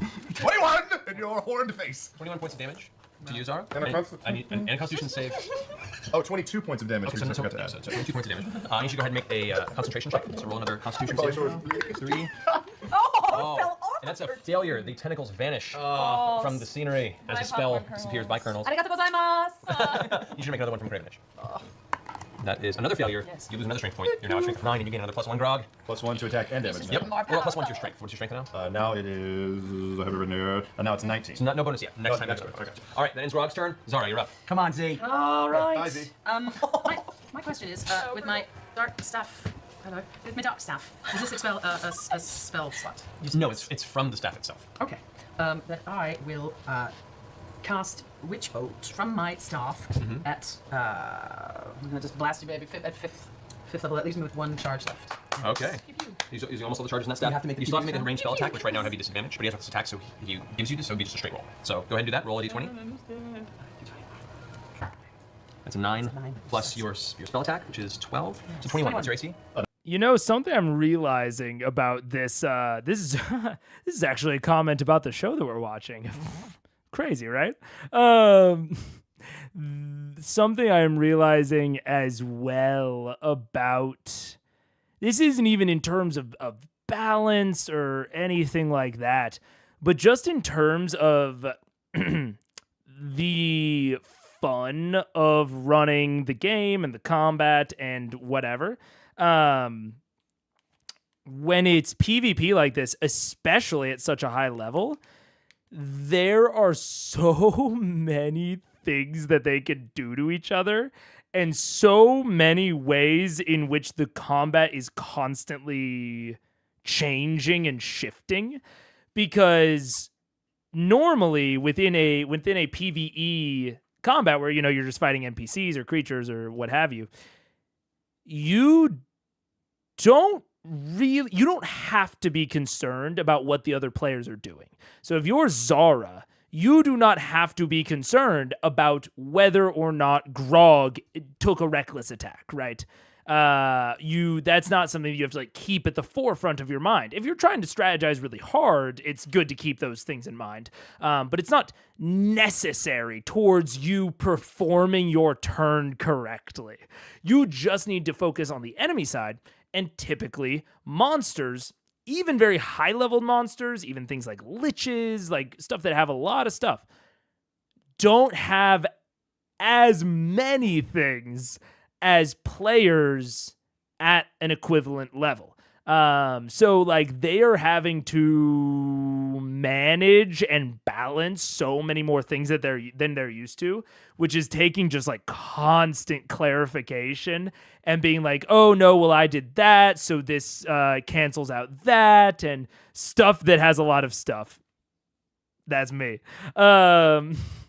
They have to be constantly comparing these effects that they're doing on their turns and remembering, that will proc a concentration check, or this will do that, or that'll do this. And again, not bad inherently, not really a commentary on the balance of it, but just in terms of it already slowing down D&D combat, which is also notoriously slow. It has the effect of slowing that down even more. Because even in a game where, say, you are, fighting NPCs and they're using player stat blocks for some reason at this high of level, you're normally, I think, in that sort of situation, not fighting as many combatants as are on your side. But with this, they're alone, so they have to manage all of their own shit. There's no line of battle that they can fall back to, and there's no off turns where they don't have to pay attention, because even if you're in an even combat, 4-player party, 4-player stat sheet NPC party, on your team's off turns, you don't have to pay as much attention. You only have to pay attention on your own turns and the other team's turns. But in this one, you have to be thinking about what you're going to do next, and you have to be paying attention so that you know what they're applying to you. So it's just a lot. It's very, and this is kind of true regardless of, if you do all the side objectives and whatever that we talked about earlier.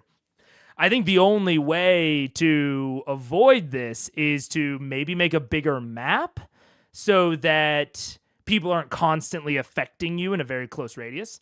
Have a bigger map, lower levels, again, so that there's just less stuff that you can do to each other.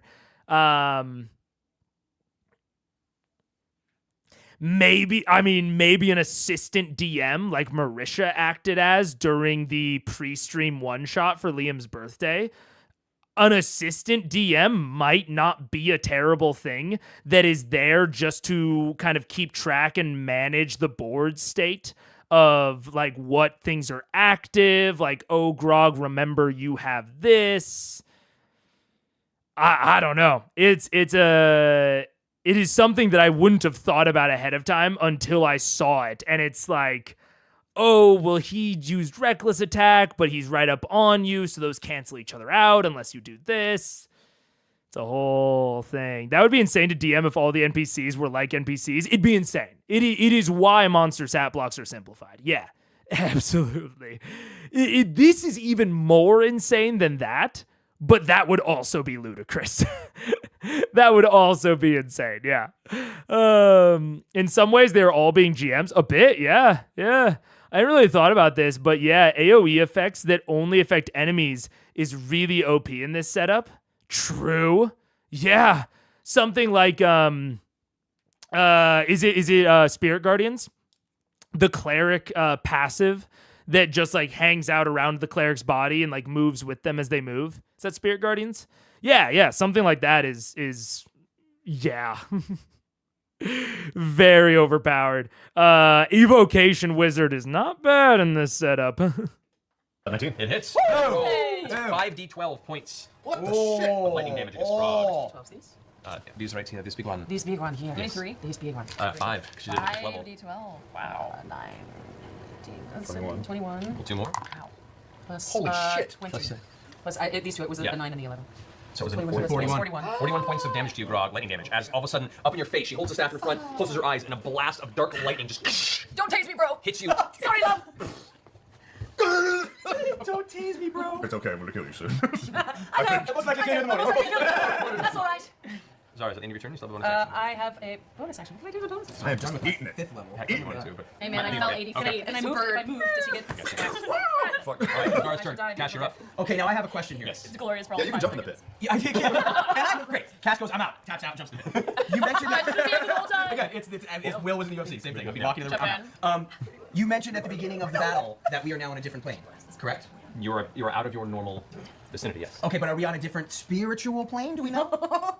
I have a question. Okay. You also know that you can cast lower level spells at a higher level if you want. I know, but my question is, I have a wonderful banishment spell. Yeah. Which is, if we're from a different plane, then I can banish him, and if I can hold the spell for up to a minute, he can't come back. That's true, yeah. So can I just banish him from the battle? What's the range on it? 60 feet, but I haven't moved yet. Yeah, if he fails his save, you can banish him for a period of time to another plane. But if we're not, that's the thing is, according to the spell, if we're not from this plane, he can't come back. It's not just a period of time. He doesn't return. Oh, like you're gonna banish him. Oh my god, do this. Send him to the Bizarro battle. world. Well, because originally we started, you said we look up, we're in a place we didn't know we're in. It seemed like we were in a different plane. So if we're in a different plane, There's if a I send him sky, back, there's an eagle, there's clouds. Technically, it would be I'm the same floating plane. islands. It's just in a different timeline. You're not. okay, so then he can return. He can return. Damn. Yeah. That didn't sound And good. if you were fighting like the hells, then yeah, I would send him back to the Primateer plane, and he just has to sit there. Okay, Can we so then be that fighting doesn't make the any hells? Can we sense just then. decide It what takes we're him out of the fight for a while. That's your call. Yeah, take me out a bit. You two are talking about. No, because we want to kill you, sir. What are you doing, Cash? I am going to. I don't have a flame strike left. That's my problem. Is I'm running. Dude, that would be a crazy strat of if this was on a different plane to just like look at Zara and be like, hey, he's our biggest threat. Do you want to just not fight for a while? Like, I'll banish him. We just sit down and have a cup of tea to confirm that he stays gone. and then we duke it out afterwards. That's a strat, dude. I have spells. I am. Low to 6th level, you could flame strike both of them if you have on that. Oh, I do have a 6th level. Which would do more damage. It's your call. But then she's gonna die too. I have resistance to it. Then that's what I'm gonna do. I'm gonna use a 6th level, and I'll do a 6th level flame strike. I know that. I was just shooting it out there. It's like, okay, No, it's a good idea. I want to banish him. I want him to be nice and just go away for a while, but he won't. So No. let's drop a huge thing of fire right on his Dropping face. the deuce of fire. Yeah, right on his face. deuce. So we're gonna do a 6th level flame strike right now. All right. Fiery 6th level flame strike. So that's Fire. Yeah, I think you're right, Dale Grace. It's also it is it's very oh fuck. I had something that I was thinking about, but I can't remember it. I had a thing to say about this whole situation. Oh, that was a good example of a PC having a plan. Like, because we've talked about this a few times before. Sometimes PCs don't want to share their plans. They want to understand the situation well enough to be able to execute on their plan without telling anyone, so that it's surprising and whoa, so cool, so fun. And I think that honestly, the way that it just went is a very reasonable situation of how to handle it, because that was a situation where Cash was trying to do that. Like, he was like he was asking questions, very clearly fishing for information for a specific strat. So as the DM, you kind of like try to figure out what he's saying. Is like, what are you saying? And then if ultimately you can't figure it out, or you don't quite know what he's asking or why he's asking it, then you just ultimately, either as the DM, you ultimately say, like, what are you trying to do here? Or as the player, which I think was what happened here with Wilfred L. Wilfred L. ultimately was just like, I have an idea. and he explains it. And, like, I think that is a very reasonable way to go about it. because like I've said before, I have a lot of empathy, a lot of understanding for why players want to keep those plans secret and have a fun, surprising moment. So, like, I think it's fine to do that as the default, but I would be open as a player and as a DM to, if you can't come to an understanding in like Warning, ad incoming, take cover. Take shelter now. If you can't come to an understanding within like 1 to 2 sentences, just be like, hey, what are you planning? Because that sort of conversation can drag on, especially if the player doesn't want to reveal their plan. So I think it's fine to, like, again, by default, not want to reveal it. But if you can't quite like get there without revealing it, then be okay to do it within like 1 to 2, 2 to 3 sentences. Ad starts in 30 seconds. I've been so burned by a DM keeping secrets and players keeping secrets. I feel like there's so much downside to it. I agree. I do not disagree. I have been burned by it as well. But it's also one of those things that I think is hard to totally get rid of. And especially in terms of like giving actionable advice. I think really trying to onboard as from DM or player perspective of like, if someone is doing that, whether it's you or one of your players, being like that being okay. Cause I think it's a, again, I understand that it's, a default kind of thing that people want to do. But if it doesn't go, if it doesn't resolve very quickly, like reveal the secret. Like it has to either be very fluid or you have to get rid of the secret. Because if the secret is not fluid in that case, and even like, secret's maybe even a large word, but even if like the plan and your planning doesn't immediately coalesce, you need to reveal it and figure something out together. But anyways, ad is starting. We'll talk more about this when I get back because I started very close to the ad time. So we're going to go for an ad real quick, and then I will be back and we can talk about this.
What up? What up? Oh, we still got 20 seconds left. Hello, hello, hello.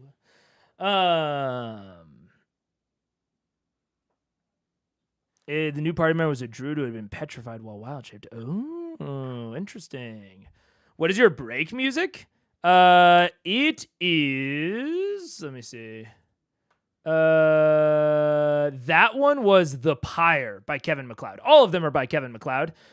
These ones are from the album Medieval-esque. Yeah. I'd say at this point, unless it's a mistake, every song I play on stream now is by Kevin MacLeod. And you can find all of them on incompetech.com, which let me... Yeah,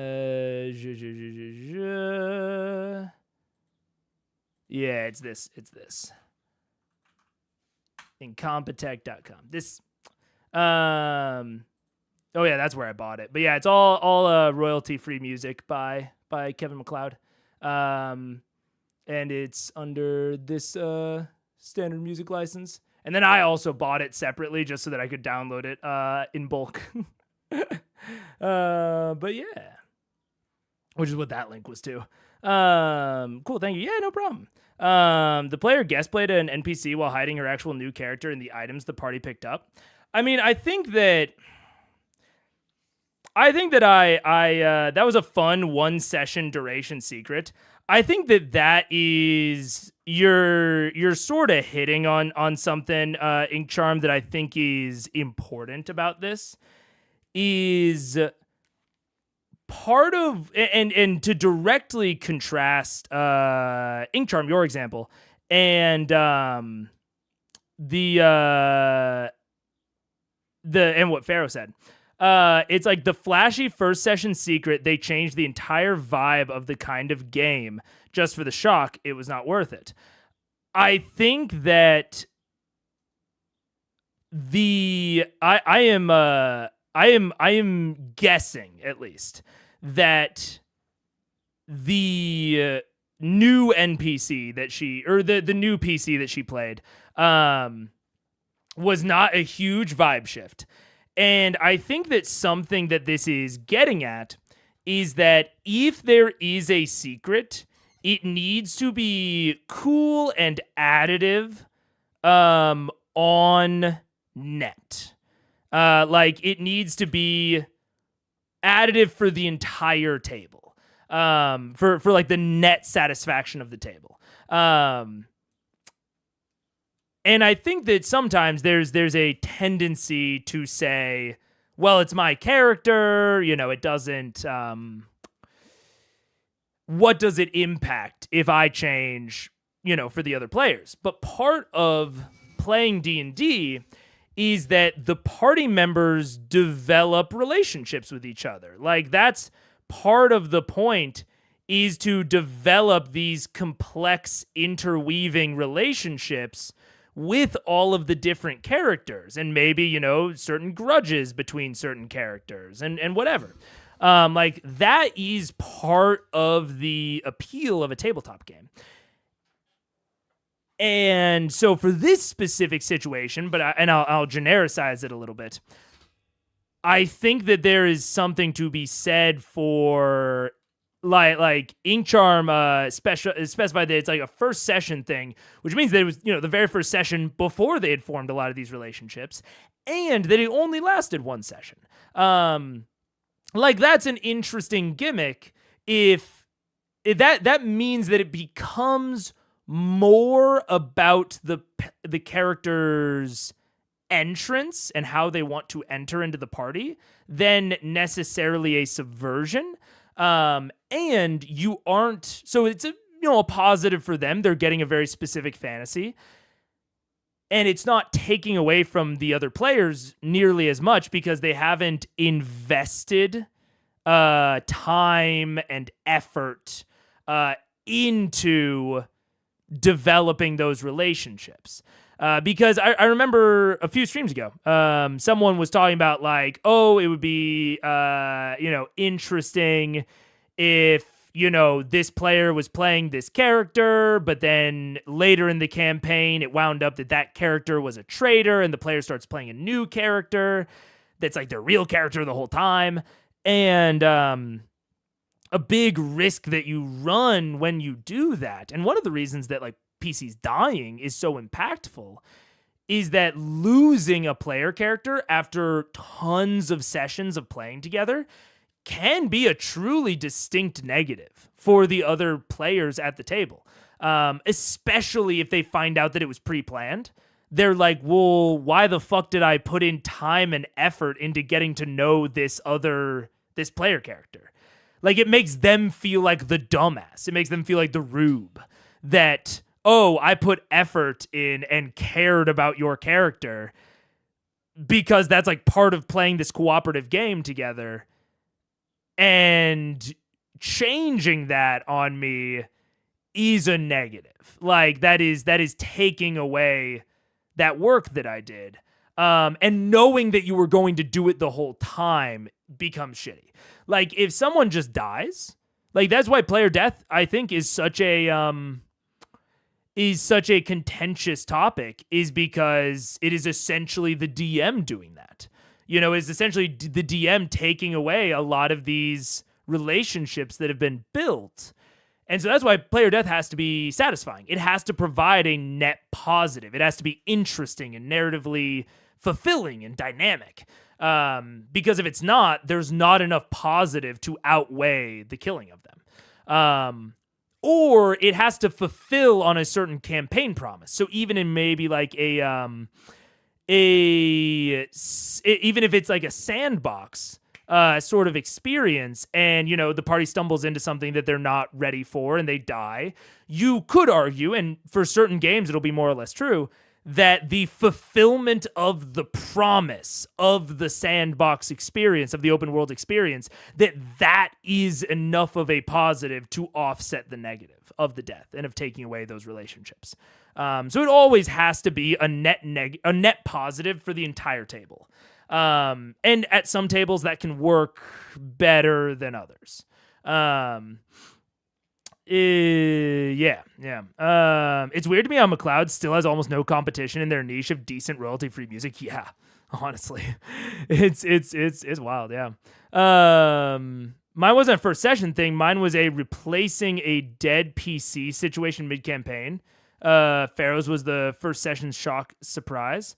Replacing dead PC. Maybe I don't understand well enough. I think I might have. I would maybe have to dig in to understand better. But still, I stand by what I was saying. When I was playing with new players, no secrets is when I'm playing with no secrets is a hard rule. My table is very generally low secret in general, even with very experienced players. I find that for me and my players, it is rarely a net positive. So that's why I'm even hard on whispers. Because those are like a form of secrets from other players. But I think that you have to test and discuss and analyze with your players to see how much it will be a positive or a negative, and it can change by campaign.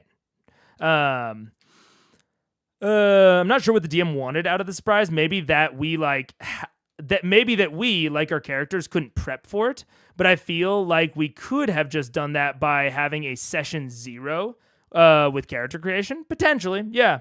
I mean, and I think that is something that I find important, is to, discuss with your players, like what you were hoping to get out of it and if you accomplished it, because it's going to be different table by table. If you have table rapport, the rules can be bent. Yeah, absolutely. Are you hard on the idea of a guest being a traitor? I've been a guest traitor in a game before. Not a lot of history to feel like a rube over. I think that's the big point. Is you're going to want to have some intended positives. So you being a traitor, right, in that game had some sort of interesting positive effect. We hope. We hope that it wasn't just for you and the DM to have fun together. But it had some sort of positive effect on the scales of D&D justice. It had some sort of positive effect, and you just want to make sure that positive effect outweighs all the negatives.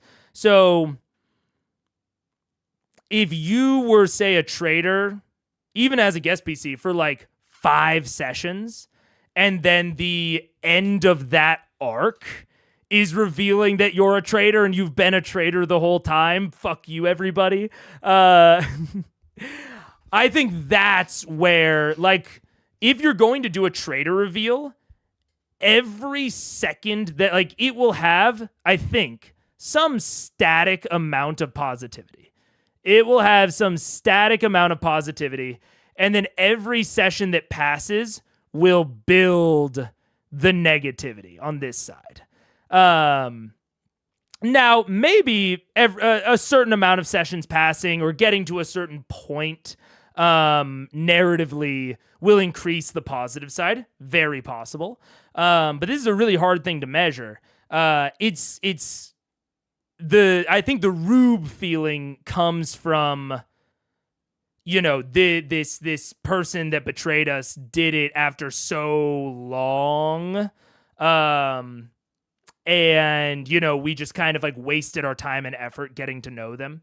I think that's where that can come from. So I agree with you when you say not a lot of history to feel like a rube over. That's important because that history is what can define how negative it feels. I think some topics got mixed together here. My sample wasn't a PC being killed as a shock factor to be replaced. They just died mid-campaign because shit happens. We did a quirky fake out on which character replaces them. Oh, no. Okay, I think I did understand then. My and maybe I think I understood originally. But it was my point was that you the fake out happened over the course of one session.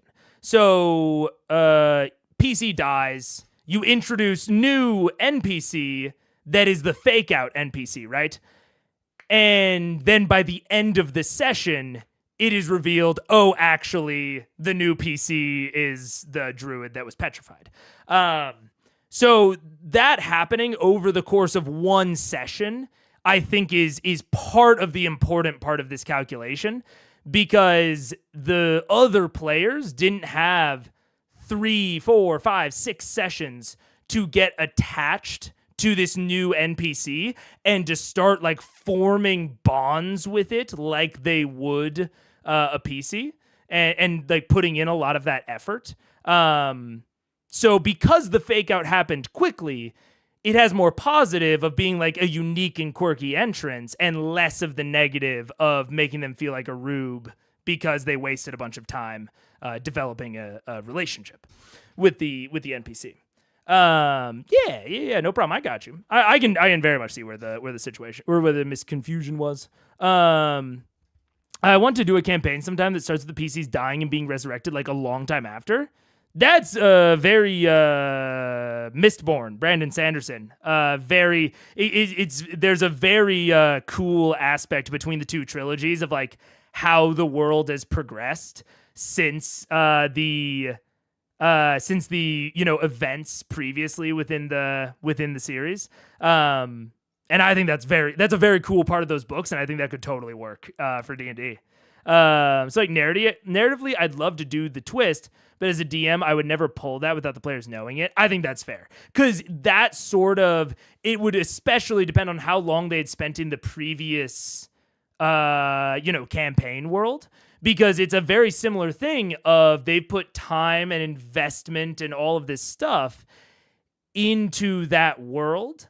And so taking it away from them just for essentially shock value and novelty might be too big of a negative.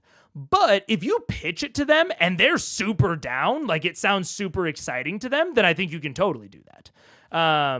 I don't think that needs to be like a twist, or not a twist, but like a shock at all. I've done a campaign that started with them in afterwards, mission to escape. First words out of my mouth. So how did you die?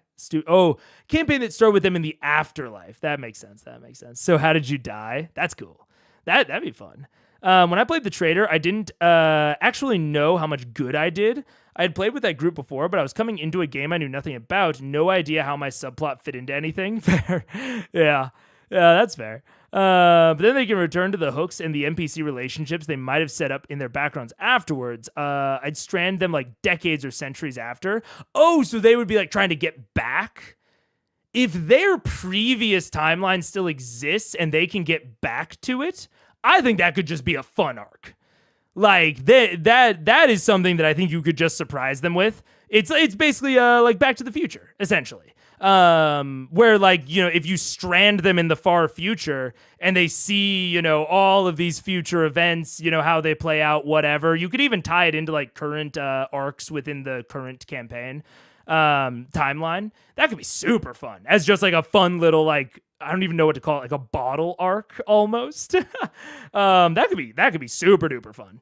And I don't think that is much negative if you're not like permanently erasing their past.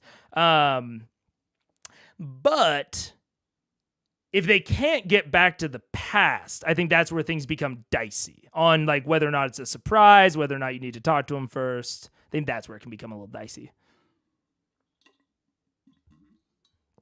You all come together for the funeral of someone you all know, unrelated to each other, and then that funeral is where they die, and maybe that's how the dead NPC resurrects itself and becomes the BBG? Maybe.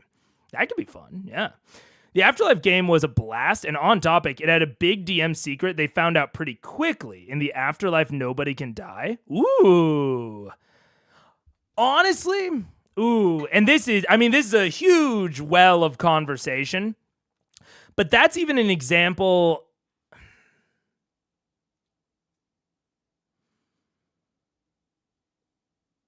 Yeah, that's an interesting example because I think that's a really good example of like how long after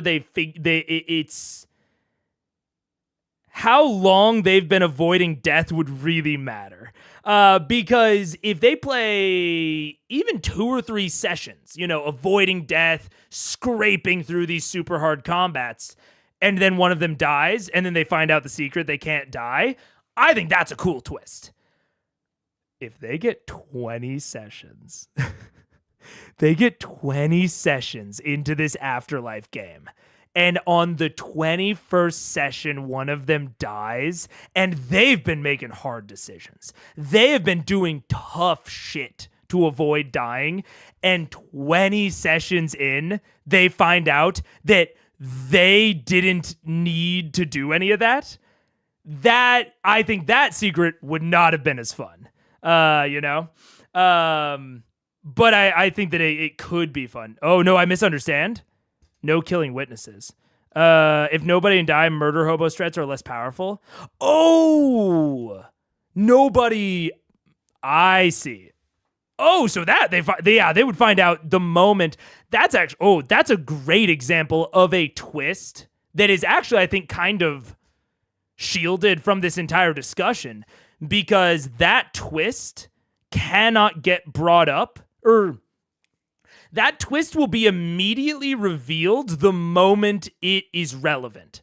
So there's actually no way for it to build up negative backlog, like, because in the example that I was giving of, if it's just the PCs can't die, but everything else around them can die. So they're doing all these tough combats, whatever, and then, 20 sessions in, they figure it out. That could feel bad. That could feel really bad of like, man, we tried so hard. The difficulty was so much lower than we thought this whole time. That could feel shitty. But in this situation where they immediately find out no one can die the moment they try to kill someone, and the main thing that it would do is, like you said, no murder hobo strats. So if they're already not doing murder hobo strats, it's kind of a corollary to this of the only way, I guess I shouldn't say it's fully shielded from this phenomenon, because if they're trying really, really hard not to kill anyone or not to die, like if they're trying to play mega peaceful, even by accident, by incident, and then they find out that like, oh, we could have been killing people this whole time, but they won't actually die. There can maybe be some issues there, but I think that that's a less common scenario, and they'll discover it much, much sooner. So I think there's less of a chance of it, again, developing this like negative backlog. Yeah, it's basically, I think that the main... See, my players would love finding out after 20 sessions that they've been scraping, trying not to die, and it turns out they can't. Really? See, that is something that I find... I don't want to say I find it hard to believe. I find it perfectly reasonable to believe. There are plenty of tables out there that have, inclinations that I don't think are within the average. And not even saying that that's necessarily the situation here. But I think that the big thing that I'm kind of getting down to is I think that there's a negative phenomenon. If the players make choices that turn out in retrospect to be the wrong choices or a waste of time, because of something that they had no way of knowing. I think that develops a little bit of negativity. So I think that's more exemplary of like the trader. I think even the death mechanic, I don't want to say it's shielded, but I think that is impacting it less. Because overall they discover a positive thing, but I think that there is still a negativity built up, especially if they left an ally to die, right? They left the ally surrounded by enemies, because if they'd gone back in, they would have died. In this situation now, if they find out 7 sessions later that if maybe that's even how they find out is, oh man, that NPC's still alive because they can't die. I think that is again generates some negativity, some negative feelings. Now, how much negativity, the magnitude of that negativity, very table dependent for every single one of these situations. So that's why I say that, like, I believe you, is because, like, I totally believe that there are tables out there where the negativity generated by that would be small. And then I think that there are other tables where it would be larger. But I think that sort of generic situation is going to generate some amount of negativity. It just depends on the table and the players, the magnitude of that negativity. But I had a session where the first session was set in the world of darkness. At the end of the session, I would drop them a zombie apocalypse and change the system to all flesh must be eaten. Holy shit. I mean, again, I think that is, again, another example of it's a subversion that comes so quick that they have not invested enough. There is not like enough of a backlog of generated negativity to outweigh maybe the cool factor. I think in that situation, the cool factor could outweigh the negativity pretty easily. But yeah. Yeah, I think that can fall into the same category of finding out that you fudge their dice rolls in their favor. Yeah, it could. It could. Yeah, absolutely. Of if they felt like they made really, I think it's maybe the same generic category, maybe the same type of feeling. I don't think it's the exact same phenomenon though.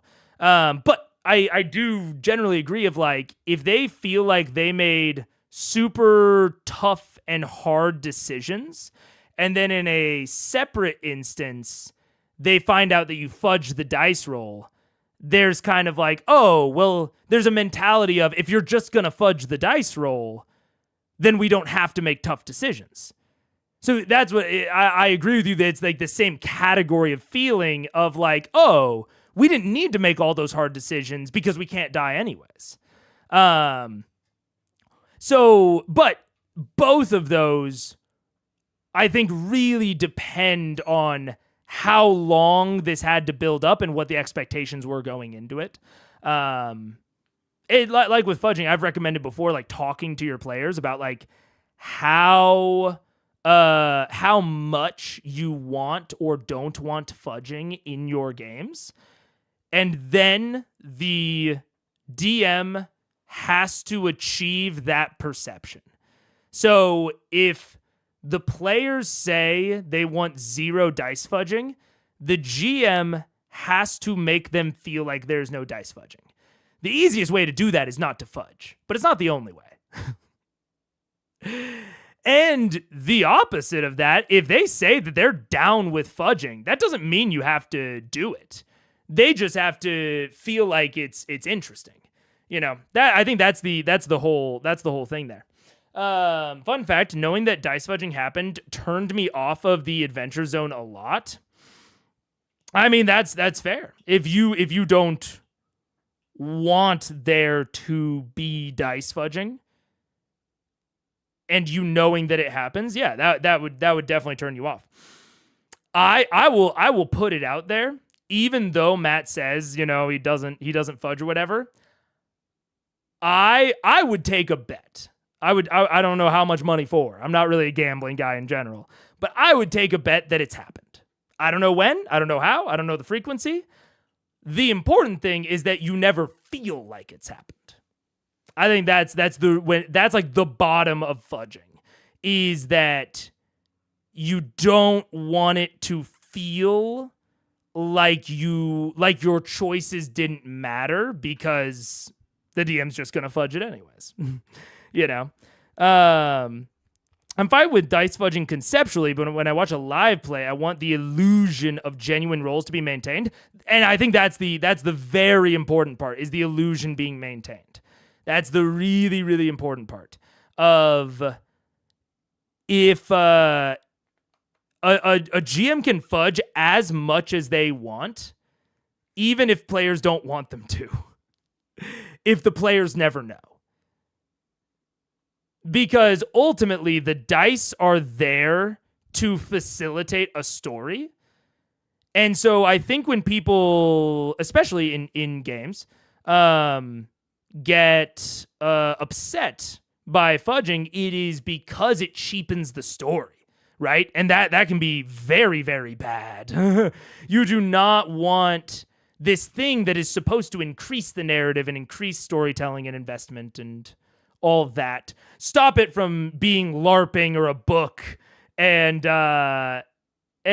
you know, allow the GM to be surprised.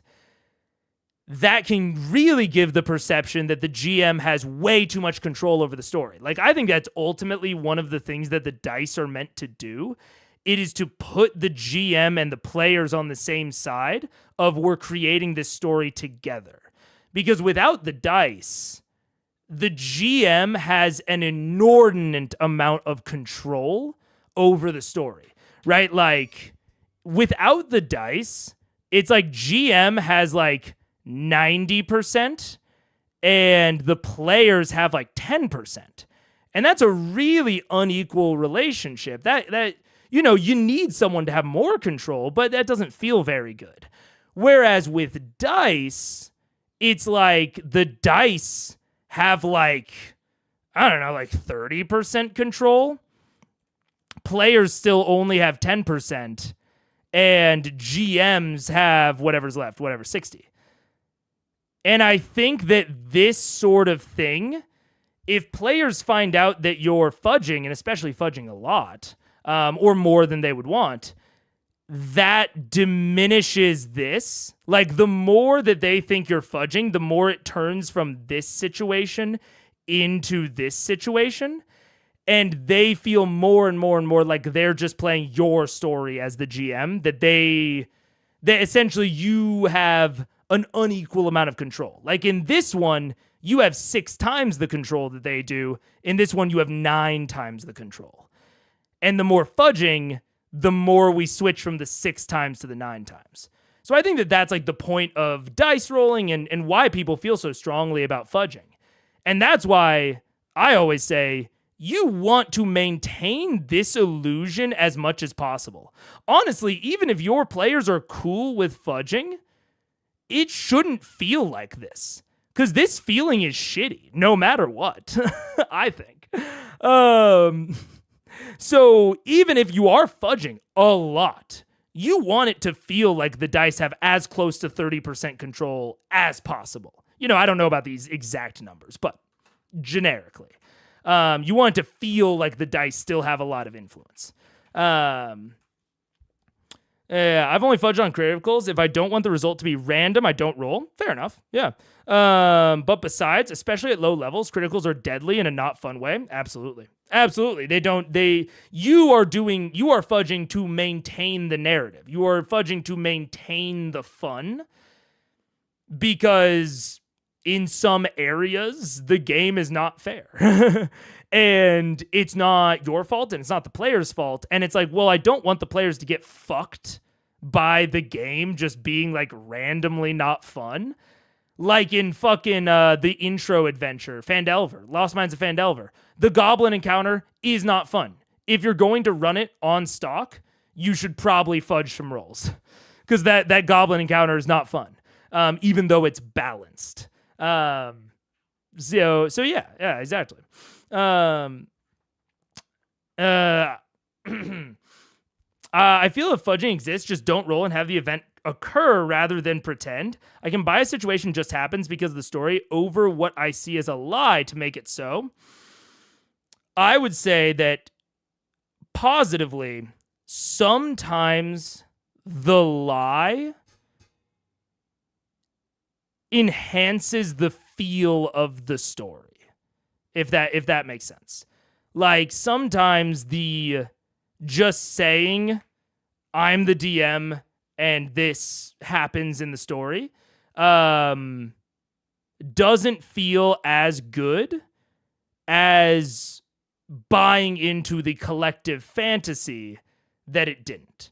Now I want to be clear. I'm not like fudging constantly, but I do think that there's that's why there's such a fine line. Is because sometimes I think it can be a legitimately appropriate tool for a situation, but other times it creates this situation which is bad and not fun. Yeah. I've had my players fight a huge epic boss battle. They were on their last legs. They were almost done for. An NPC and guest player had already died. One party member down on death's door. They hit the boss with a lucky Hail Mary. Numbers-wise, the boss would have survived with like 3 HP, so I gave them the kill shot. I would never ever tell them I did that because I don't think that there's an issue with me having done that, but there would be an issue if they knew I'd done that. That's a great example because especially with monsters, like if you were using average health, there's a chance that if you had rolled the health, which is raw, like allowed, that boss might have had 3 less HP.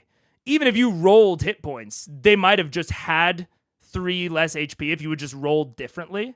So I don't think there's anything wrong with that. I think, it's not like you did like a crazy unbalanced thing. I think you progressed the story, hopefully in a satisfying way that they all liked. Yeah, what an amazing moment. Yeah. What I absolutely do is sometimes choose not to use a more powerful ability of an enemy if the balance seems off. That's also, all of these are all, levers that we can pull as DMs. And on the topic of not rolling for things, I've said it quite often. Compared to Matt, I do not roll very often. I roll much less than Matt does, and I call for much less rolls than Matt does. Yeah. I think a key thing I see is every time I've fudged as a band-aid of another problem, usually balance. Yeah, absolutely. Because, and we've talked about this before, if you make a really interesting encounter, like most of the recommended encounter rules in the DMG or the monster manual are assuming essentially white room combat, maybe, a couple of obstacles here and there, but most of the time they're assuming white room combat. There's a really good counterexample. I think it's Tucker's Kobolds, if I remember correctly. Or even the monsters know what they're doing. where like I think I could be making this up, so don't take it as fact. But I believe that in the Monsters Know What They're Doing, they had to rebalance a lot of the CRs for recommending these like strategies and tactics for these monsters because it made them harder. Tucker's Kobolds is great. Yeah, absolutely. And like Tucker's Kobolds is an encounter that if you ran it, the CR would not match up. You would have no idea, just based on game recommendation, how to balance that encounter. But at the same time, you should absolutely try to make fun and interesting encounters like Tucker's Kobolds. Tucker's Kobolds is so much more interesting than a traditionally balanced encounter. It's just occurs in a white room. And so if you're trying to do something fun and interesting as a DM and you don't realize how badly you're screwing the players, like fudging can be a legitimate band-aid towards you fucking up as the DM and putting them in a situation that they can't handle and not properly foreshadowing or communicating that to them. So I think that's absolutely a good point, Daniel. I guess my feelings come from back when I played in my youth and we played pretty ghetto. I did not have dice or a rule book, so we just kind of role played. Things just happened as the story progressed. Yeah, and I mean if you didn't have these things then and you played well before that, I think it can be very reasonable to think like, okay, well, we played well before that. If I'm going to add these things, I want to trust them. So I think that's a totally fair feeling.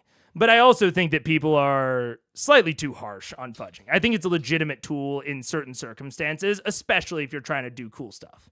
I think the expression "we played pretty ghetto" is pretty gross. I am not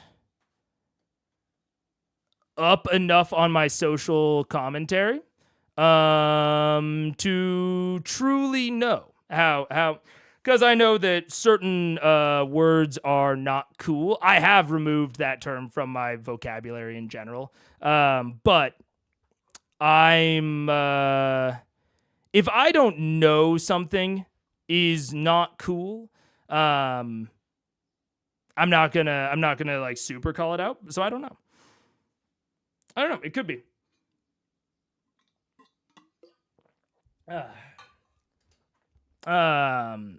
It's also a great lesson in world building. Monsters with no skills would be extinct. Yeah, absolutely. Kobolds must be good at something. Tucker shows us what that is. Yeah, absolutely. I agree, Daniel. Less a call to action for you, more my own opinion. That's totally fair. Yeah, that's completely fair. Yeah. Oh my God, we've had such long interludes. I'm getting very tired.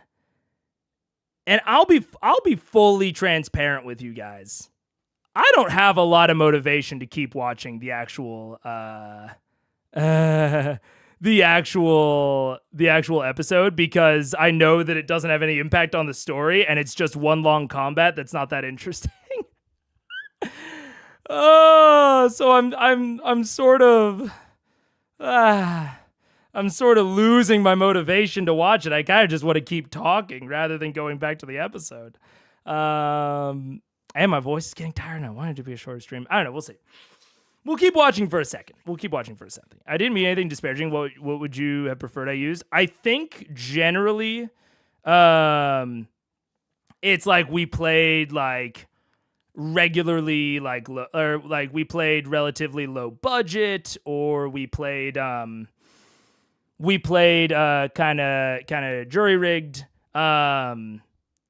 Because I think that calling something ghetto has some amount of classist undertones of like, but it's hard. And again, I'm not, that is why I have removed it, but I don't think I'm up enough on my social commentary to make like a super hard stance or statement on it. Bare bones. Yeah, bare bones. Something like that. Cause yeah, it's yeah, fair enough. Yeah. I mean, I don't know. Undertones both class and racist. Totally fine to make mistakes there, but yeah, just saying bare bones or not fancy, something better option. Yeah. Depending on context. Yeah. Like, no, yeah. No shade or hate. Yeah. This is, cause especially I have things that I have done and progressed on and things, in my own personal life. And there are things that I feel harder / stronger about, or just know more about. Like, I have more, I would say, knowledge on the LGBTQIA community and terms and things like that, because it's a community that I'm more like intimately involved with. But even then, like earlier on in the watch through, I accidentally fell into like kind of explicit like asexual erasure. Like we're all just working on it. And for things that I don't have as much close knowledge, I'm probably not going to come out and like say anything about it. But I'm down to have a discussion, and if people have opinions on it, I'm very down for them to voice it respectfully in the chat. I've never watched this Battle Royale. I didn't even know it existed. I know, which is why I kind of want to watch it, because I think it's like kind of not necessarily like a piece of history, but I don't know, sort of that. So I want to watch it for that, but I'm not overly interested, you know, which is tough. Like, I want to be like super clear. I really like watching CR. even like the slower episodes or the shopping episodes or whatever. So yeah, it's tough because I'm just not like, I'm very motivated to watch those because I have a lot of fun watching them. But this one it's a little tough for me to motivate on. But yeah. Yeah. Anyways, let's go forward. All right, so that's 9d6 points of damage to each of you. Roll. These are 96. Do you want to be radiant or fire? It's split into two different types of damage. You want to do more radiant damage or more fire damage? What hurts more? They're both hurt the same, although she's resistant to fire. Yeah, well then as long as he'll take the damage the same way. She's gonna try and kill you right after this. So fire or radiant? What are you gonna do? Just say one or the other. I'm gonna do radiant. No, I'm gonna do radiant damage. Yeah. Okay, Sorry, so roll a 5d6 right now. 5d6. Need you guys to both make dexterity saving throws. 1, 2, 3, 4. Where's our fifth one? Somebody have a fifth one? Oh, I have a fifth one. 5d6. Come on, you've been rolling crap here. Let's go. 18. You succeed. This is also a good example and why this episode is sort of awkward for me to watch. And I'm really gonna try to not make this a long pause. Is because like for a combat like this, I would normally, like, especially nowadays, I would take a bunch of notes on it to keep the pace up, you know? Like nowadays, that's why I have the obsidian so prominent, is because I try to like take a bunch of notes so that I can essentially like batch discuss it. But this one, it's like, if I did that, I would basically just watch the entire thing silently and then like recap it at the end. So I'm also finding it hard, like my strategies, or at least my recent strategies for keeping the pace up and keeping it like nice and consistent, don't apply as well to this episode, which is tough. Everywhere! 3 ones, 3, so 13. So you take 13 points of radiant damage. Does not reduce, you take 13 points of radiant damage, and then roll 46 more. Fuck. Come on. Big money, no whammies. No whammies. No, big money, no Wheatons. Come on. Big money, no Wheatons. Oh my god, so many Wheatons. Okay, no. Oh, that's better. 10, 12, 13 again. 16. So you take another 13 points of fire damage? 13. That's not reduced by making the save goal? Oh, you made the save. Both these are halved. Oh, great. Sorry, 13 is sorry, 7. You take half of that, so you would be at 13. You would take 6 points of damage. So I'm rolling like crap tonight. Yeah. All right. rough. It could be a huge strike. That ends your turn? Yeah, it ends my turn. Oh, wait, I haven't moved yet. Can I move back to my guardian? Yeah. There we go. Okay. My guardian. All right. Well, I honestly think that might be part of the problem, Pharaoh, is like a lot of their combats, I am invested in the outcome, even minorly, you know? And so that like gives me kind of not necessarily an end goal, so to speak, but it gives me a degree of like, oh, I care about seeing the end of this and I want to know how we got there. But this one I know I don't particularly care who wins because this combat was so randomly motivated and like determined. Like I think any of them could have won just depending on the actions of the other players. Like the reason that Marisha didn't win is because Zara attacked her twice in a row and Grog attacked her in between.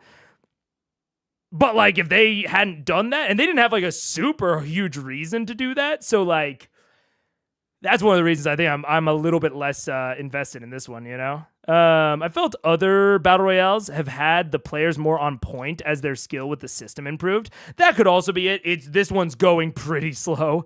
So it's like the on-pointness of the players aren't exactly there. So like even what we're watching, even if I am less invested in it, the parts that I'm watching aren't even as interesting as a normal combat. It's tough. It's tough. I would love you to hear your views on encounter design, battle maps, etc. It makes the combat more interesting, but in this episode, not much to say. Yeah, because it's like, oh, this isn't a very good combat. But I also don't blame them at all. You know? Like, I love thinking through the different combats in CR, but it's like, how would I change this combat? It's like, oh, well, like fundamentally in a way that I don't think it's reasonable to have expected them to do. So it's a weird scenario, you know? The arenas were also more dynamic. CR really ranges the gamut. Some arenas that I've seen have been less dynamic than this, but a lot of them are more dynamic. And I think the other thing about a lot of their arenas is that they have some sort of goal because there's a contextual story that is driving the combat. I think this is also a really good example of, I've talked about it a few times, of like harmony in your games. Of like story drives combat, which drives story, which drives exploration, which drives combat, which drives story. Like all of them should really, really work in tandem together to create a cohesive experience. And this is combat with both story and exploration explicitly removed. And so I think it's much harder for it to stand on its own. It has to have a lot more to stand on its own. And again, and I understand why this one doesn't. But also it doesn't, you know, that doesn't just because I understand why it is the way it is doesn't mean I like it, you know? So I don't know, it's tough. It's very tough. The other ones were more interesting, but I don't remember who won any of them. Yeah. But mostly for reasons that aren't that fun. Yeah, fair enough. Anyways. Rock, it's your turn. Okay, I would like to attack Zara and see how that does with the first of my 3 attacks. All right, make your first strike. Is that advantage? Yeah. 23. Your AC's 14. You hit. Oh. So nevermore shall we see you again. 21. 21 points of damage. Bye-bye, I'm out. Zara falls unconscious. I need you to make a Constitution saving throw. Come on, Z. Constitution, you roll D20. Oh. Right there. That one. The deceiving 12. Probably what I rolled last time. Okay, so she succeeds. So you're unconscious now on the ground, bleeding out as the blood that you draw from the blade you can see seeping into the outside of Craven Edge. The fuck is that with your sword, Grog?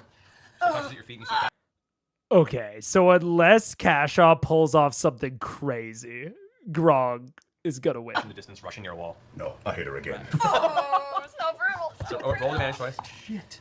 That's gonna be 28. That hits. It's an automatic crit, so you lose 2 death saving throws. Yeah. So I automatically crit on this? You don't roll damage. Okay. She just lost 2 death saving throws. She's on the edge. You have 1 more attack. Right. And full at your disposal. Can I attach? Is this my bonus action or just 1 more attack? This would be your bonus action attack. Yeah. And I can still move.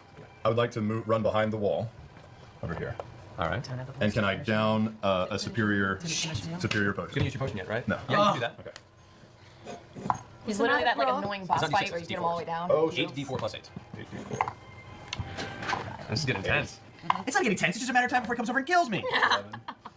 You've done really well. You filled your Because I'm just running away. You are kind of taking the defensive out, which is great. Flame Fine. striking and 28, running away. 28 points. 28 points? Yeah. All right, so you let up.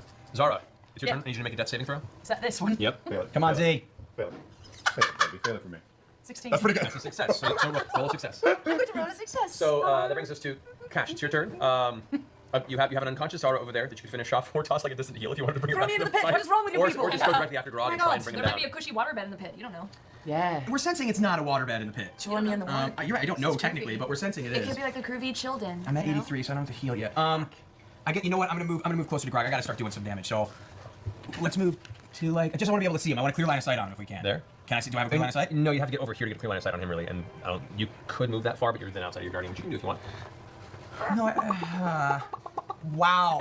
So you're I'm not getting the ground. I was there, yeah, one, yeah. So we want to do I want to get as close to Grog as I can. All right, I gotta start doing some damage. He's gonna fuck me up the next round, but I have to be able to. 5, 30. You can get there. And can I see him pretty well? You can see him all right. All right. And I can cast them at higher levels, correct? You can. So I guess I'm gonna have to do some damage. You've used your 7th. You've used all I've your used my 6th, 7th. I've used my. This is what Kashaw is doing here is actually kind of interesting from the perspective of creating motivating combats. So like right now, if Will Friedle really cared about winning, if he really cared about winning and living through this combat, he would not be approaching Grog. He knows Grog has one superior healing potion. He doesn't have a self-heal ability. He doesn't have magic. Like, Grog's going to have to come after him if Grog wants to win. And so you're in this situation where, as Kashaw, you know, you're in the room, whatever. It's like the 4 walls, boop, boop, boop, boop, boop, little hexagon thingy. Look at that map. And your Guardian of Faith is like right here. And then Kashaw was here and Grog was there.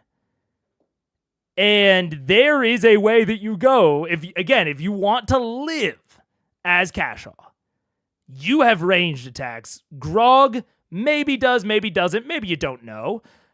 But Craven Edge obviously isn't ranged. So as Kashaw, you either stay where the fuck you are, or you go like over to here or something. You know, it's just what you do. Or even if you want to hide from ranged attacks, you go over here to put as much distance between you and Grog as possible. And you think about, can I cast another AoE spell because this guy isn't concentration.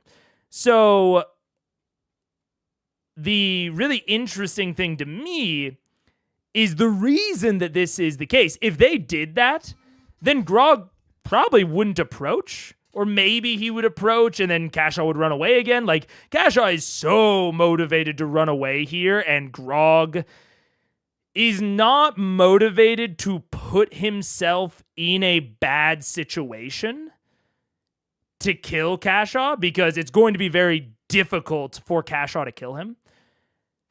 And so there's this real lack of motivation here. Right, there's no real reason that either of them should put their neck on the lines. Now, if there was, again, earlier we talked about like alternative objectives, and we were talking about that mostly within the context of trying to make an interesting battle royale. But I also think it's a good lesson for making interesting combats is if everyone is playing the combat tactically, like very tactically perfectly. Oh my gosh. If they're all playing perfectly with the highest likelihood of success, there are likely situations that would arise all the time where no one does anything. Everyone just hides because going out and putting yourself on risk isn't worth it. So I think that it is important in a lot of combats to add some sort of motivating factor. So whether that's a buff that you can get repeatably, whether it's a MacGuffin, whether it's a switch you have to flick to get to the next room, whether it's an environmental effect that you could trigger that would give you some sort of advantage, having alternative motivations other than just kill the other side, I think is a really core way of making more engaging combats. Warning. Oh, Ad incoming. take shelter. Take shelter. I think we'll probably have one more ad break, and then, man, if we don't get there by the end of this ad break or by the end of the next one, I'll probably just call it. But yeah, I can wrap that up. I mean, pretty fucking quickly. Having motivations other than kill them, or having alternative things that they can do to make killing the other side easier that are not within their resource set, that are related to objectives around them, I think is very important and core to making really engaging combats, especially if there's gonna be the only thing. Reminds me of D&D Diesel. Yeah, I can get that. Yeah. Guest players in a BR is doubly removed from the main plot. Sure, yeah. You can like guest players within the main plot because they're still affecting the main plot. But in here, it's like, okay, well, I don't get to see the characters that I know, and we don't get to do the plot that we know. there's a double de-investment. Yeah. Anyways. We'll take an ad break real quick, and then we'll come back. Maybe I'll even fast forward a little bit. I don't know. We'll see. I'll be back in a second. I'll think about it in the bathroom. See ya.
What's up?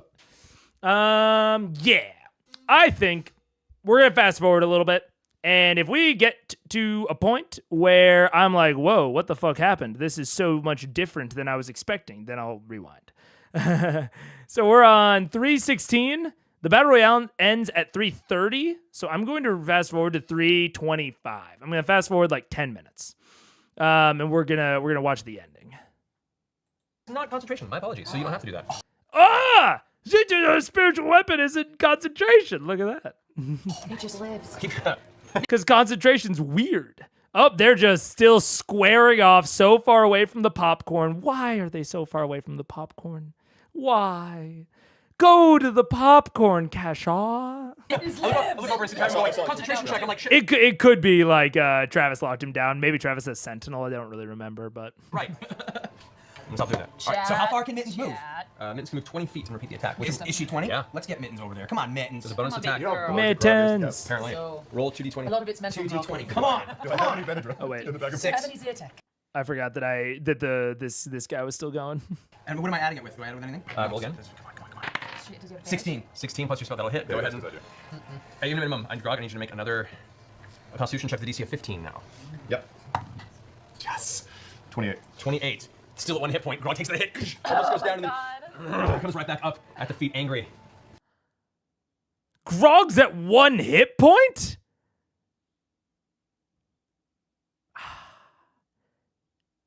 The problem is that I can mentally picture how he got there, and that's impressive. But I also don't care that much. Okay, so now dude, like I said earlier, I want you guys to know that when I'm watching shit, I care about it. And when I don't care about it, my level of wanting to watch it, even as analysis, goes down a lot. So like, if I did not like Critical Role, and I actually talked to someone about this, someone, personal life, legitimately asked me, they were like, so are you just watching CR for the SEO?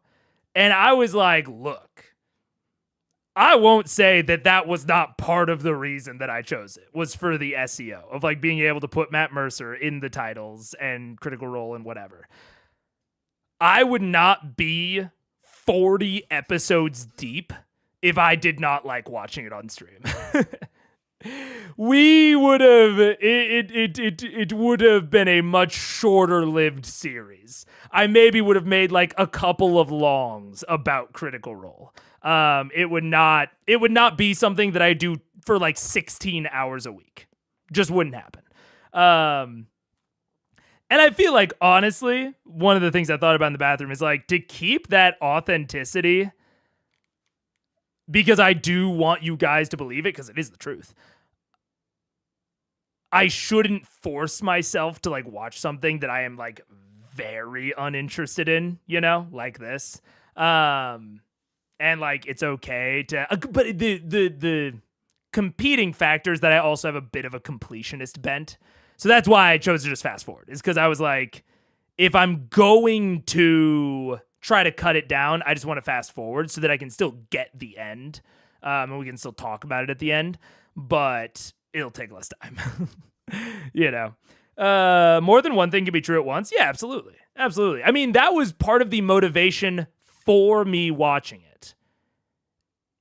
But the main motivation for me still watching it, like, I think I truly believe that I would still be watching it even if I still only had like 3 or 4 chatters, like I did, for like the first 10 episodes. I would still be doing it because I just really enjoy it. And I like putting my work out there like that. So yeah, I don't know. There's an amount of SEO pandering that is acceptable. You're well inside that limit, IMO. Well, thank you. I appreciate it. I have seen SEO pandering that is beyond my limit. I will not name any names. But I absolutely have an SEO pandering limit. I dare anyone who doesn't like watching CR to get through the Underdark. Yeah, true, dude. Yeah, that's fair. And it's interesting because I think that even in the Underdark,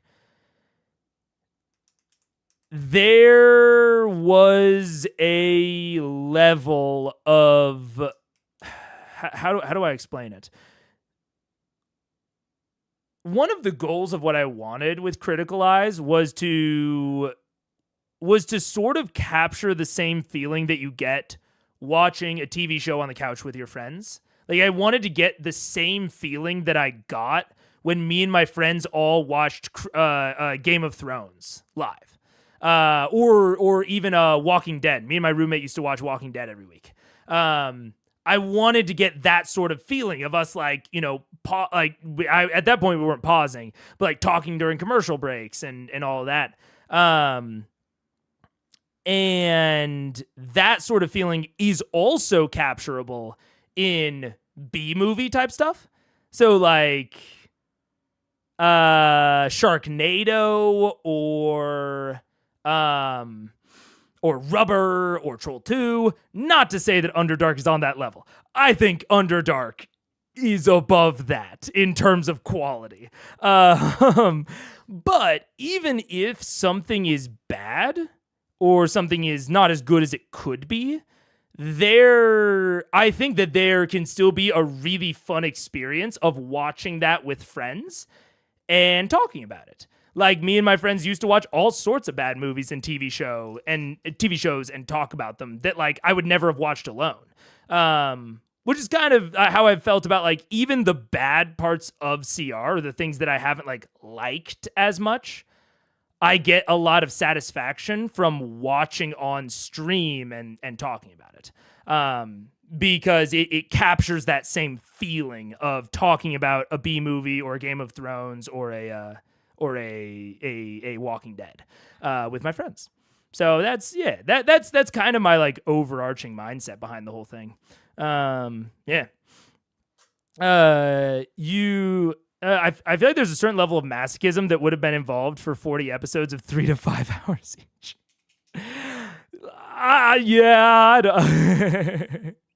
There is certainly something unique about me.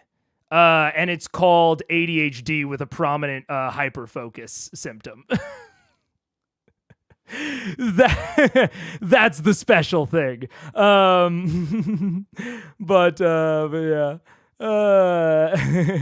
Dude, if I didn't like it, yeah, that would be crazy masochistic if I didn't like it on some level. Yeah.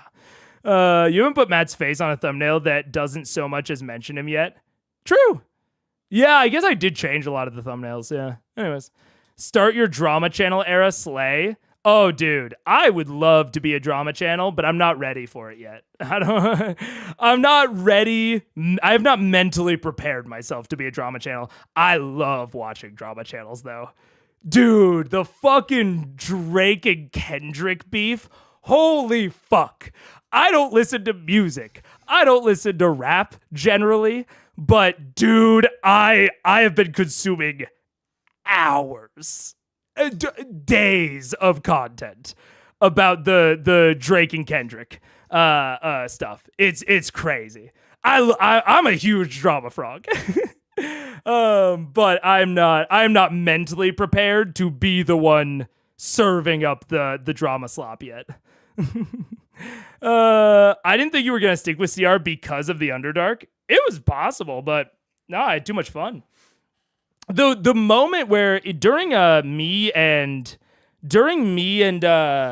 Mike's discussion interview sort of thing, Mike talked about how Sun Tree is the moment that they realize the car can fly, where they like realize that Critical Role could be more. The not Grimforge, that's BG3. Fucking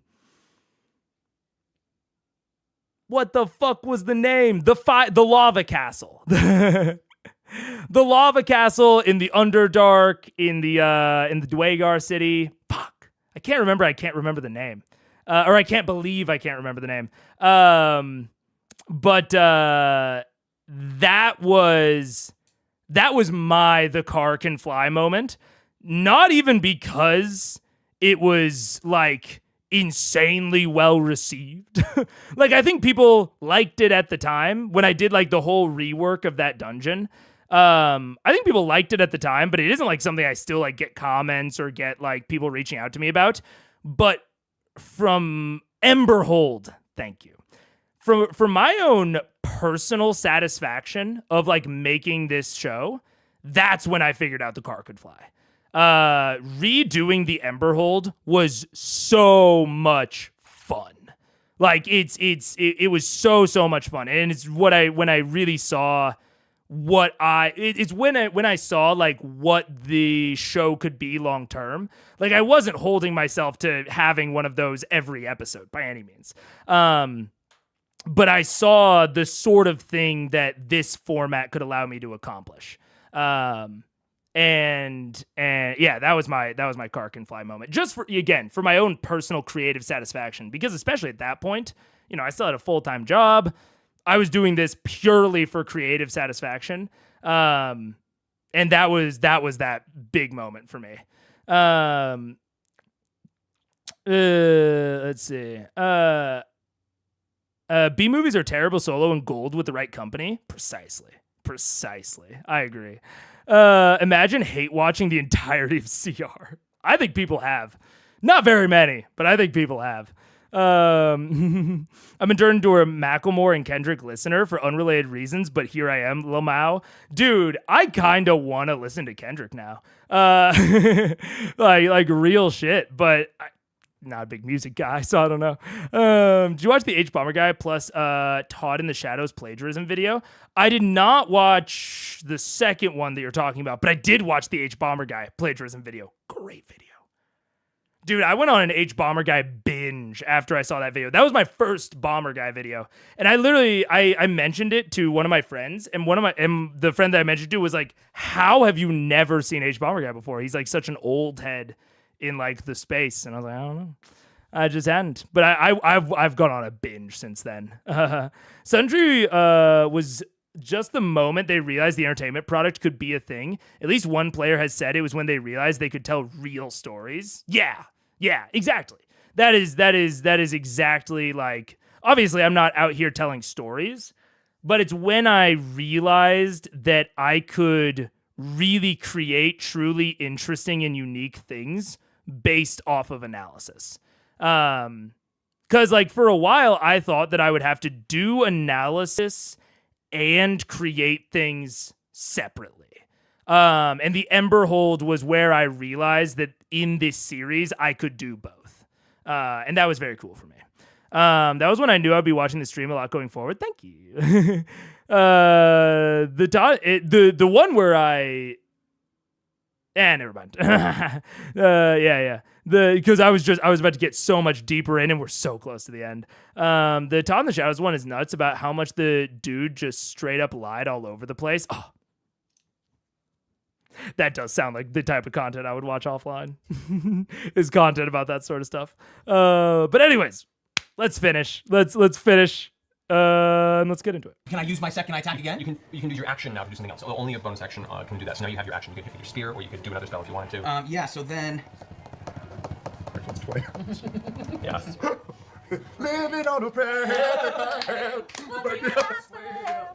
He's gonna pick my ass up and throw me somewhere. I might go with you. You still have your action. What are you gonna do? You You can do will. spear. But I can also run back to my guardian. You could, yeah. He'll get an attack. He'll get an attack on you to run. I think I'm gonna have to hit him with my spear, which has the 6 points of net on it, right? Yeah, if you want to. Yeah. Let's All do right, that. roll 2d20, adding 2d20 and adding 10 to each hit. So go ahead.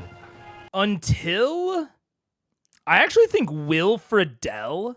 I don't even remember what the episode was, but Will Friedle ruined Critical Role or something. It was a really recent one. Was where I hit my peak concurrence.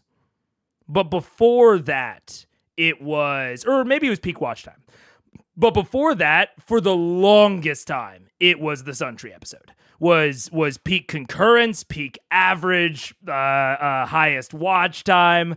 I think a lot of people were waiting for me to get to Suntree, and fucking I get it. And it sucked because that episode got delayed a lot when we were actually watching it live. I don't even remember why anymore, but that episode got delayed a lot. And I remember people very anxiously awaiting it. Yeah, I dreaded the end era of Tibbs and was eager for Suntree. Yeah, that's very fair. That's very fair. He usually does music review videos. I quite like his Train Records series. So it's a little out of character for him, but it was good. Ooh, okay, cool. Suntree was the first time I watched live and not VOD. I think a lot of people, even if you had caught up by that point, I think a lot of people that were re-watching at that point came to watch live. I think that's one of the reasons that the concurrents were so high. And nowadays, even people that are re-watching the VODs, I don't really think there's been a few episodes that have sort of had that reaction, but I don't think any episodes since have been as where the VOD watchers really felt like they had to fucking like get to live. And it's tough because I can't, advertise it or anything. So that's why I try to, schedule things out ahead of time, communicate what episodes I'm doing, that sort of thing. When you start to stream and see the higher view count, do you assume it's secretly an important episode? I don't look at view count anymore until afterwards. So I analyze my analytics and metrics a lot. And I used to watch view count, like concurrence, during the episode, but it was way too distracting. Like, I would see a viewership dip, and I would be like, why did that happen? Why did that happen? No, what did I say? Like, I would get, like, way too in my own head about it. And I also realized that with numbers... This sounds, like, weird, but, like, with numbers as low as mine... I'm in like the top like 10% of live streamers already with these numbers, so I am not complaining. But with a low sample size, like, under 100 concurrents, my view count, or like especially my concurrence count, is really subject to just like random shifts in people's lives, where like they can or can't watch me any given day. So it's also one of the reasons that I try to be really on my schedule. I know that's a fucking haha funny joke because of how much I've changed it. But it's why I have a schedule even in the first place, because I think that it makes, for these lower numbers, it makes it more available for people to schedule their stuff around. I think the Mike chat interview was the first time I watched live. I think that actually might be my peak concurrence ever. And Suntree was my peak concurrence for Critical Eyes. But I do think that the Mike video might have been my peak concurrence ever, especially because he didn't live stream it on his end, which I think he would do nowadays, and I think he absolutely should. But at the time, yeah, he didn't live stream it, but he still promoted it. So I think a lot of people, came over from his channel, which was really cool. The Warlock patron himself. My content diet has very little drama. Kendrick and Drake reached even me. Dude, it was widespread. Oh my God. I think I saw the mic chat like an hour after it was streamed. That's when I first ran into you. A lot of people came from Mike, which is awesome. I mean, it's how a lot of smaller people get discovered, is bigger people discovering them and then them getting like cross promoted. So yeah. I am very happy that it happened with Mike. I won't even like really get into it too much because it could honestly be its own discussion between me and him. But out of anyone that could have like discovered me, for lack of a better word, I'm really happy that it was Mike for a multitude of reasons. So yeah, it's really cool. Fighting through a very brief mention from SGM. Yeah, I believe it. Yeah. See you later, Slow Drowned. Mike did recommend you before that. Yeah, I watched a Mike video yesterday that like wasn't part of CRD, and he just like very offhandedly mentioned me in the video, and I don't watch very many Mike videos because I don't watch much D&D content. But I was like, man, how much does he mention me? because it was just like a totally random video. But no, I love Mike. I really want to work more with Mike, especially now that I have a lot more time. But it's like right when I got a lot more time, Mike got a lot less time. So that's been tough. I have a lot of things I really want to do with Mike, and a lot of them I haven't even shared with him because I don't want to overwhelm him. But I got lots of ideas for stuff that me and Mike could do together because he's I don't know, because our content niches are so close to each other. Do you ever go back and see how you mentioned SGM in your first episode? I know there's some guy going in depth discussions. I probably won't get into that much depth. That's so funny. Dude, because I think at that point, the well of like D&D discussion had led me to Mike, or like someone else had mentioned it on like a totally different like content piece. That was not Critical Role. Someone had mentioned Mike's channel and I'd gone and looked it up, or maybe even Eden sent it to me.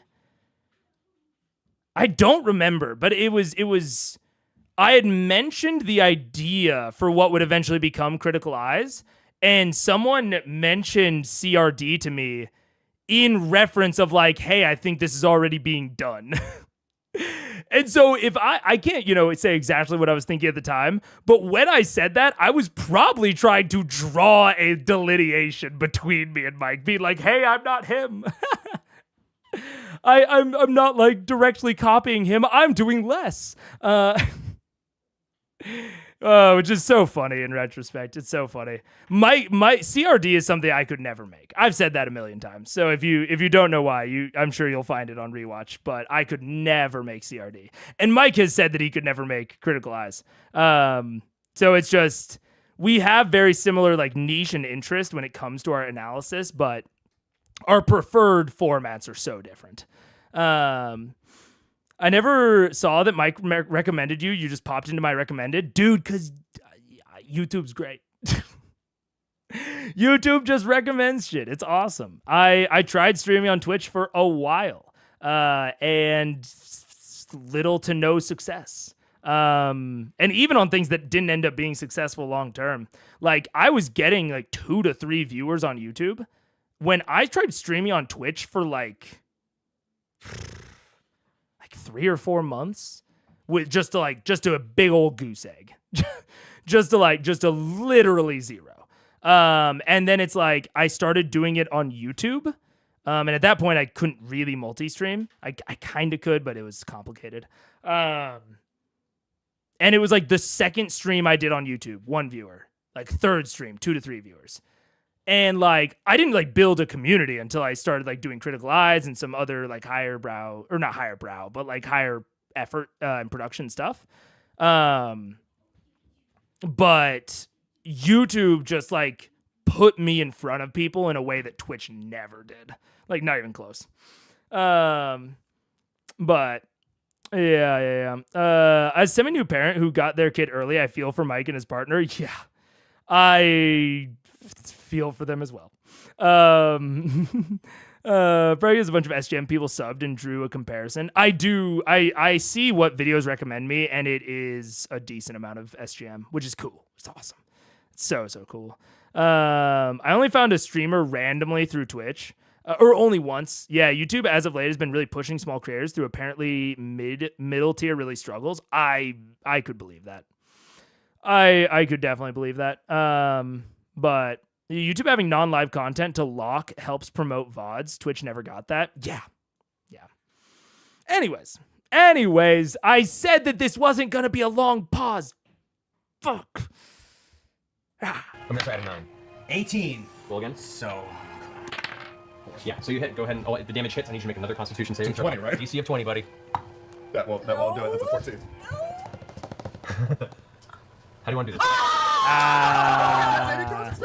Well, in theory, he can just finish you off next round.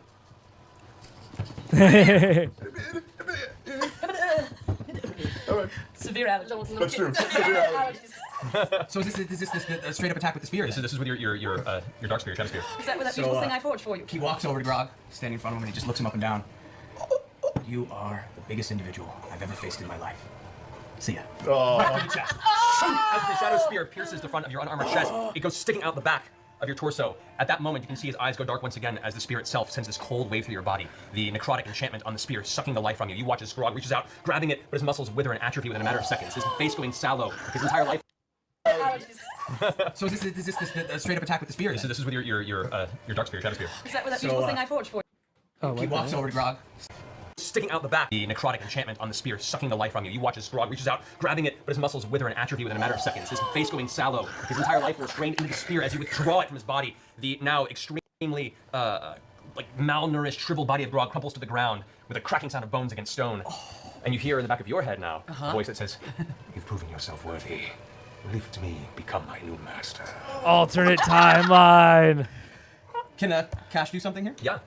He reaches down, picks up the blade, and says, I've already had one Dark Master. Throws it in the pit. You should roll another death saving throw. Saddest. 2. And with that, you hear in the distance this small...